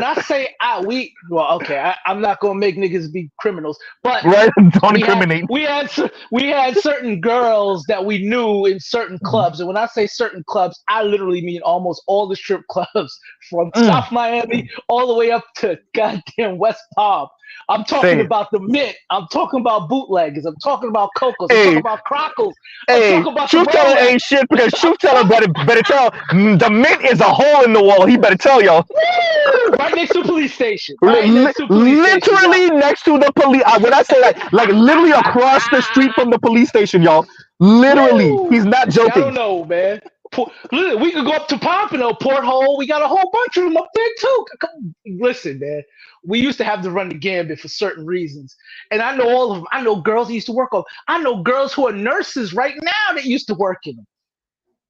And they actually use the money. He's not lying. He's not lying. He's not lying. They out here. They make some money and they pivot. Yeah. They're in our hospitals right now. Yeah. They make some money and they pivot. No, he's not lying. Listen, and I've seen women working, man. And listen, that's why I say it all the time. Y'all think I'm joking, but I'm dead ass serious. If you're looking at a woman, more than likely she's a hoe. There's only one saving grace for them, and it's that if she got married. And if she's not married and she out here on these streets, she got to be a hoe because there's no reason to be out here on these streets other than being a hoe. Well, depending on her age. Hey, if she's in Florida, she's definitely that. Yeah, if she's in Florida, it's a wrap. And depending on listen, her age, y'all boys who ain't never been to Florida, listen. It don't even matter where in Florida you touch down. All right. No, it don't matter. You just come. I'm just come. I'm hours north, so I know exactly what you're talking about. I see this shit all the time, You too. know. I see this shit all the Hey, time. I'm telling y'all, hey, and then truth teller, add on to that. It's even worse in South Florida. It's bad in all of Florida. Florida's just out here. It's worse in South Florida. But the second you pass south, once you get into Palm Beach County, going south, nigga, welcome. Them three counties, Palm Beach, Broward, and Miami-Dade. You might as well consider that the whole same county. Hey, Trick Daddy told y'all these hoes be fucking all year around here. That's what he's saying. That's what he said. I know Trick Daddy. I know Khaled. Before Khaled got put on, Khaled used to live in Miramar. I know Khaled. That's a fact. That's a fact. He used to hand out his demos. Trick Daddy too. That's a fact. I was in the pork and beans when Trick Daddy was handing out demos to niggas. Hey. I was there, taking it from him. Yo, this is your shit. Yeah, this is my shit. Talking to him. Truth teller, I know the area where he used to live too, where Khaled used to live too. I know the area where Trick used to live when he moved up to Broward. Oh, I used to live in Miramar, by the way. See? Hey, let me find place. What Truth Teller is saying about Khaled is really true. He lived in one of the gated communities in Miramar, yes, right? And he used to hand out his mixtape to anybody who would look at it, including the people in the neighborhood. Like, this is a fact. Right? Miramar Parkway, west of Miramar High School. Exactly. Hey, bro, I know it. We talking about the same area. We know exactly who it is. We talking about the same area. I know it very well. Right? So South Florida is a different. It's a different place. Florida is a different place. Man. I'm telling you. But the crazy part is there's people from other places, and I don't just mean inside the United States. There's hoes from everywhere. Like literally, you can bump into somebody that don't speak no English, and they speak some kind of Czechoslovakian, Middle European language, and you don't know where they come from. But the bitch got a bad body, dark hair, and looks sexy as hell. You trying to figure out where she comes from? This is why J-Lo meant nothing to us down here, because we see J-Los every day. We see J-Los every day. We see Rihanna's. Hey. Look, talking about Miramar. We don't see. We don't. Miami. No, I'm not from Miami. But I was in Miami roughly a year ago, and I was with my girl. We were celebrating her birthday, and we were right there in Miami Beach. You know how hard it was. See, Truth already told you it was a bad move. He already knew. He already knew. There was one time, honestly, on some real shit, I was walking down the street with my girl, and there was one time I couldn't hide. I was like, God damn. Hey, bro, I'm telling you, we have J-Los down here by the boatloads. All day. We have Rihanna's. Rihanna is a zillion, especially in Miramar. In Miramar, a light-skinned, cute bitch with a big forehead and a Caribbean accent, that's everywhere in Miramar. That's everywhere. Not even Miramar. North Miami Beach and North. North Miami Beach and North. She could be from any Caribbean place. Thank you. Say that. When I say any, she could be Haitian, she could be Jamaican, she could be Trini, she could be from Curacao, she could be from Central America, any one of them. She could be Guyanese. They're all there. They all come there, and I know it's. I know my me being on Miami down there. I could sense it. I was like, I know the hypergamy is on acid down here. I know it is. Oh no, bro! This is the thing with hypergamy in Florida. It is and it isn't because there's so many baddies down here. Dude, you'll find one of these chicks, and she'll be with an average ass chick. Thank you, and you'll be like, God damn, this bitch is bad, and you find her man is a regular ass nigga. Not even a big ballin' hood nigga, just a regular hood nigga. Regular. Yeah, because at the end of the day, she can't compete with the other badass chicks. That's why. That's true, but it's also because there's so many that it's dime a dozen. It's a dime a dozen thing, especially when you go to other bro. The problem with South Florida is that Wynwood, South Beach, downtown Miami, Brickell, Cocoa Walk are all within driving distance of each other. Yeah, Coconut Grove. All of them are within, give or take, 35, 40 minutes from each other. They're like back to back to back to back. You can literally go from South Beach to Bayside to Brickell to Wynwood. Yep. Like you can literally do that shit within 30 minutes with no traffic. You can bam. Without touching a highway. Thank you. touching the highway. Moving to Florida, but like, nah, I'm gonna need 150 to come down there. I'm gonna need 150. Hey, bro, if put it this way, like with your height, you could definitely make do 80. You could definitely make do 80. But if you were earning 150, if you were earning 150 with your nigga, bruh, get your nice little condo, but you. Because you're trying to go too far up. You're trying to go too far up. No, you're trying to go too far up. You don't got to go all the way up to pull a baddie like that. If you were earning 80, 85, you got your nice little. It don't even got to be brand spanking new. What are we in 2024? You could have your 2019 5 Series. You can't tell. You'll be slinging. Although 2019 E-Class, and you good to go. But here's the thing, though. See, I'm from New York, and I moved down south, and I've become a little bougie with my living, and like y'all, I'm not gonna lie. Yeah, you're right. And South Florida, we definitely got efficiencies for your ass. We got efficiencies. Yeah, we do. Like I would have to have my place like on some Mike Larry type shit. You know what I'm saying? Hold on, I can give it to you. Oh no, that's different level. I mean, it's different, but he can pull it. So he can go to Miami Shores, right? Yeah, that's true. Outskirts of Miami Lakes, right? Yep. He can go close to Aventura and do it. Yeah, maybe close. Not in Aventura, North Miami Beach-ish area. There we go. Yeah. And still be by the beach. Yeah. And I make pretty damn good money. Like you'll be fine. No, you'll be fine. Yeah, you'll be good. Yeah. If you wanna live bougie-ish, you can go to Coral Springs. You know, a little bit. That's right next to Boca. That's right next to Parkland. You could do your due there. You can go. There's certain parts of Fort Lauderdale Beach you can go into. That's a fact. Hey, Fort Lauderdale Beach is the quietest kept gym. Fort Lauderdale is the quietest kept gym. Yeah. Those houses are $2 million. Average $2 million a piece. Condos. Yeah. But by the way, wait, real quick line, because understand what Truth Teller just said. So because of the city I work at, I've been able to see all those houses in the cut off of Federal, all those houses in those neighborhoods, the small little houses. So these are small little 2-bedroom, 1 bath, 2-bedroom, 2-bath houses that they built back in the 60s and 70s. 1,000 square feet. People come down and break those homes, and then they build them 3-story houses in that same ass lot, and that house is now worth $3 million. The average house in that area is like $2 million.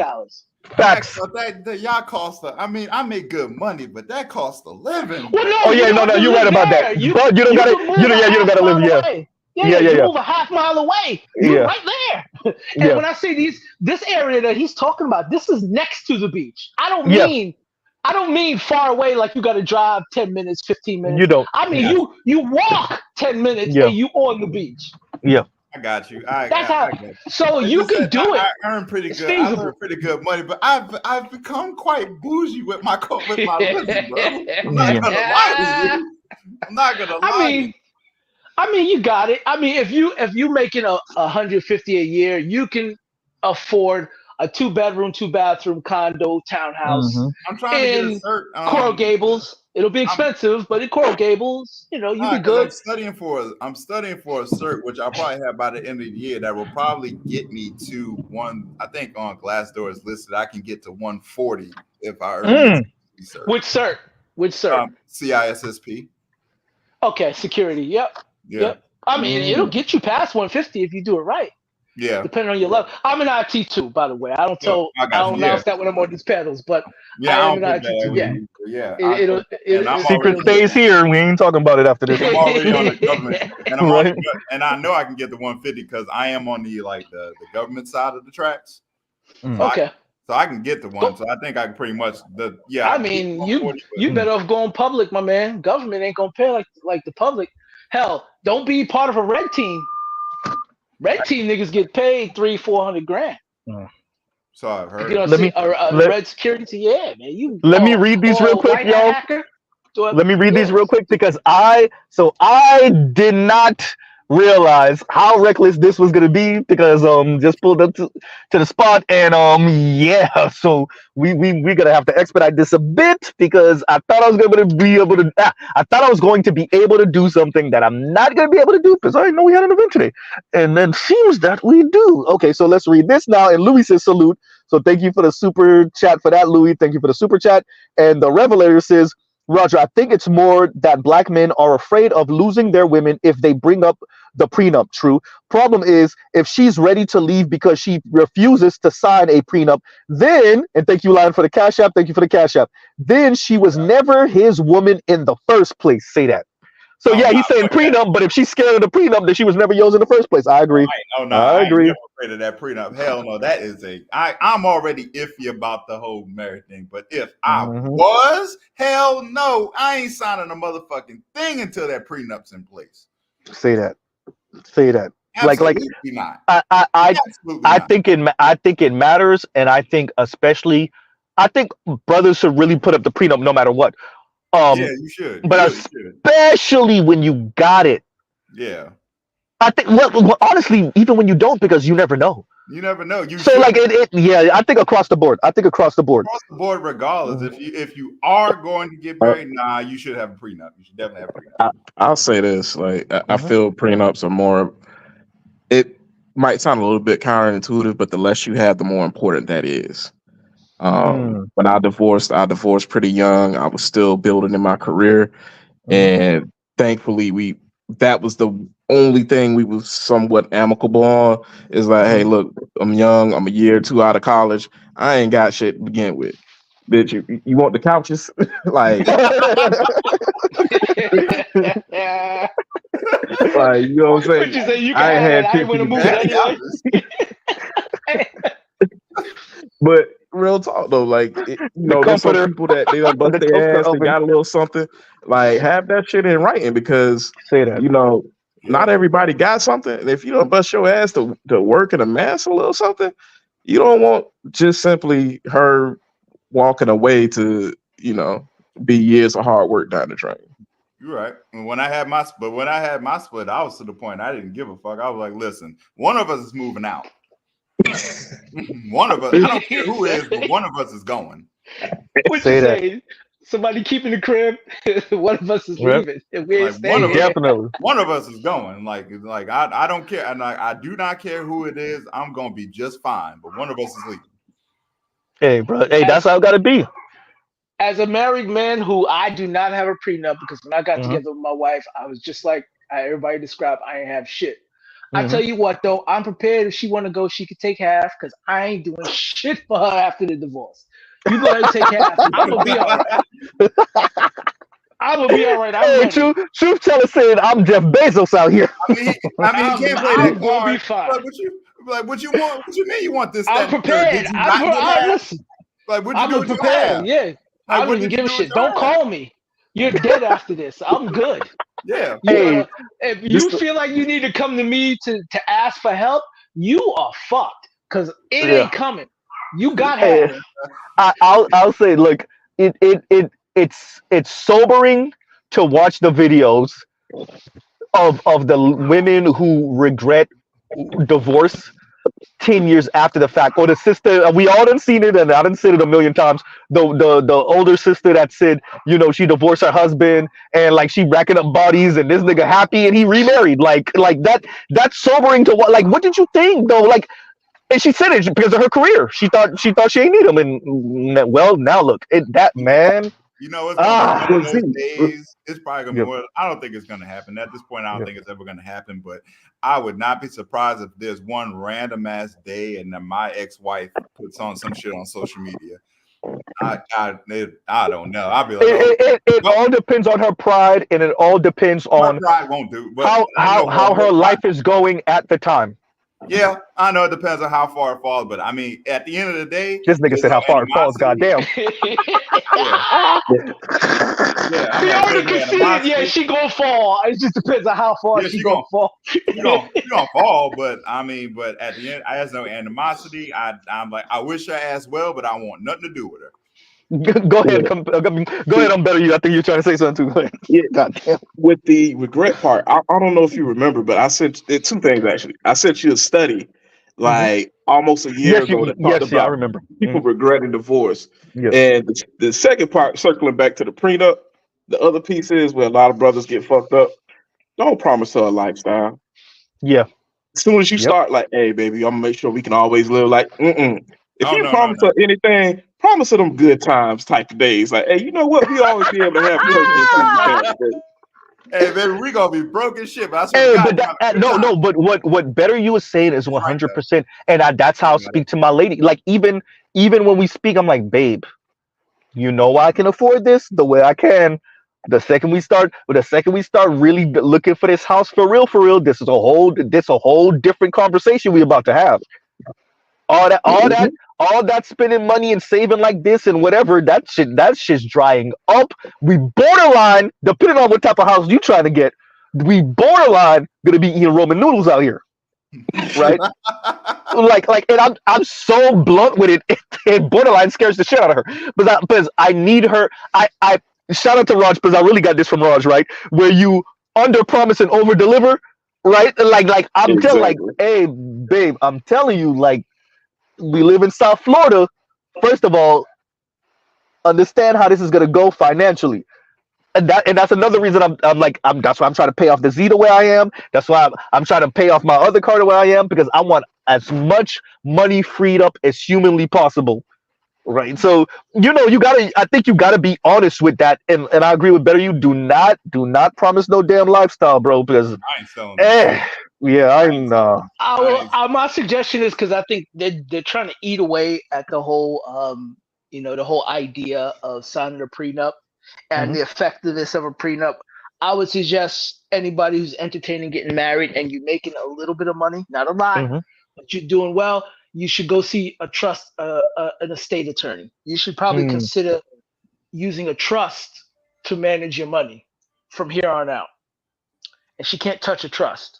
And if you have the trust established before y'all get married, she can't touch the trust, but she can touch the money that you put into the trust. You gotta be wary of that.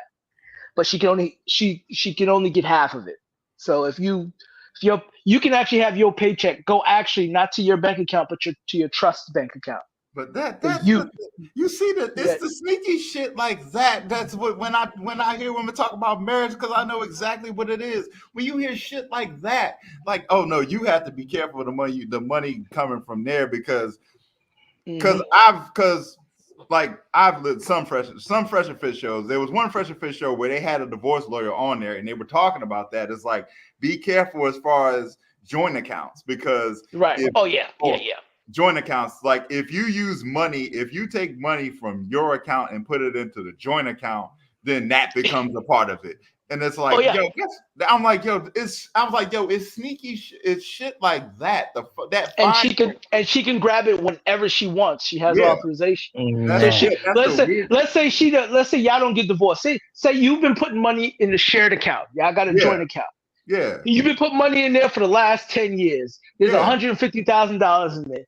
That bitch don't divorce you. She just takes her debit card, goes to the bank, and says, I want to make a withdrawal and empty out this entire account. And that bitch disappears. She did nothing illegal. She did nothing illegal. Yeah. Yeah, I know about that. That's community property. You broke, money gone, and she with her new boyfriend. And there's no violation for adultery. No. In the marriage vows. If she commits adultery, that still means all of that is still, even after divorce. So let's say you're getting a divorce because your wife committed adultery against you. That doesn't ding her from still getting half your money, and also you having to pay her monthly for it while in Florida. Tonight on Channel 7 News, Mr. Z found guilty for. I think without evidence, if you have I'm straight. I'm forget county bound. I'm doing Fed time. In Florida, even if they commit adultery, they'll still get you. Still, I mean, I think that breaking of the marriage, at least though. I think that no, it doesn't. It does. It doesn't. No. Is that world? All right. Is that statewide, or it depends on the state? Statewide in Florida, it does not. I don't know about other states, but here they don't give a shit why you breaking up the marriage. Yep. All right.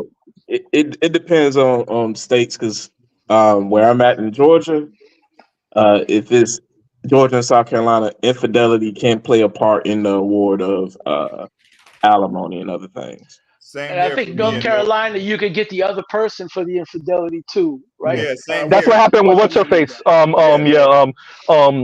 Goddamn, we all know who we talking about. What's her name from American Idol? Goddamn. Thick booty one. Yeah.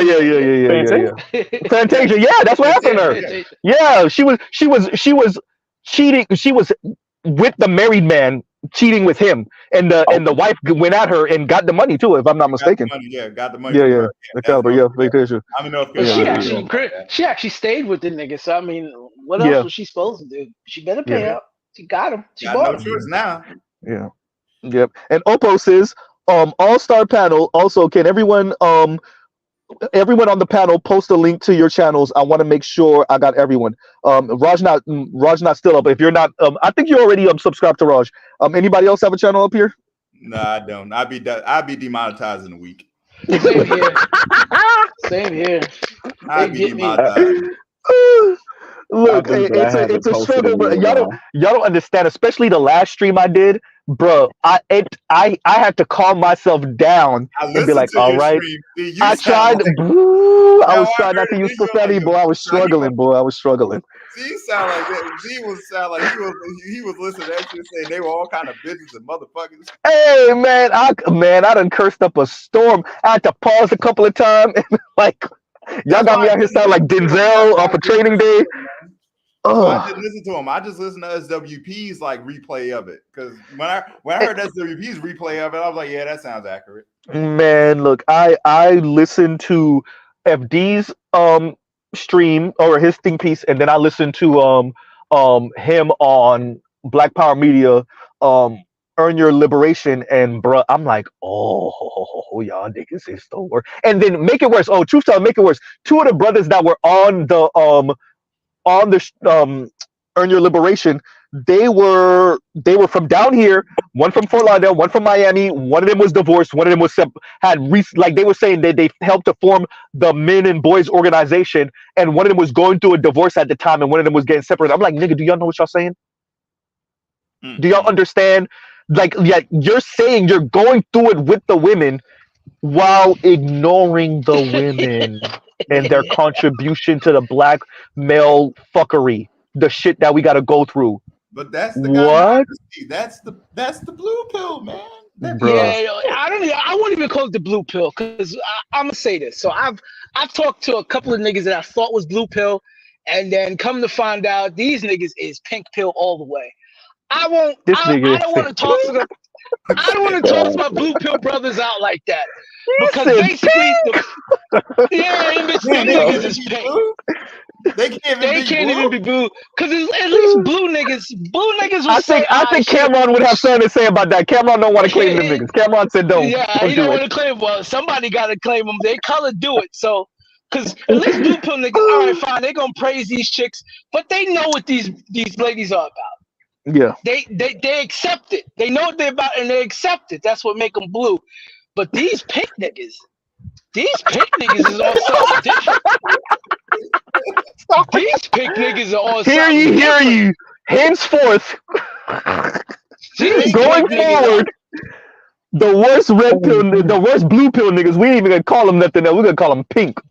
The worst blue pill niggas, we gonna call them pink from now on. Nah, you need a pink heart and a ninja symbol right next to it. Listen, I've talked to a lot of husbands, man. I've talked to a lot of husbands, and they know the bullshit, and they like, listen, these man. Niggas from the hidden heart village. Yeah, they admit the bullshit. See, I've been married for over 20 years. I done talk myself out of pussy all the time during and before my marriage, okay? Right. But a lot of these niggas, they don't want to say nothing. They don't want trouble. But I get it, because they got to live with these women. I get it. But they know it's bullshit. They know it. They'll say it to you. They're like, man, it's bullshit, but I'ma just, I gotta live with her, blah, blah, blah. All right, you're a blue pill nigga. Fine, I'll accept that you blue, but it's bullshit. These pink pill niggas, they done brainwash themselves, not the women brainwashing them. They done brainwash themselves to think they gotta buy in. They're not even if they gotta buy in that this shit is for real. Oh, okay, that's even worse. Yeah, no, I see what you're saying. She's a queen. She No, gotta be. okay. I saw one nigga saying that fathers are. It's that nigga that was arguing with the other kid with the braids and shit from He was talking about fathers are a social construct. He's like, nigga, what? The nigga that was arguing with the dude with the braids. Wait, we gotta go back. The guy that has this channel, I forgot the name of their channel. It was him and another guy, and they usually talk to chicks. But he was debating with some. Okay. You talking about the Daily Wrap Up crew? You talking about Daily Wrap Up crew? You talking about the light skinned nigga? Or is that crew season? Or is that crew season? I know. I think it was crew season. Yeah. With the light skinned nigga with the. I know what you're talking about. The light. Yeah. I know who you're talking about. Yeah. Fathers are a social construct. That's when I knew right there. That nigga never had a father. Oh but man, these niggas brainwash themselves. It's not the women doing it because women can't brainwash you that well. But that is a woman ass comment, and that's a woman online ass comment. Yes, women are a social construct. That is right out of feminist theory, but online feminist theory bullshit. Right. This is shit that the feminists wouldn't even say in public. They wouldn't even say it. They got this nigga saying it on camera. And I'm like, hold on. I know Fugazi podcast, but hold on. It wasn't the guy with the host saying it. It was the guy that called. No. It was some light skinned dude he was debating with. Oh, a dude called. Okay. I don't even know why anybody watched that nigga. He should just go die somewhere. I'm sorry. I don't think. I think that's a newfangled Derek. I think that's a newfangled Derek Jackson.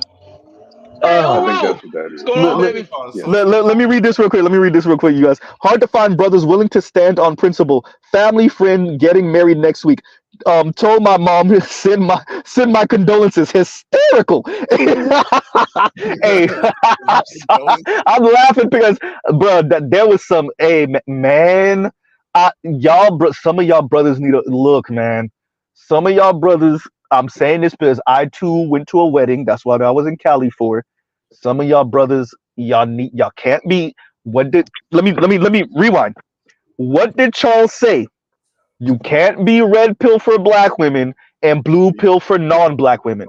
Some of y'all brothers is way too blue pill for these non-black women, and the sign is punching you in the face. Yeah. I'm gonna just put that out there and put that if you want to know what Mr. Z. Anyway, I'm gonna just put that on the table, and if you get it, you understand why Mr. Z just said what he said. Man, I saw some stuff, and look, man, man. All right. Anyway, finishing up. And he said, self-respecting black men do not attend rude black women fake last minute save my face marriages, bruh. I wasn't part of that type of marriage, but bruh. Anyway, hey, man. Anyway, we just gonna leave that one. But yeah, no. Shout out to you for saying that, and your mom's probably not gonna send the message. She ain't gonna send the message, bro. She ain't gonna send the message. She's just gonna say Els is not attending. Yeah. She ain't gonna tell why. She gonna say you say congratulations. Right? She ain't gonna say none of that. And you, hey. Just know if and when it explodes, she will then say, yeah, Elle said it though. But she ain't gonna say it 1 minute before that. She ain't gonna say it before that. Sure. That's a private. You were right. Yeah, hell yeah. And Dre says Japan had the drilled fish lady movement before 4B. Dried fish, that's a drilled dry fish movement. I remember that. And that was a few years ago, maybe a decade ago. Yeah, I remember hearing about that about a decade ago, maybe 7-8 years ago. I remember that. Dried fish lady. So it's this dried fish lady. The way I interpret it is like leftover women, but I didn't see it as the 4B side.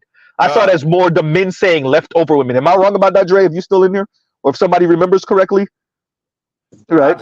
I just call the 4B movement the. El said his mom is gonna say he's sick. Hysterical. Right. The 4B movement, aka the reject movement. Listen, that 4B movement is full of shit, man. It ain't never gonna work. Not here. Definitely not here. Definitely not here. No. But let's just call it what it is. Them are bitches who gave up. Yeah, that's temper tantrum.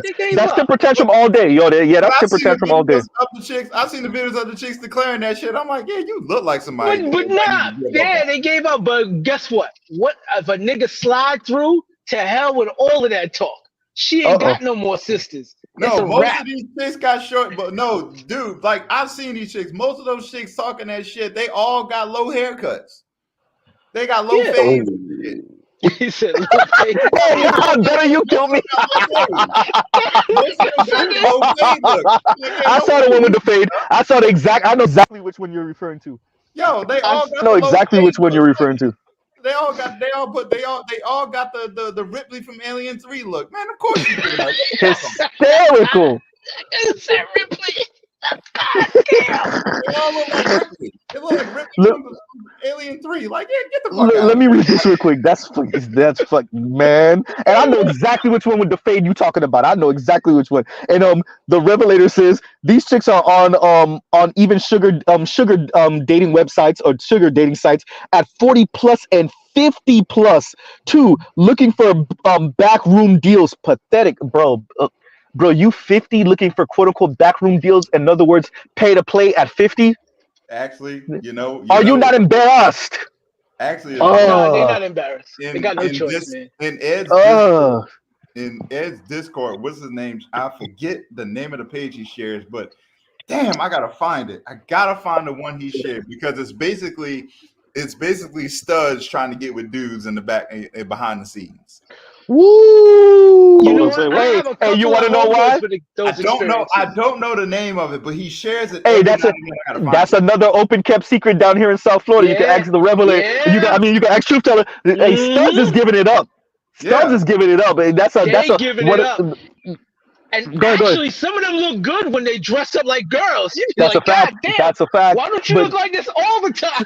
Studs, hey, one of the most open kept secrets is Studs is smashing dudes. Why do you think there's so much fighting amongst those women? They're always cheating with a dude. Fighting amongst they're always cheating. Yep. So many of them are being with men. That's a fact. That's a fact. Yeah. I believe it. Yeah. That's a fact. That's what open kept secrets in the hood all over the country. Number one, older women are having adult fun with underage boys. Oops, I wasn't supposed to say that out loud. Number two, Studs is out here having adult fun with men. Number three, underage older young women are having adult fun with even younger underage boys. Glad you bring that up. Right. Yep. Glad you bring that up because Rolo, I don't know if he's doing it tomorrow, but he said Rolo said he's going to do a show on. You notice a show on all these teachers getting with their students. Yeah. Yep. He's tracking that. He said he was going to do a show on it. And that's the thing. So I said it earlier, and shout out to Victor Creed. We were talking about it. Like, this is a thing in the hood. 37-year-olds sleeping with 17-year-olds, sleeping with 18-year-olds, 18-year-old young women sleeping with 13 and 12-year-old young boys. Like, this is a thing that goes on in the hood in the black community, and nobody really talk about it out loud. And I'm talking about the women sleeping with the men, by the way. Yep. Just in case anybody want to talk about some creepy old uncle. I'm not talking about the uncles. I'm talking about the aunties. Anyway, but yeah, that's a thing that's been going on in the hood forever, and nobody likes talking about it at all. Like, everybody talks about the creepy uncle. Nobody talks about the creepy aunt. Nobody calls about the creepy aunt. Well, you know what's scary about the creepy aunt, though? She goes at any boy or girl. So creepy aunt does everybody. Oh yeah. I want to say from 8th grade on, there was always at least one female teacher in every grade level where there was rumors swirling around that they were sleeping around with some of the students. There was two I knew for sure, because I knew two guys that said they did something. But it was about 5-6 teachers in the district. And it was kind of like everybody just turned a blind eye to it because it was a female teacher sleeping with young boys. Ooh, yep. Oh, yep. And this is a thing in the hood. I might want to do a whole separate stream about that too, because I've mentioned it. I've talked about it at a little bit on my channel, but I think I might have to do a dedicated stream to that and what's bringing that about. But it's been happening for a while. It's been happening for a while, but Is there an uptick in this?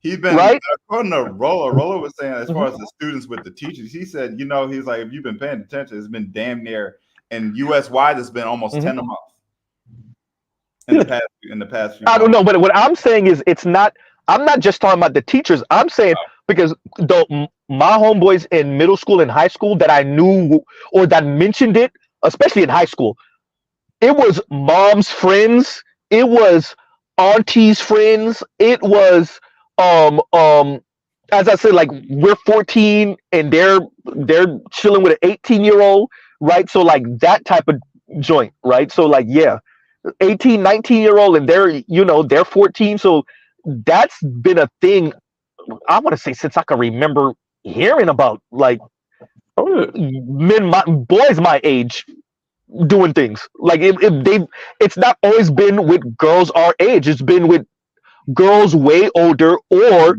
adults, like adults. We're 17. Homegirl is 27. Dr. T covered a story. Matter of fact, the story happened Christmas 2022. That happened out here in Augusta, where it was a elder caretaker who was forcing the young boy that she was babysitting to do cunning niggas. I remember that. Yeah.